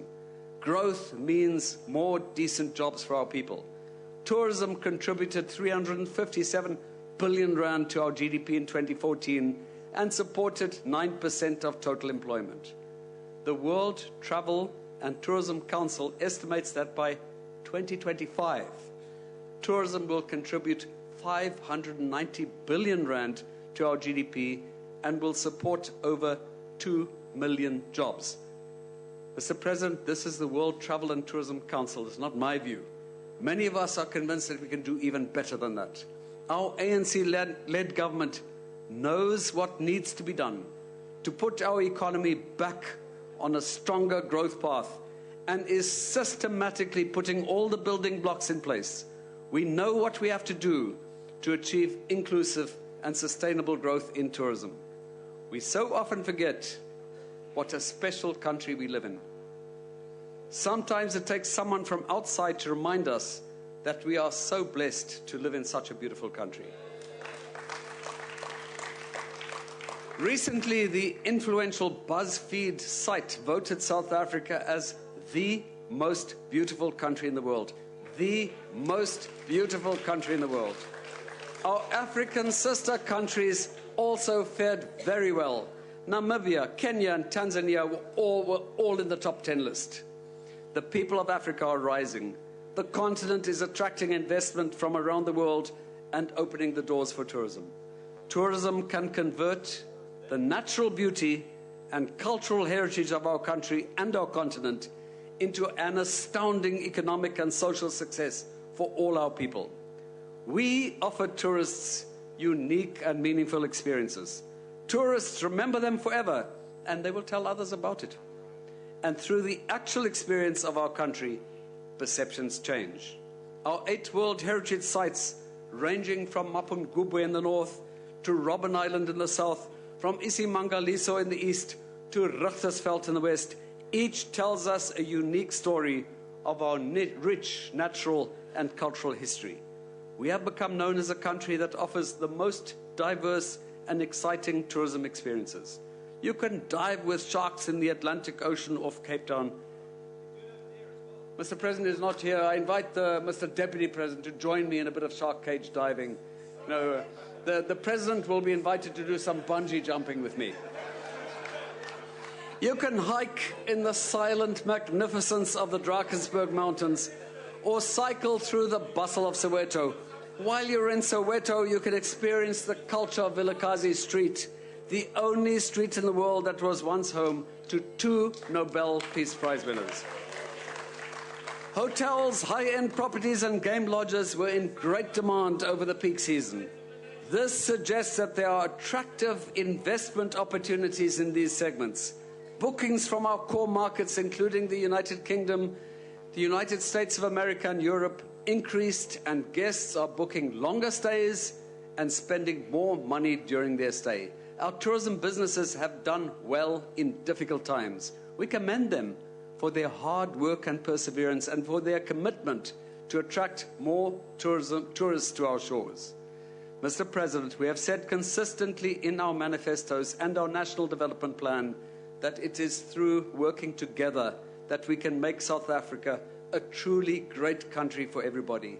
I am pleased to inform you that there is a healthy partnership between business and government in the tourism sector. We are jointly striving to achieve the inclusive growth of the sector and to create more jobs and opportunities for all our people. Our excellent performance in business events shows what an important driver of growth this segment has become. South Africa has been ranked #1 in Africa for international meetings and events, and we are steadily climbing up the ladder of international rankings for business events. The growth of tourism depends on healthy cooperation between all 3 spheres of government. We are working together to create new experiences and to crowd in tourism activities around our mega attractions. To mention a few examples, the Department of Environmental Affairs and Tourism are collaborating to develop a wild activity hub in Phalaborwa in the Kruger National Park. We have also joined forces with DIA, the Department of Environmental Affairs, to unlock the full potential of the oceans economy. And we have teamed up with the Department of Arts and Culture to improve the visitor experience at Robben Island. We are pleased to announce, Mr. President, that we have begun the work to install a solar energy system to replace Robben Island's reliance on diesel generators. You can expect an invitation when we officially switch to the solar system later this year. We know that Robben Island is close to your heart. You lived there for a number of years, admittedly not by choice. Now millions of people from all over the world want to visit this iconic World Heritage Site by choice. Our country not only shares with the world a rich history of ancient civilizations, struggles of resistance, peaceful transition to democracy under the leadership of the African National Congress, but it also tells the story of our shared ancestry and common humanity. It all began in Africa. In Gauteng, the discovery of Homo naledi resulted in a visitor rush to Marupeng in the cradle of humankind, which had a year-on-year increase in visitor numbers of 22%. This is one gem that will continue sparkling for decades to come. Mr. President, we are collectively buoyant, confident and optimistic about the growth prospects for tourism in our country. But we're not sitting back and waiting for it to happen. We are working hard to make it happen. We are removing the barriers that could stand in the way of tourism growth. We are training people to improve what is already an excellent standard of service in our country. We are working hard to enhance our destinations and our offerings to make our visitor experience an unforgettable one. And we are intensifying our marketing efforts to bring more and more people to our magnificent country. We are striving to become one of the top 20 destinations in the world. And in the pursuit of these goals, we will create jobs and lasting benefits to millions of our people. Through tourism, we will share our proud stories of liberation and reconciliation with the people of the world. Through tourism, we will contribute to global peace and friendship. We will share with the world our warmth and our spirit of Ubuntu. We are acutely aware, Mr. President, though, that our tourism sector is not as inclusive as it should be, that there is a need for meaningful transformation in the sector. In this regard, we are proud to announce that the new BBBEE codes, designed to accelerate transformation by including more black people through the tourism value chain, that the Charter Council was the first one to table these new codes.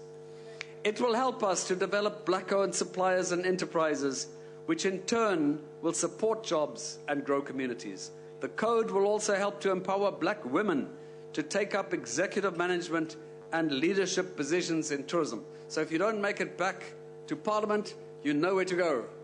Go to tourism. There's a great career waiting for you.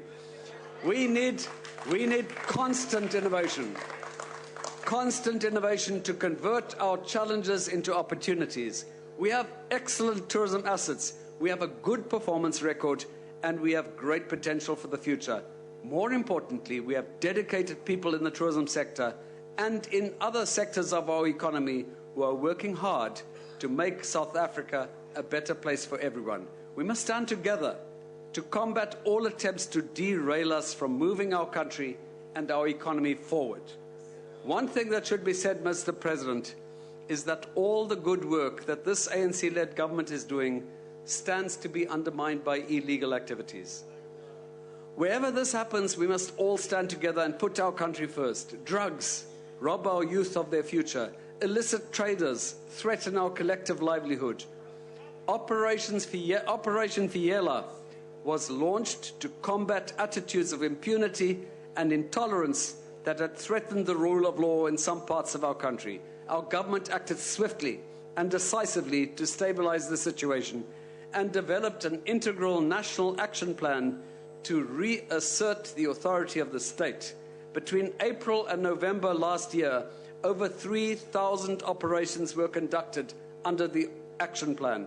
Over 40,000 arrests were made, vehicles were impounded, and firearms confiscated. Large quantities of drugs were found before they could make their way onto the streets and wreak their damage, especially among our young people. Operation Fiela has helped to reinstate the rule of law in many communities, and our people and our visitors can now feel much safer.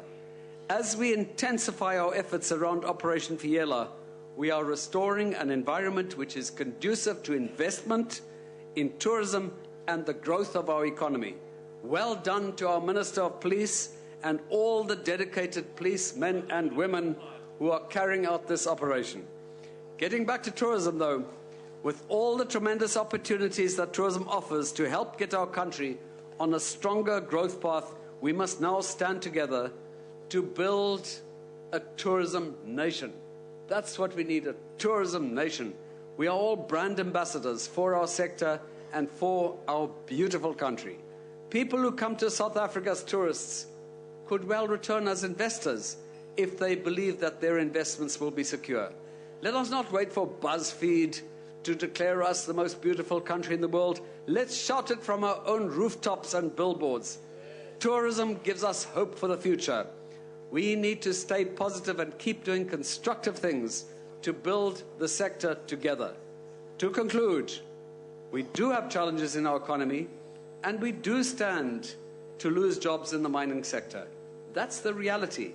But we can more than compensate for these possible job losses by getting greater numbers of tourists visiting our country. That's the truth.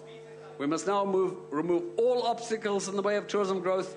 We must intensify our marketing efforts. Thank you, Honourable Member. And we must make the visiting experience Honourable a beautiful one. Thank you. Honourable Trollip, your turn, please.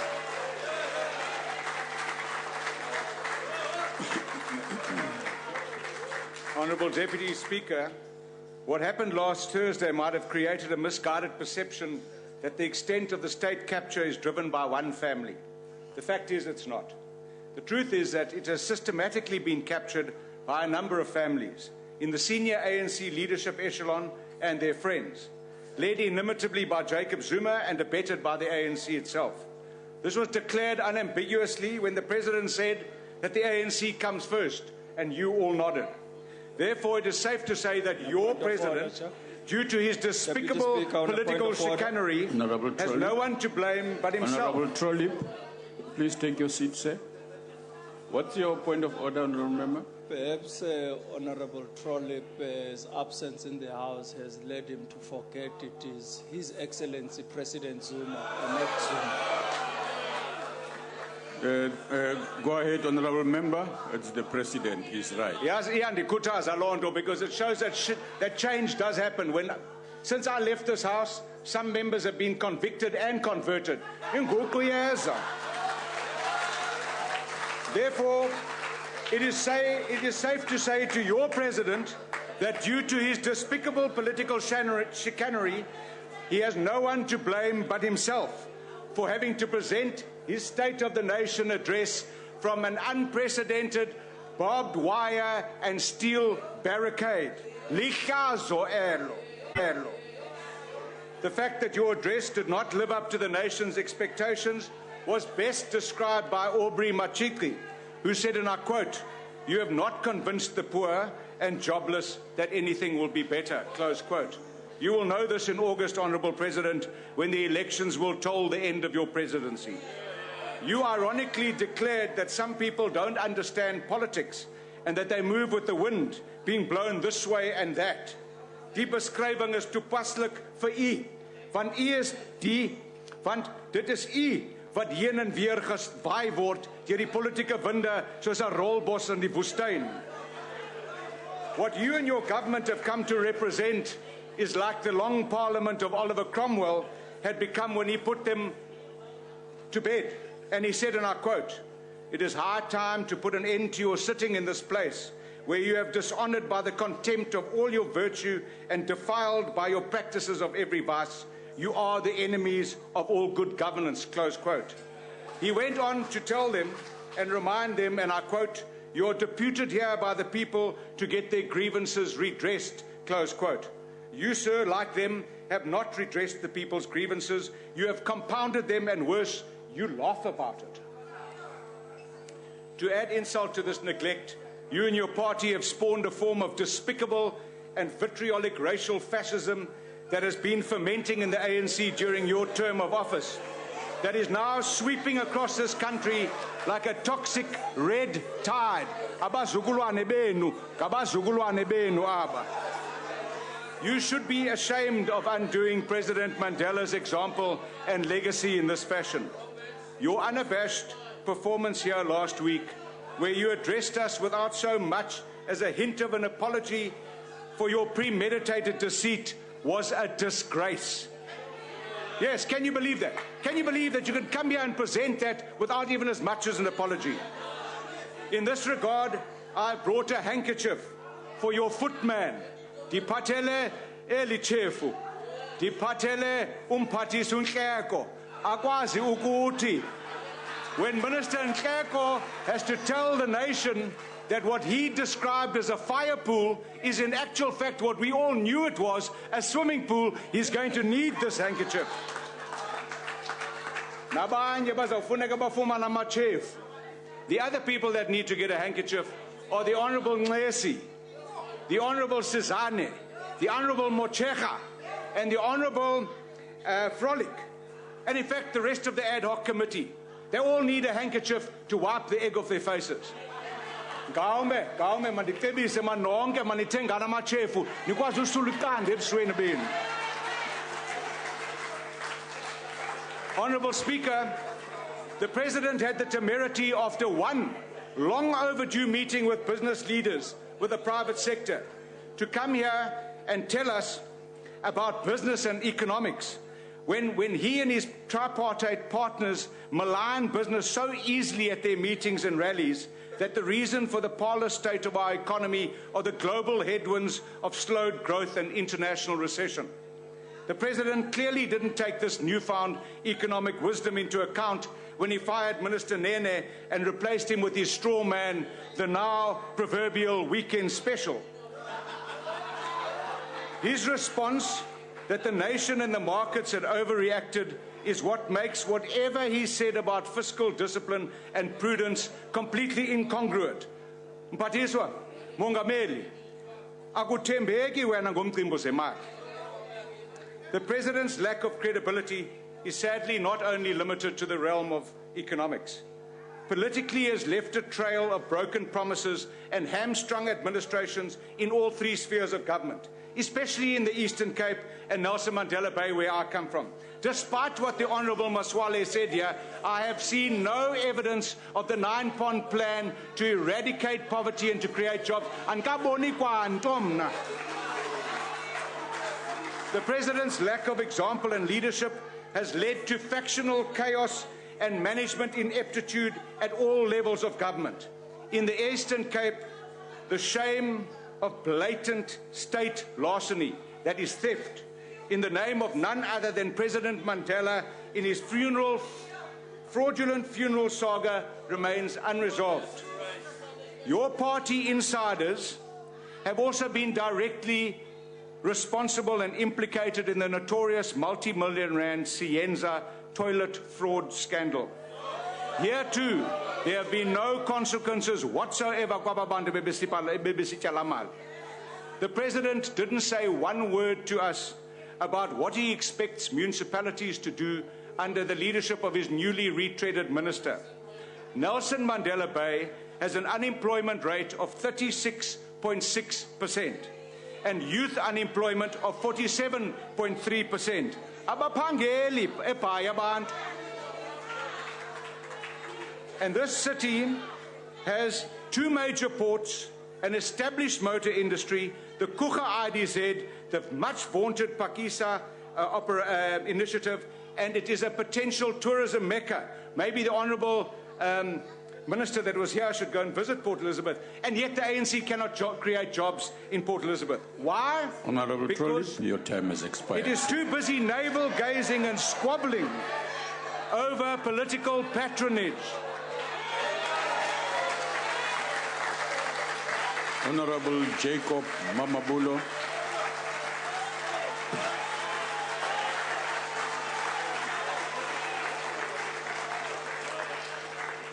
Honourable Deputy Speaker of the National Assembly, President Jacob Zuma, Deputy President Cyril Ramaphosa, Ministers, Deputy Ministers, Honourable Members, ladies and gentlemen. Honourable Members, kindly allow me first to convey the sincere apology of the Premier of Gauteng Province, Honourable David Makhura. Premier would have really loved to be here, and I'm glad to convey his apology. I feel honored and privileged to be afforded a rare opportunity, a rare moment to make few remarks contributing to the State of the Nation address. We congratulate and without doubt marvel at the remarkable excellence with which the President found the primary pulse for a radical economic turnaround of our country. This is consistent with the view of the ANC, shared by all its alliance partners, of a second radical phase of the National Democratic Revolution. We say this aware that there are those who are hell-bent and have made it their preoccupation and point of daily obsession to mount ridicule and slander, to find fault in what the President says. These permanently doubting Thomases and prophets of doom are required by their paymasters to construct fault where they clearly cannot find one.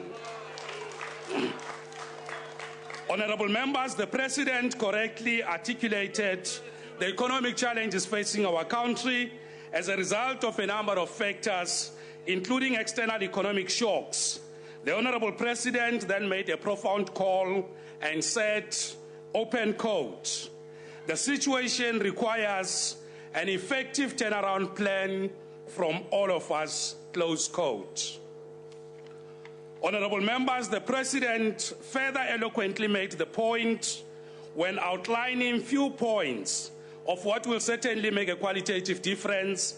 And he said, let me quote, "First, our country remains an attractive investment destination. It may face challenges, but its positive attributes far outweigh those challenges," close quote.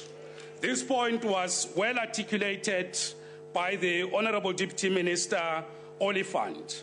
Honorable President, for us as the province of Gauteng, a province that is fast growing, that's fast urbanizing, we're really interested in what you defined as the positive attributes that far outweigh the challenges that our economy faces. Now, let me say, honorable members, that in Gauteng province, and this is consistent, Honorable President, with an article that appeared in yesterday's business report of the Sunday of the Star by Joe Brook, who indicated that the international trend currently to grow economies, create jobs, is to look at a city-by-city point, and that there are great opportunities for what you refer to, Honorable President, as the positive attributes for economic growth. And in that regard, as Gauteng province, of course, urbanizing and having many cities in our province, we want to agree, Honorable President, that the positive attributes to grow our economy lies in working with the cities. And you'll certainly agree, Honorable Members, we have many in our province. We have studied and analyzed the immense opportunities for growth in each one of these cities, and we are confident, Honorable President, that we will respond positively to your call for a turnaround and to make sure that we maximize the opportunities provided by what you define as the positive attributes that far outweigh the challenges we have. Honorable Members, allow me to articulate and to present to you the vision of our province, well presented by Premier David Makura in the last 2 years, a vision that we call transformation, modernization, and the reindustrialization of Gauteng as an internationally competitive city region. In this regard, Honorable President, our province has achieved a lot thus far in the last 2 years that we have been in office. Firstly, we have presented to our people what we call the TMR perspective, that is the transformation, modernization, and reindustrialization perspective. We can say without any doubt that the overwhelming majority of the people in our province, the key role players in the economy, have all expressed in the most popular and in the most resonating way, welcoming the TMR strategy in our province. We are very glad that the TMR constitutes a point of hope for the overwhelming majority of our people. Secondly, Honorable President, we have built a relationship of trust with our communities. This we did by establishing what we call the Ntirisano Service Delivery War Room. To this extent, Honorable President, there are independent research organizations that have confirmed that we have stabilized politically the province of Gauteng. We have significantly reduced the number of protests, especially sustained violent protests in our province. Our province is very stable, Honorable President. Thirdly, we have created technical capacity within organs of the state, working with our municipalities to make sure that we promptly respond to the challenge that you have outlined of that of a radical turnaround of our economy. As we speak, Honorable President, Gauteng province has completed integrated planning with our municipalities to make sure that we roll out the TMR perspective across all our municipalities and what we call as 5 corridors of development. Honorable members, let me also, whilst appreciating that Premier David Makura will on Monday lead the rest of the province in outlining all the packaged projects for a radical economic transformation, let me just share with you 2 most important key infrastructure projects that we will still be rolling out. In the Western Corridor, in the Western region, we have a project which we are going to launch, the first post-apartheid city in the area known as Savierfontein. This is the first democratic post-apartheid city that will make an impact in the city of Johannesburg, Western area, Randfontein municipalities, Merafong, and Mohali City local municipality. Now, Honorable President, we would like to invite government at all levels to partner with us to make sure that we realize the first post-apartheid city led by the democratic government. The second major project we have is what we call the Kopanum Precinct. This is a multi-billion project investment to revitalize the inner city of Johannesburg. Working with the city and private sector, we are going to invest in revitalizing and renewing the inner city of Johannesburg. And we are definitely sure, Honorable President, that this mega infrastructure project will turn around the economy of Gauteng. Allow me, Honorable President, to also say, as part of the TMR in our province, we would like to invite you and, of course, the rest of the cabinet to engage with the province on a concept of the township economy. More often when we talk about township economy, people mistakenly believe that we are talking about minor interventions that will have no bearing on the outlook of the spatial legacy of apartheid in our townships. I must say, we as the provincial government of Gauteng, working with our municipalities, we are going to leverage the government's infrastructure investment portfolio to make sure that we radically turn around and change the balance sheet, expands the property assets of our township, and in that way, we are quite sure that we will create people's property as a source of people's power. Now, let me conclude, Honorable President, by welcoming a very important intervention you made.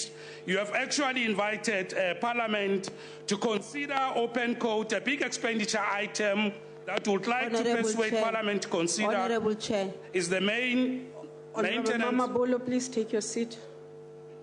Honorable Zulu. Thank you, Honorable Chairperson. Would the member take a question? Honorable Mama Bolo, are you prepared to take a question? Yes, Honorable Chair, I'm Honorable prepared to take Zulu, a question. he is prepared to take a question. Thank you very much. Honorable Mama Bolo, I'd like to ask you a question as to what would you say to the people of South Africa about the dishonorable, despicable behavior of the members of this House who continue to insult, disrespect, agitate against the President of the country? What would you say to that? Order. Order. Honorable Mama Bulu, you are on the podium.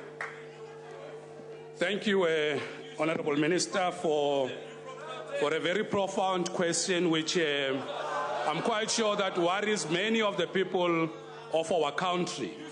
But let me say that from the point of view of our province, we are deeply concerned and very much worried about the emergence of extremely backward, neo-fascist and racist tendencies that are degenerating the capacity of this House to serve our people. We have observed that there are people who have made it their daily business. These are fanatics of violence, of racism, that have got nothing to offer in this House. All what they provide is insults and violence. The majority of our people may not have the opportunity to express themselves, but they will, during the next local government elections, they will send them to the dustbin of history, as it happened with many fanatics of violence. So we are very much pleased that history will see them exactly the same way, that it has treated the same people with the same tendencies, and we are confident that we'll move forward. Let me conclude, honorable members, by saying that the province of Gauteng is ready, Honorable President, using our infrastructure investment portfolio to host what will be the first democratically constructed real people's parliament, which I hope, President, will come to the province of Gauteng. We are pleased to say, consistent with the character of what we have said in the province of mega human settlement. Honorable Mamabulo, please take your seat. Honorable Julius. Chair, I just wanted to know whether Honorable Mamabulo will take a question on the whereabouts of the Premier of Gauteng, whether he will not... Honorable Julius, that's not a question. Honorable Mamabulo, please continue. Thank you very much, Honorable Chair. Let me say that, Honorable Members, our province is ready to make sure that we host you. Remember that Gauteng has been declared the best province to work and to live in. We are ready, Honorable President, that you come to Gauteng and we will build the best, most beautiful parliament whose look and feel will make sure that honorable members will be ashamed to disrupt, to throw insult into the house. The quicker and faster you move, President, our province is ready. Thank you. Thank you, sir. Chairperson. The Honorable Davis. Chairperson, just on a point of order. Honorable Davis, please take a seat. I didn't want to interrupt the previous speaker nor the current one. The point you just ruled on, I'm yet to be in this House when a person asks a question and it's ruled as not a question. The procedure is normally to ask the speaker whether or not they will take a question. Since when does the presiding officer decide on the content of a question? Thank you, Honorable Member. Please take your seat. Could you reply to me, please? Please take your seat. I would like a reply, please. Please take your seat. I have raised a point of order. You did. You need to take rule. your seat so that I can respond to you. Order, members. Honorable Julius did ask to put a question to the Honorable Member who was on the podium. The question he put to the member on the podium was to ask the member to speculate as to where his premier was, and I disallowed that question. Honorable Davis, please continue.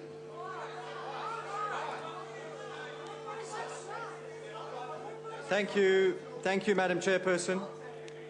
Today, as we debate the state of the nation, we stand in solidarity with the 8.3 million South Africans without jobs.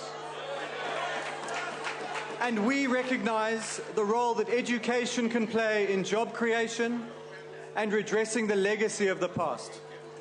As the Supreme Court of Appeal said last year, basic education is the primary driver of transformation in South Africa. And yet, last week, in his State of the Nation address, President Zuma said nothing about basic education. Nothing. We spend 203 billion rand per annum on basic education. It is the biggest item in the line. It is the biggest line item in the budget. But the president had nothing to say about it. The matric results released last month showed a national decline from 75% to 70%, but the president said nothing. Every province, except for the Western Cape, performed worse than the previous year, but the president said nothing. And there were 22 schools across the country that recorded a pass rate of 0%. Imagine that, a school where not one learner passes. But the president remained silent.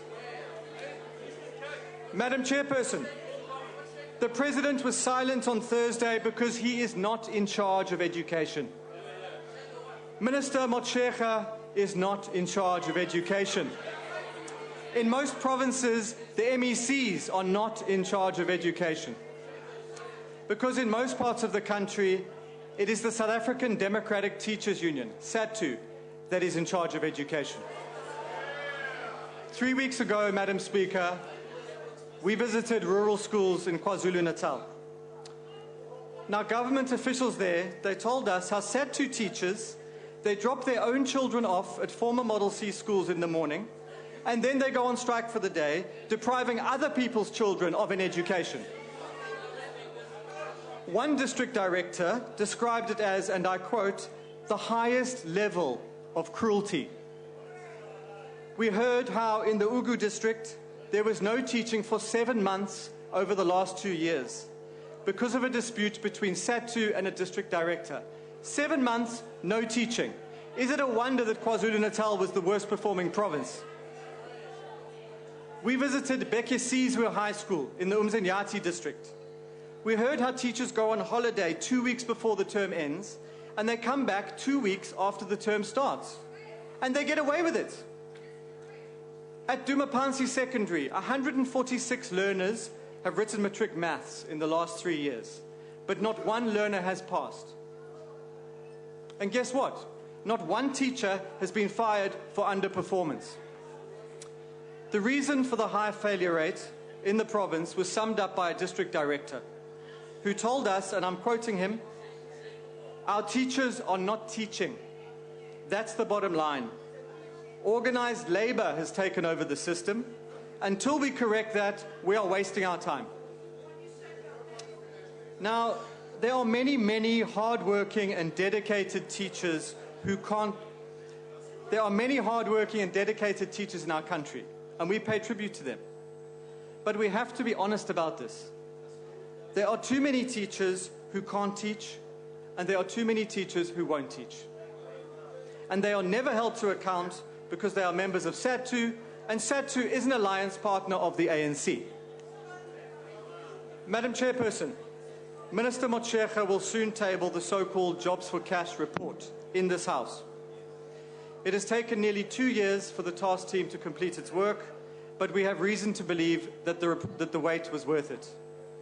The report will show how SADTU-aligned officials arrange teaching posts for SADTU members in exchange for cash. It will show how SADTU has captured six of the 9 provincial government departments, 6 of them under control of SADTU. It will show that in these provinces, SADTU runs a protection racket, where underperforming teachers are protected because they are members of SADTU. It will show how SADTU uses militancy to exert pressure on its members to be unionists first and professionals second. The conclusion is clear. For SADTU bosses, loyalty to the union is prized over loyalty to the children of this country. And if you're a SADTU member looking for a promotion, it's better to be on the streets picketing than in the classroom teaching. President Zuma, we know this is a difficult time for you. And we know you need all the friends in the alliance you can get. But if you won't put South Africa first, at least put the children of this country first. Break your silence. Break your silence on Thursday. Tell us what you will do to smash the SADTU protection racket so that we can improve the education of every child in our country. I thank you. Thank you, sir. The Honorable Godi.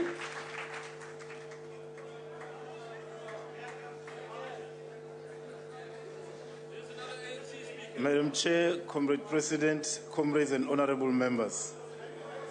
The APC represents a historical, political and ideological current of Africanism. As the torchbearers of Africanism, the APC represents a continuum of the likes of Anton Lembede and A.P. Mda, Robert Sobukwe, and that erudite Africanist intellectual Peter Aboroko. Africanism, as understood and articulated by the APC, is Pan-Africanistic in scope, socialistic in content, humanistic in orientation, and creative in purpose. Chair, I stand here in memory of the late Robert Mangalisi Sobukwe, a great patriot and outstanding leader who passed away on the 27th February 1978, whose life and legacy the APC celebrates throughout the month of February.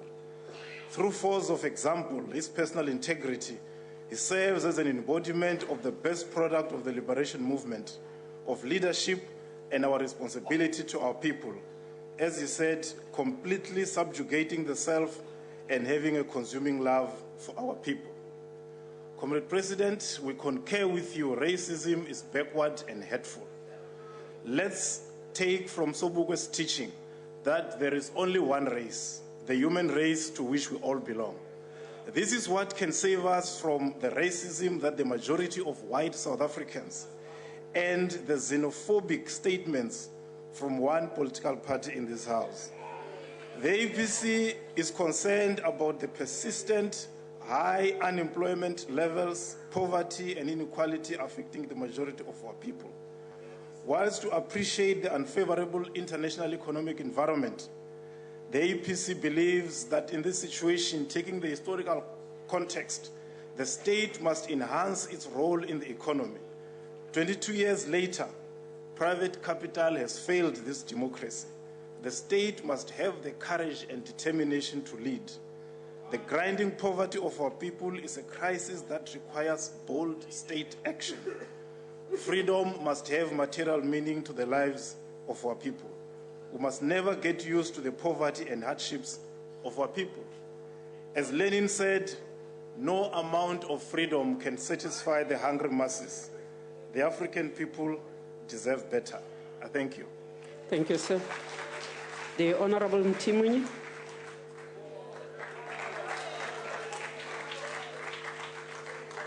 Madam Chair of the NCOP, I want to correct one thing. SATU is not aligned to the ANC. It is COSATU that is aligned to the ANC. I hope the poor member of the DA gets his politics correct. The second point I want to correct. Don't drown the speaker on the podium. Exam results fluctuate all the time from province to province. We have seen that over the years. In 2014, we had Free State leading the country in terms of math, and we never blew our own trumpet about it. And the Western Cape, therefore, is no exception. We can only congratulate you because we are not jealous as the ANC. Madam Chair of the NCOP, change does not simply involve the slow and continuous increase or decrease in growth. At a certain point, new qualities emerge as a sharp rupture with the past and a leap into the future. The foregoing has been the political situation in South Africa in terms of the first phase of our democratic transition from apartheid and colonialism to a national democratic society. In the same vein, why not gainsaying the challenges we face? The second phase, whose focus is on economic transformation for the reversal of the ligas of colonialism of a special type, should demonstrate a quantitative incremental change culminating into a qualitative leap. It is without doubt, Madam Chair, that the statutory pillars of apartheid or colonialism were felt by the adoption of the new Constitution of 1996. What is a critical significance with the Constitution is that in Section 9 sub 2 entrenches substantive equality and further privileges for justifiable socio-economic rights. It is noteworthy that while a positive obligation is cast on the state to promote and fulfill the rights as contained in the Bill of Rights, substantively, equality in this respect cannot be removed from economic redress imperatives.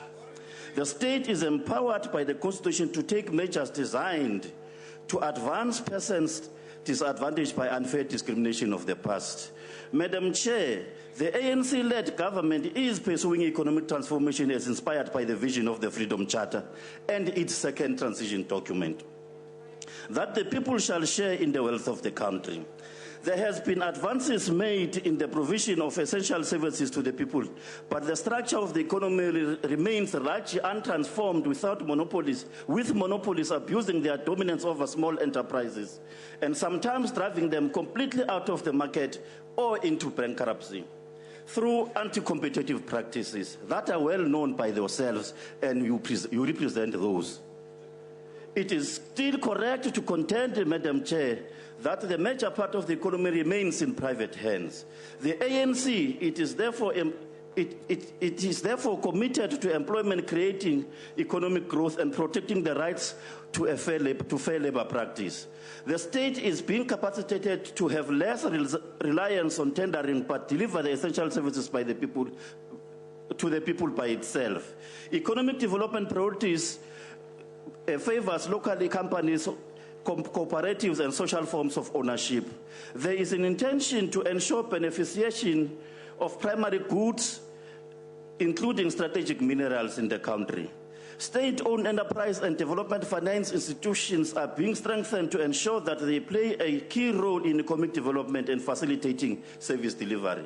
Madam Chair, economic transformation requires steps that effect quantitative change towards a qualitative leap into which prosperity is equitably distributed across racial and gender lines. To achieve economic equity, South Africa requires that steps be taken to transform the structure of the economy to render it broader and more inclusive. In transforming the structure of the economy, the developmental state must consolidate and advance development and ensure a better life for all in South Africa that truly belongs to all who live in it, black or white. The fact is the economy of the country remains in the control of private hands, which is dominantly expatriate capital, with 70% of the economy in the private hands by extension implies that there can be little economic transformation without private sector cooperation. However, the private sector appears more driven by profit accumulation than it is by social transformation imperatives. The ANC, by character, is biased to the poor and the working class. However, the obtaining conditions at national and global spheres by far requires the ANC government to be more cautious in advancing economic transformation. The vexing question, therefore, Madam Chair, is whether the ANC is expediting the full emancipation of our people from colonialism of a special type legacy. Indeed, the dialectical nature of the ANC character, being the disciplined force of the left, that neither bows to the market forces dictating that everyone should care only for themselves, nor embrace adventuristic antics of extreme left that seek immediate obliteration of capitalism. Madam Chair, South Africa's role in the global arena extends beyond economic diplomacy to creating a more just and equitable world order. The ANC-led South African government secures national interest while contributing in building an integrated African economy through, amongst others, regional economic integration. The Freedom Charter envisages peace and friendship amongst nations through social justice. It is in pursuit of this noble goal, Madam Chair, that the ANC-led government continues to build a strong South-to-South relations and promoting North-to-South relations while advocating for transformation of global economic transformation like the World Bank, the World Trade Organization, and the International Monetary Fund. Madam Chair, South Africa and other African countries are in the process of transforming their economies from being dominantly reliant on export of raw materials to efficiently beneficiating their primary goods to prop up their export value. There is thus gradual economic growth and development in the continent, albeit from a low base for some countries. It should, however, be highlighted that some parts of the continent are politically unstable, owing in the main to extremism, terrorism, and external interference in the domestic affairs. The ANC believes, therefore, Madam Chair, that there can be no meaningful economic development without peace and stability. Hence, our government involvement in peacekeeping and peacemaking missions on the continent. South Africa is a member of a number of international bodies seeking to foster economic development across the globe. The balance of forces in bodies like the Bretton Woods Institution, which include the IMF and the World Bank, remain heavily tipped in favor of developed countries. However, South Africa and other member states have not relented in advancing interest of developing countries. South Africa, Madam Chair, has concurrently been strengthening South African South-to-South relations, more especially through its membership of the BRICS countries. The BRICS countries have now launched the BRICS Development Bank to avail funds for developing nations to advance their development agenda. The Development Bank is critical to funding infrastructure development to extend affordable and accessible services to the majority of citizens, both permanent and temporary residents of developing countries. Infrastructure development is also aimed at facilitating better conditions of business and thus stimulating economic growth and, by extension, employment creation and poverty eradication. Madam Chair, South Africa's membership of the International Labour Organization enjoins it only to promote favorable employment conditions and ensure fair labor practices but also to promote the creation of decent employment. In this regard, South Africa has an obligation to ensure that South African companies do not only observe fair labor practices when conducting business inside the country, but also that they do so even when conducting business in foreign countries. In other words, South African firms cannot pay living wage to South African workers whilst exploiting workers in or from other parts of the continent. I hope you tell your friends. Madam Chair, the people shall share in the wealth of the country, exclaimed the Freedom Charter editorially. The 53rd African National Congress conference acknowledges that significant progress has been made in meeting the basic needs of the people. That includes the growth of social wage and the provision of infrastructure. However, it further recognizes that the redistribution of economic assets and growing job-creating industries had been minimal. The ANC is committed to take resolute action to overcome the triple challenges of poverty, inequality, and unemployment, which are at the heart of South African socio-economic challenges. To this effect, Madam Chair, the ANC government is transforming the structure of the economy through industrialization as empowered by its policies such as the Black Industrialist Policy, IPAP, and many more. Madam Chair, the ANC most effective weapon in campaigning against poverty remains the creation of decent work, which itself requires faster and more inclusive growth.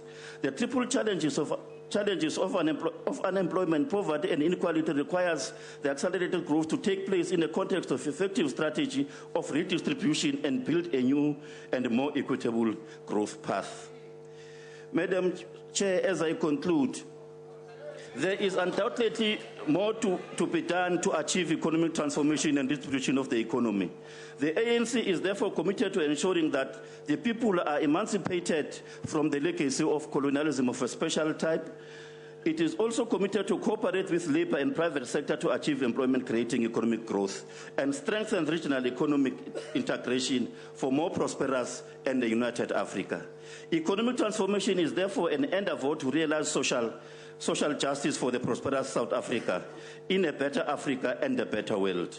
The ANC therefore pursues a better life for all South Africans while working for a better world order underpinned by equality and social justice. Madam Speaker, there exists therefore a basis on which we can say South Africa today is indeed better than yesterday. And there is hope that tomorrow will be better than today. My last point before I depart this podium, Chair, to last.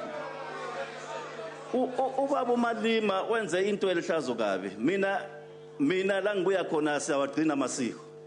Siyawela thina. Sithi sikhamba nabo baba. It is mischievous and very derogatory of an African culture for Malima to come here and make a mockery out of it. Liyahlonishwa lela siko. You just don't speak about it anyway. I thank you, Madam Chair. Thank you, sir. The Chief Whip of the largest opposition party, the Honourable Steenhuisen. Thank you very much, Chairperson. It was hardly surprising today that the ANC speakers list only came out a few moments before we came into the House. No doubt there was a lot of anxious coin tossing, drawing of straws, and nail-biting bouts of rock, paper and scissors in the ANC caucus room to see who the poor souls were that would have to come out here today and defend this one man's indefensible behavior and his very poor speech yet again. But we did get some people out here, the B team admittedly.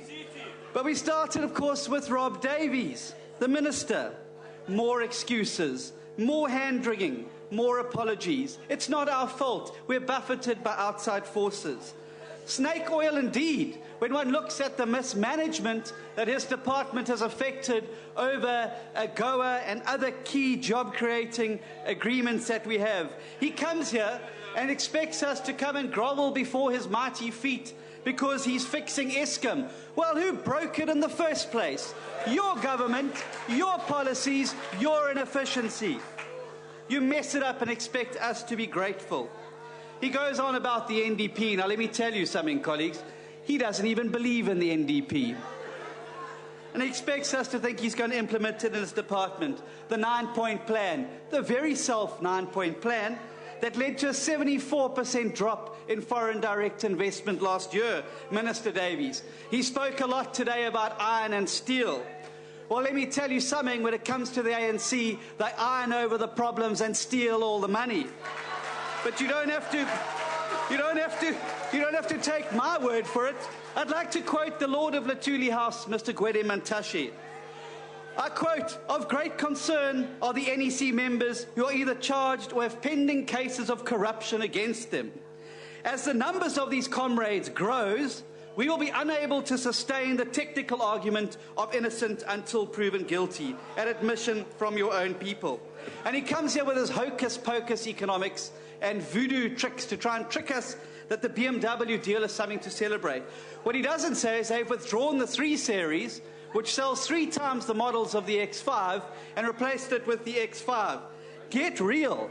That's snake oil indeed. But you know what? I'd like to quote Lennon as well, the Honourable Gordy did. Except I want to quote John Lennon. And he wrote a song called The Nowhere Man, and it goes something like this. He's a real nowhere man, sitting in his nowhere land, making all his nowhere plans for nobody. Isn't that Minister Davies? We then had the Premier of the Eastern Cape. I see he's done a hit and run. Weakest province. How low can the bar go that this is the best that you can bring to the House today? The worst performing province in education, a pass rate of only 56%. Mud schools, no furniture, 45% unemployment, 46% of the national bucket toilets on his watch in his province. He comes in his Breitling watch, flashing it at the podium, and expects to fool us. Abantu bayokobona. Then, the Deputy Minister of Minerals and Energy. Working for Minister Gupta must be hard. Poor man's still trying to work out how he got appointed or why he's here. He came here with slogans. But you know things are getting really bad when you duff up your own slogans at the podium.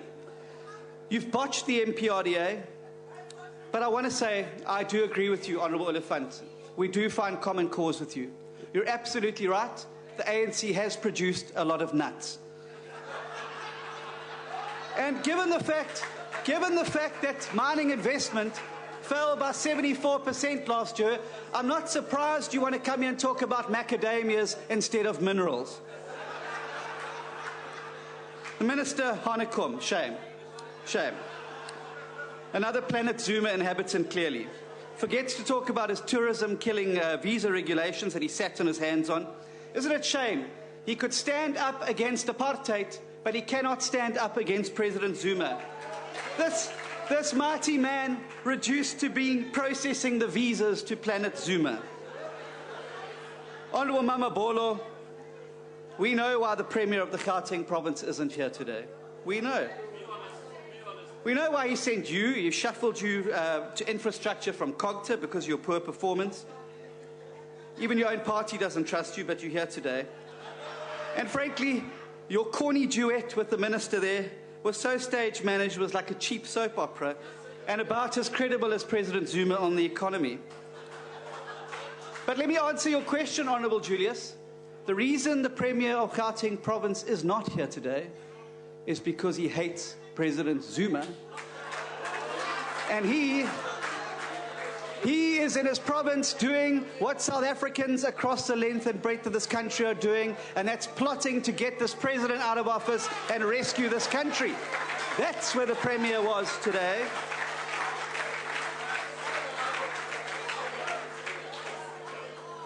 Honourable Mtamunye, thank you very much. It was like reading a copy of the Business Day all over again. Not much substance there, I'm afraid. But you know what? We've seen this week how the President has thrown the ANC caucus under the bus. So instead of the struggle songs that we're going to hear going into the local government elections, I bet you they're taking lessons on the wheels on the bus. Go round and round, round and round, round and round.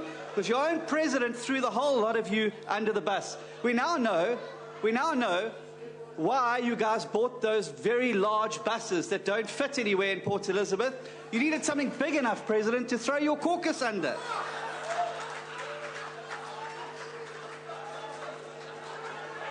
But let me now say, let me now say, there's a speaker who's going to come up here next. We know the venom and vitriol that's on its way to this podium. But let's talk about the first person in this parliament that got thrown under the bus by President Zuma in his defense of Nkandla. Anyone know who it was? It was our former Speaker, Max Sisulu, an honourable man, a deeply honourable man, who has the respect of everybody in this house. And he made the cardinal error.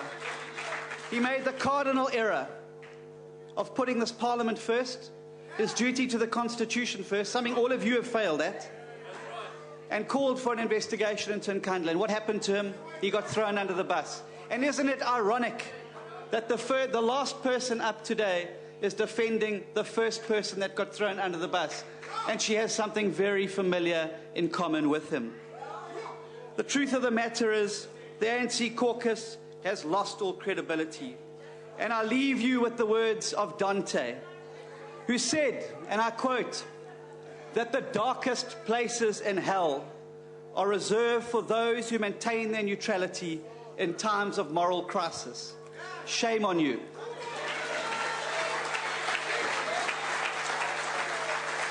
The Honourable, the Minister of Human Settlements.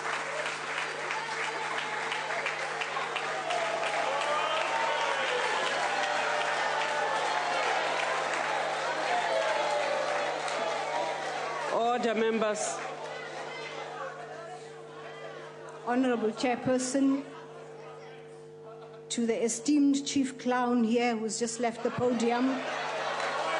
Yes, indeed, I have something in common with the man that you describe as the former Speaker, Max Sisulu, and that is honor. That is something that we have in common. Madam Chairperson, Mr. President, honourable members, on a sober note, I wanted to start off by honouring the valour of a young South African woman, Thembi Nkadimeng Simelane, who for 20 years worked tirelessly to track down the brutal apartheid killers of her sister Nokuthula Simelane. She has finally won the right to have the killers of Nokuthula, who operated as an ANC underground operative in Swaziland, prosecuted. Thembi was only 9 years old when her sister was heinously murdered. And we sit here and joke about everything else except that which is vital to our people, their dignity. The courage and bravery that she has displayed gives me hope, Mr. President, honourable members. It gives me hope that our young people will continue our struggle for justice and everything that we fought for. There is hope in the future when there is somebody like Thembi. We have overcome many obstacles. We will rule this country until all our people have a better life, until we have a truly non-racial society, until these benches all around here are packed with people who treasure our liberation and not trash it. We will get that society, and the ANC will still lead when we get that society. Those who came before us have bequeathed us with the simple tools to characterize this particular debate we've had today, one of them is this one. It's a tireless wisdom I'd like all of you to remember at all times when we have an occasion like this. And that it says, great minds discuss ideas. Average minds discuss events. Weak minds, vacuous minds, discuss people. That's exactly what we have had here. It's exactly what we've had here. And I can add to that, not only are they vacuous and discuss people, they even have created planets of their own imagination, planet Zuma. That is the banality of these weak minds. Honourable members, the President presented here a solid roadmap for the current period that we're in through his SONA debate on Thursday. Not unexpectedly, the response to the President's SONA can be grouped into two camps. One, the anti-ANC, anti-Zuma brigade, which was predictable. This camp found nothing, saw nothing, heard nothing, learned nothing from SONA. This was exemplified by Honorable Maimane and Honorable Julius Malamba, who thankfully has left. The air is cleaner without them here. Or perhaps the second group, which is the most important group. These are the discerning citizens of this country. They not only listened, but they also read the State of the Nation address. The latter comprised mainly of investors, business people, economists, CEOs of companies, captains of industry, and ordinary citizens wanting to hear about the future of this country. Writing in Business Day on the 23rd of February in 2016, journalist Stuart Theobald speaks of many who in business were making sure that they understand what the president said. And this is what he has to say, I quote, "Senior business leaders had a 3-day meeting with senior government officials. The effects were clear in Mr. Zuma's speech. The speech promised much that business had been asking for, promoting South Africa as an investment destination." And I can continue. Indeed, while this is obvious to the broader business community and ordinary South African, the message sadly is lost to all this anti-Zuma brigade that you find on this side. Completely lost. Given the past experience, I did not hold my breath or expect that perhaps sense would dominate in this debate. What we've heard from Korbrook and whatever it is, Korbrook, Trollip, and everybody else is taking this country nowhere whatsoever. Honourable Minister, please take your seat. Honourable Member. Chairperson, on a point of order, it's the Honourable Trollip. We don't refer to each other in the way that this minister does. Your point is sustained, sir. Honourable Minister, we have Honourable Trollip. Oh, I'm sorry. I thought he said Honourable Korbrook. No? Okay. Okay. Okay. Order, members. Okay. The point is made, Honourable Trollip.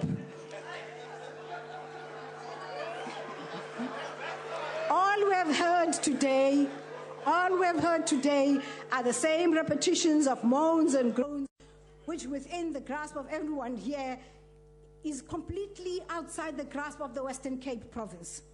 Here where we are now is poverty, inequality, racial tensions of the highest nature, right here in the Western Cape. Now Maimane comes here and tells us his grand plan. Honourable Maimane, he comes here and he tells us of his grand plan of how to fight gangsterism. It's been the worst here in the Western Cape. Why have they not done anything about it? Right here.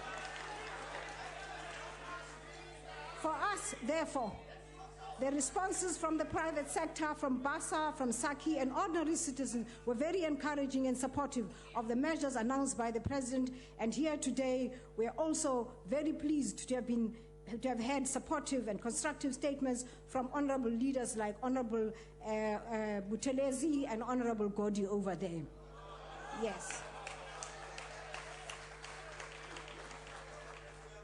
Honourable Nkwintim once coined a phrase, honourable members, and said, "Mr. President, we are moving. Siyakuba. But now we've gone beyond that in our delivery. We are sailing on. Sometimes it is on rough water, but our mast is aligned to the wind. We are doing exceptionally well in some areas, and it is time that we boldly take credit for what we have been able to achieve." I want to give you one example. In his address on the occasion of the Sunday Times Literary Awards, Justice Edwin Cameron provides a lucid, objective assessment of the performance of our political dispensation. And he notes, I quote, "Our policy is boisterous, rowdy, sometimes cacophonous, and often angry. That much is to be expected. But after nearly 2 decades, we have more freedom, more debate, more robust direct engagement with each other."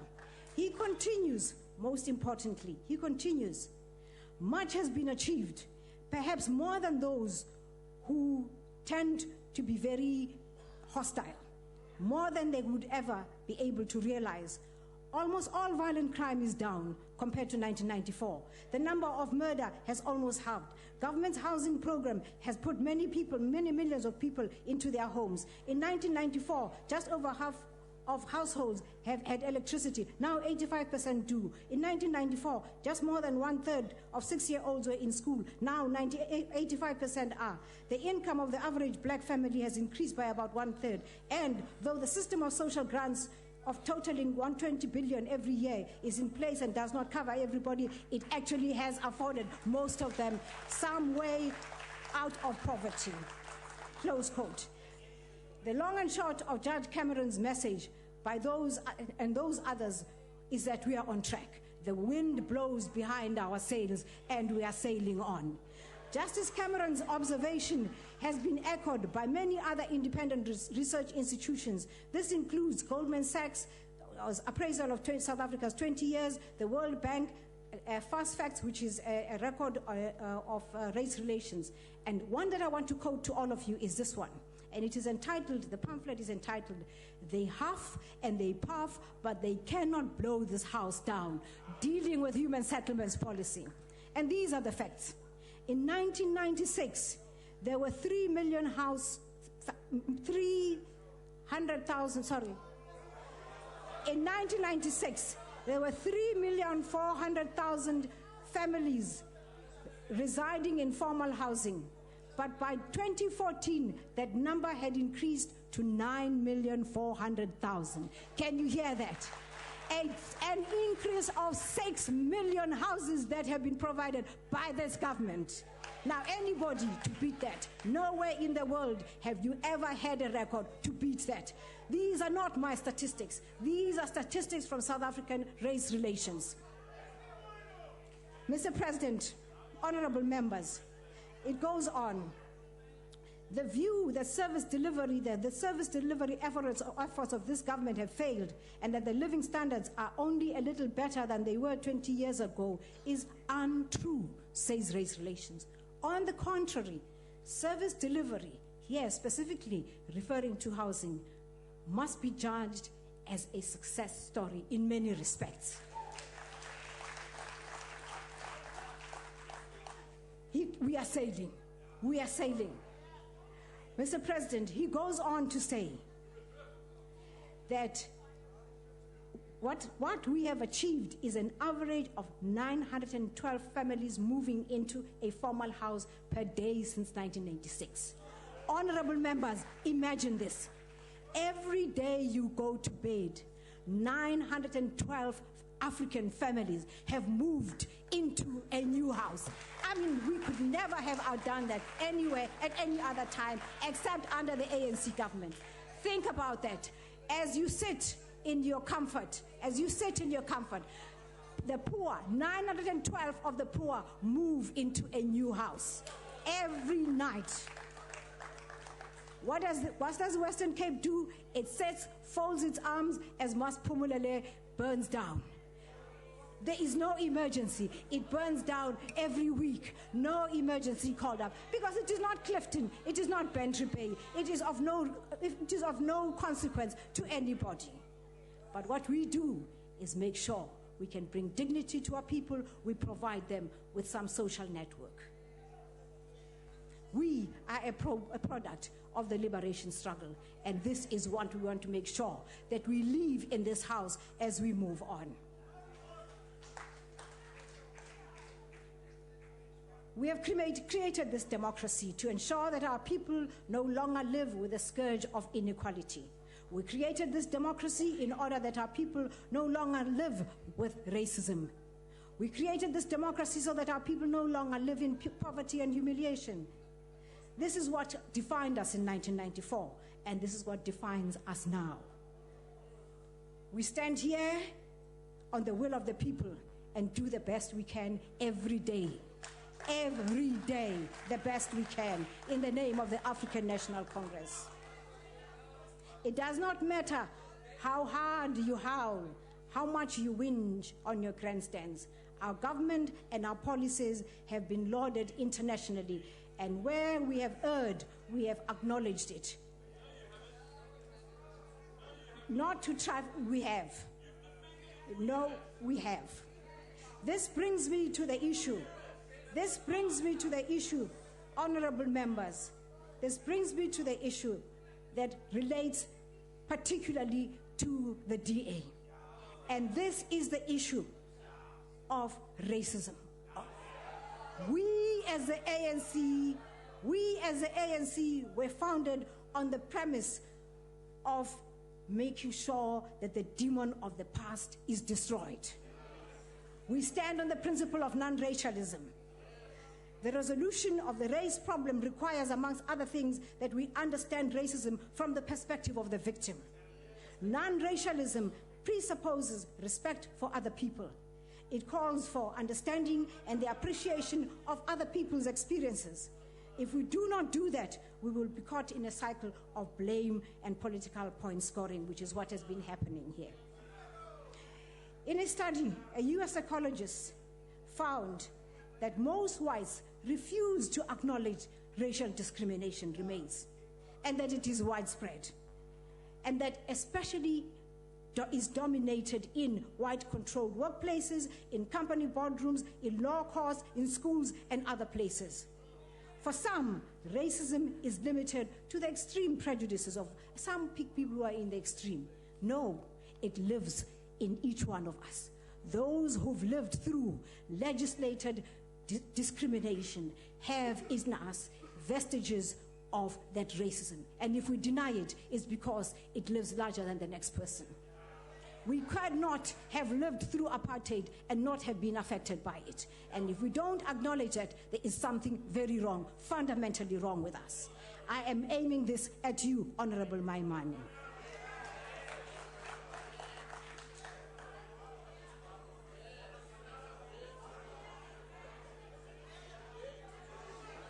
Whenever experience of racial discrimination are not only painful and stressful, they also have a cumulative effect on individuals, their families and communities. For the majority of whites, however, acts of discrimination and acts of violence are isolated events. As a result, whites, unfortunately, often feel that we tend to over-exaggerate, overreact some of these things. And they forget that blacks live with this on a day-to-day basis. We in the ANC have interrogated this matter and we have dealt with it over the years. We urge you to deal with the racism in your party, Honorable Maimane. Honorable Minister, please take your seat. Honorable Mkwana Mashabane.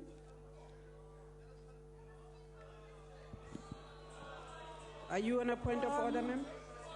Is the order Minister prepared to take a question?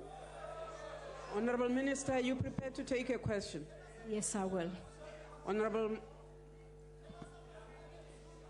As Honorable order, members. Minister knows that South Africa has earned its own respect through the preamble of our constitution, if not the entire constitution. Would you say that the representation of people who voted for DA is reflective of who is seated here representing them today? Thank you. Honorable Minister.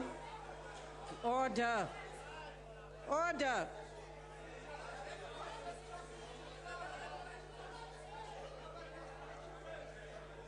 Order, members. Honorable Minister.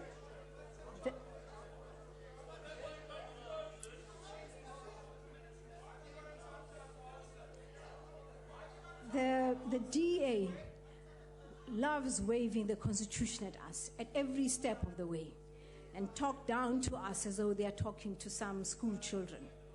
Indeed, the preamble of the Constitution deals with this matter.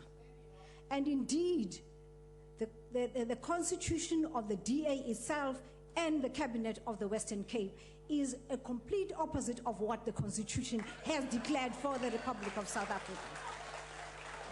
And it's of no consequence. Speaker, Honorable Minister, please take your seat.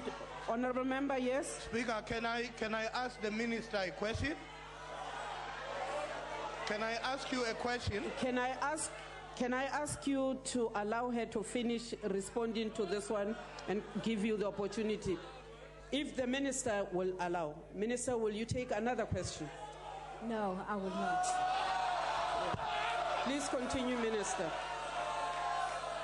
Order, members. Order. Please continue, Minister. Thank you, Honorable Chair. In an article entitled White Privilege Unpacking the Invisible Knapsack, the author links racism with privilege and self-interest. And she writes, and I quote, "As a white person, I've come to see white privilege as an invisible package of unearned assets, which I can count on cashing in each day, but about which I was meant to remain oblivious. White privilege is like an invisible, weightless knapsack of special provisions, maps, passports, code books, visas, clothes, tools, and blank checks." Close quote. That's how she has come to experience white privilege. In case most of you have not understood this, remove your knapsack, because this is what gives you the privilege that makes you sit there and be insensitive about the suffering of our people. Honorable Maimane, look very carefully at your party. The DA's success in making inroads in black society will be determined by vigorous soul searching within your party of how you have overcome prejudices that were held by the whites, especially on your side, before we gave them the freedom that they have today. You will not make any inroads into black society, and you know that. You know that. Look very carefully at everybody that you have around you. And in fact, watch it.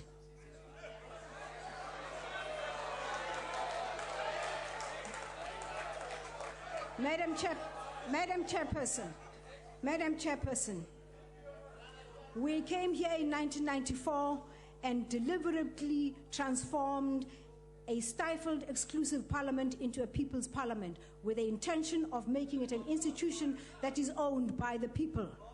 We opened it up to live television, but we did not do this to make it a people's theater.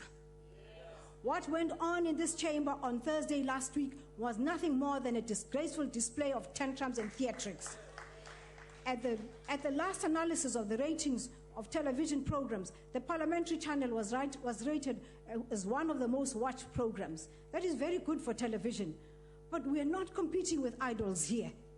Parliament was bound to be more vibrant because we have younger people, and we expected that it would be more vibrant. But we did not expect it to deteriorate to that level that it deteriorated to on Thursday.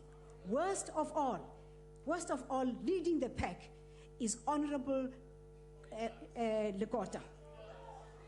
Honorable Lekota is particularly disturbed. It is particularly disturbing that a man who has a background such as he has would have done what he did. He stands up and says the courts have decreed ABCD on the president, and he knows it is not true. Honorable Chair, I would like you to look at the records and in fact call Honorable Lekota to order, because what he said was not true and he knew it. And I'm very glad that the other hypocrites have moved out. And as I said, there are no insults being hurled except heckling from this side, also perhaps with a bit of acid insults in it as well. But the air is cleaner without them. In closure, we'd like to thank Honorable Buthelezi. Clearly, he's one of a few in the opposition leaders who actually listened to the speech. Honorable Buthelezi acknowledged what the president considered was what needed to be done, and he indicated that he was not too happy with our performance, that he considered that the president had indicated that he was not too happy with our performance. Honorable Buthelezi, we're equally very concerned about the drought. I'm glad that it was mentioned here, but tomorrow we will have Minister of Water Affairs, and she will deal with the issue of the scourge of the drought tomorrow. Thank you very much to Honorable Holomisa for the suggestion of an economic indaba resembling that of CODESA. The rest of Honorable Holomisa's ramblings are not worth mentioning here right now. It was just very much like him. Honorable Van Dam, we are seized with the matter of the youth, and I trust you're equally seized with the matter of your citizenship. Point of order. No. On a point of order, sir. Point of order, sir. What is your point of order, sir? My point of order is that the statement that the Honorable Minister is derogatory about my leader. You don't talk like that about Holomisa. Not in this house. You don't do it. Thank you, sir. Honorable members, I will look at Hansard and come back to rule on this matter. Please proceed, Honorable Minister. May I just assist the Honorable Member? Holomisa is also my leader. He's also my leader. And what I said about him, I say to him as well. May I continue? I was indicating that I hope that Honorable Van Dam is equally seized with the matter of her citizenship in the same way as she's seized with the matter of the youth. Honorable Trollip, I'm glad that you mentioned Nelson Mandela. We're taking Nelson Mandela. I can assure you of that. Let me tell all honorable members, let me tell all honorable members what the latest poll is in Nelson Mandela. Danny Jordan received 47.8% ratings. And what did you get? 10%. Order. Order. Order. To conclude, Honorable Chairperson, I revert to where I began. Great minds discuss ideas. Average minds discuss events. And weak minds discuss people, which is what the DEA has been doing right through this debate. Honorable Maimani has proved that he belongs to the latter category. As expected, he and his party offered no policy proposals or alternative. It only expressed its obsession of the hate of it and his hatred of the president. Let me say this to you, Honorable Maimani. White supremacy triumphs when it transforms a promising young black man with priestly pretensions to proclaim with pride his hatred for the president. That is when white supremacy triumphs.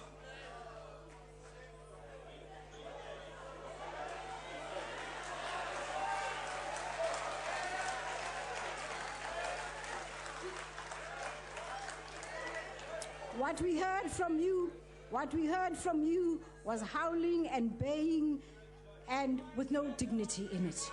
It does not add any dignity. No country has ever been built on hatred, Honorable Maimani, Honorable Holomisa. In closing,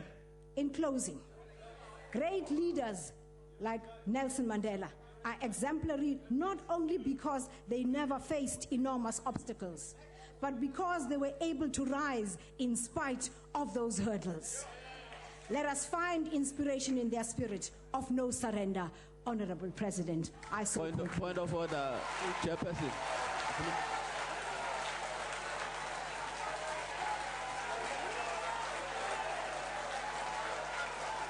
Order.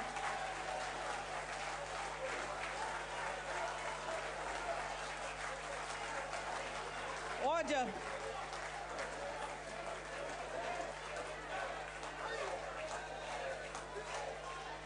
Order, members. Order. This brings us to the end of the list of speakers for today. The debate will resume tomorrow. This concludes the business for the day, and the joint sitting is adjourned.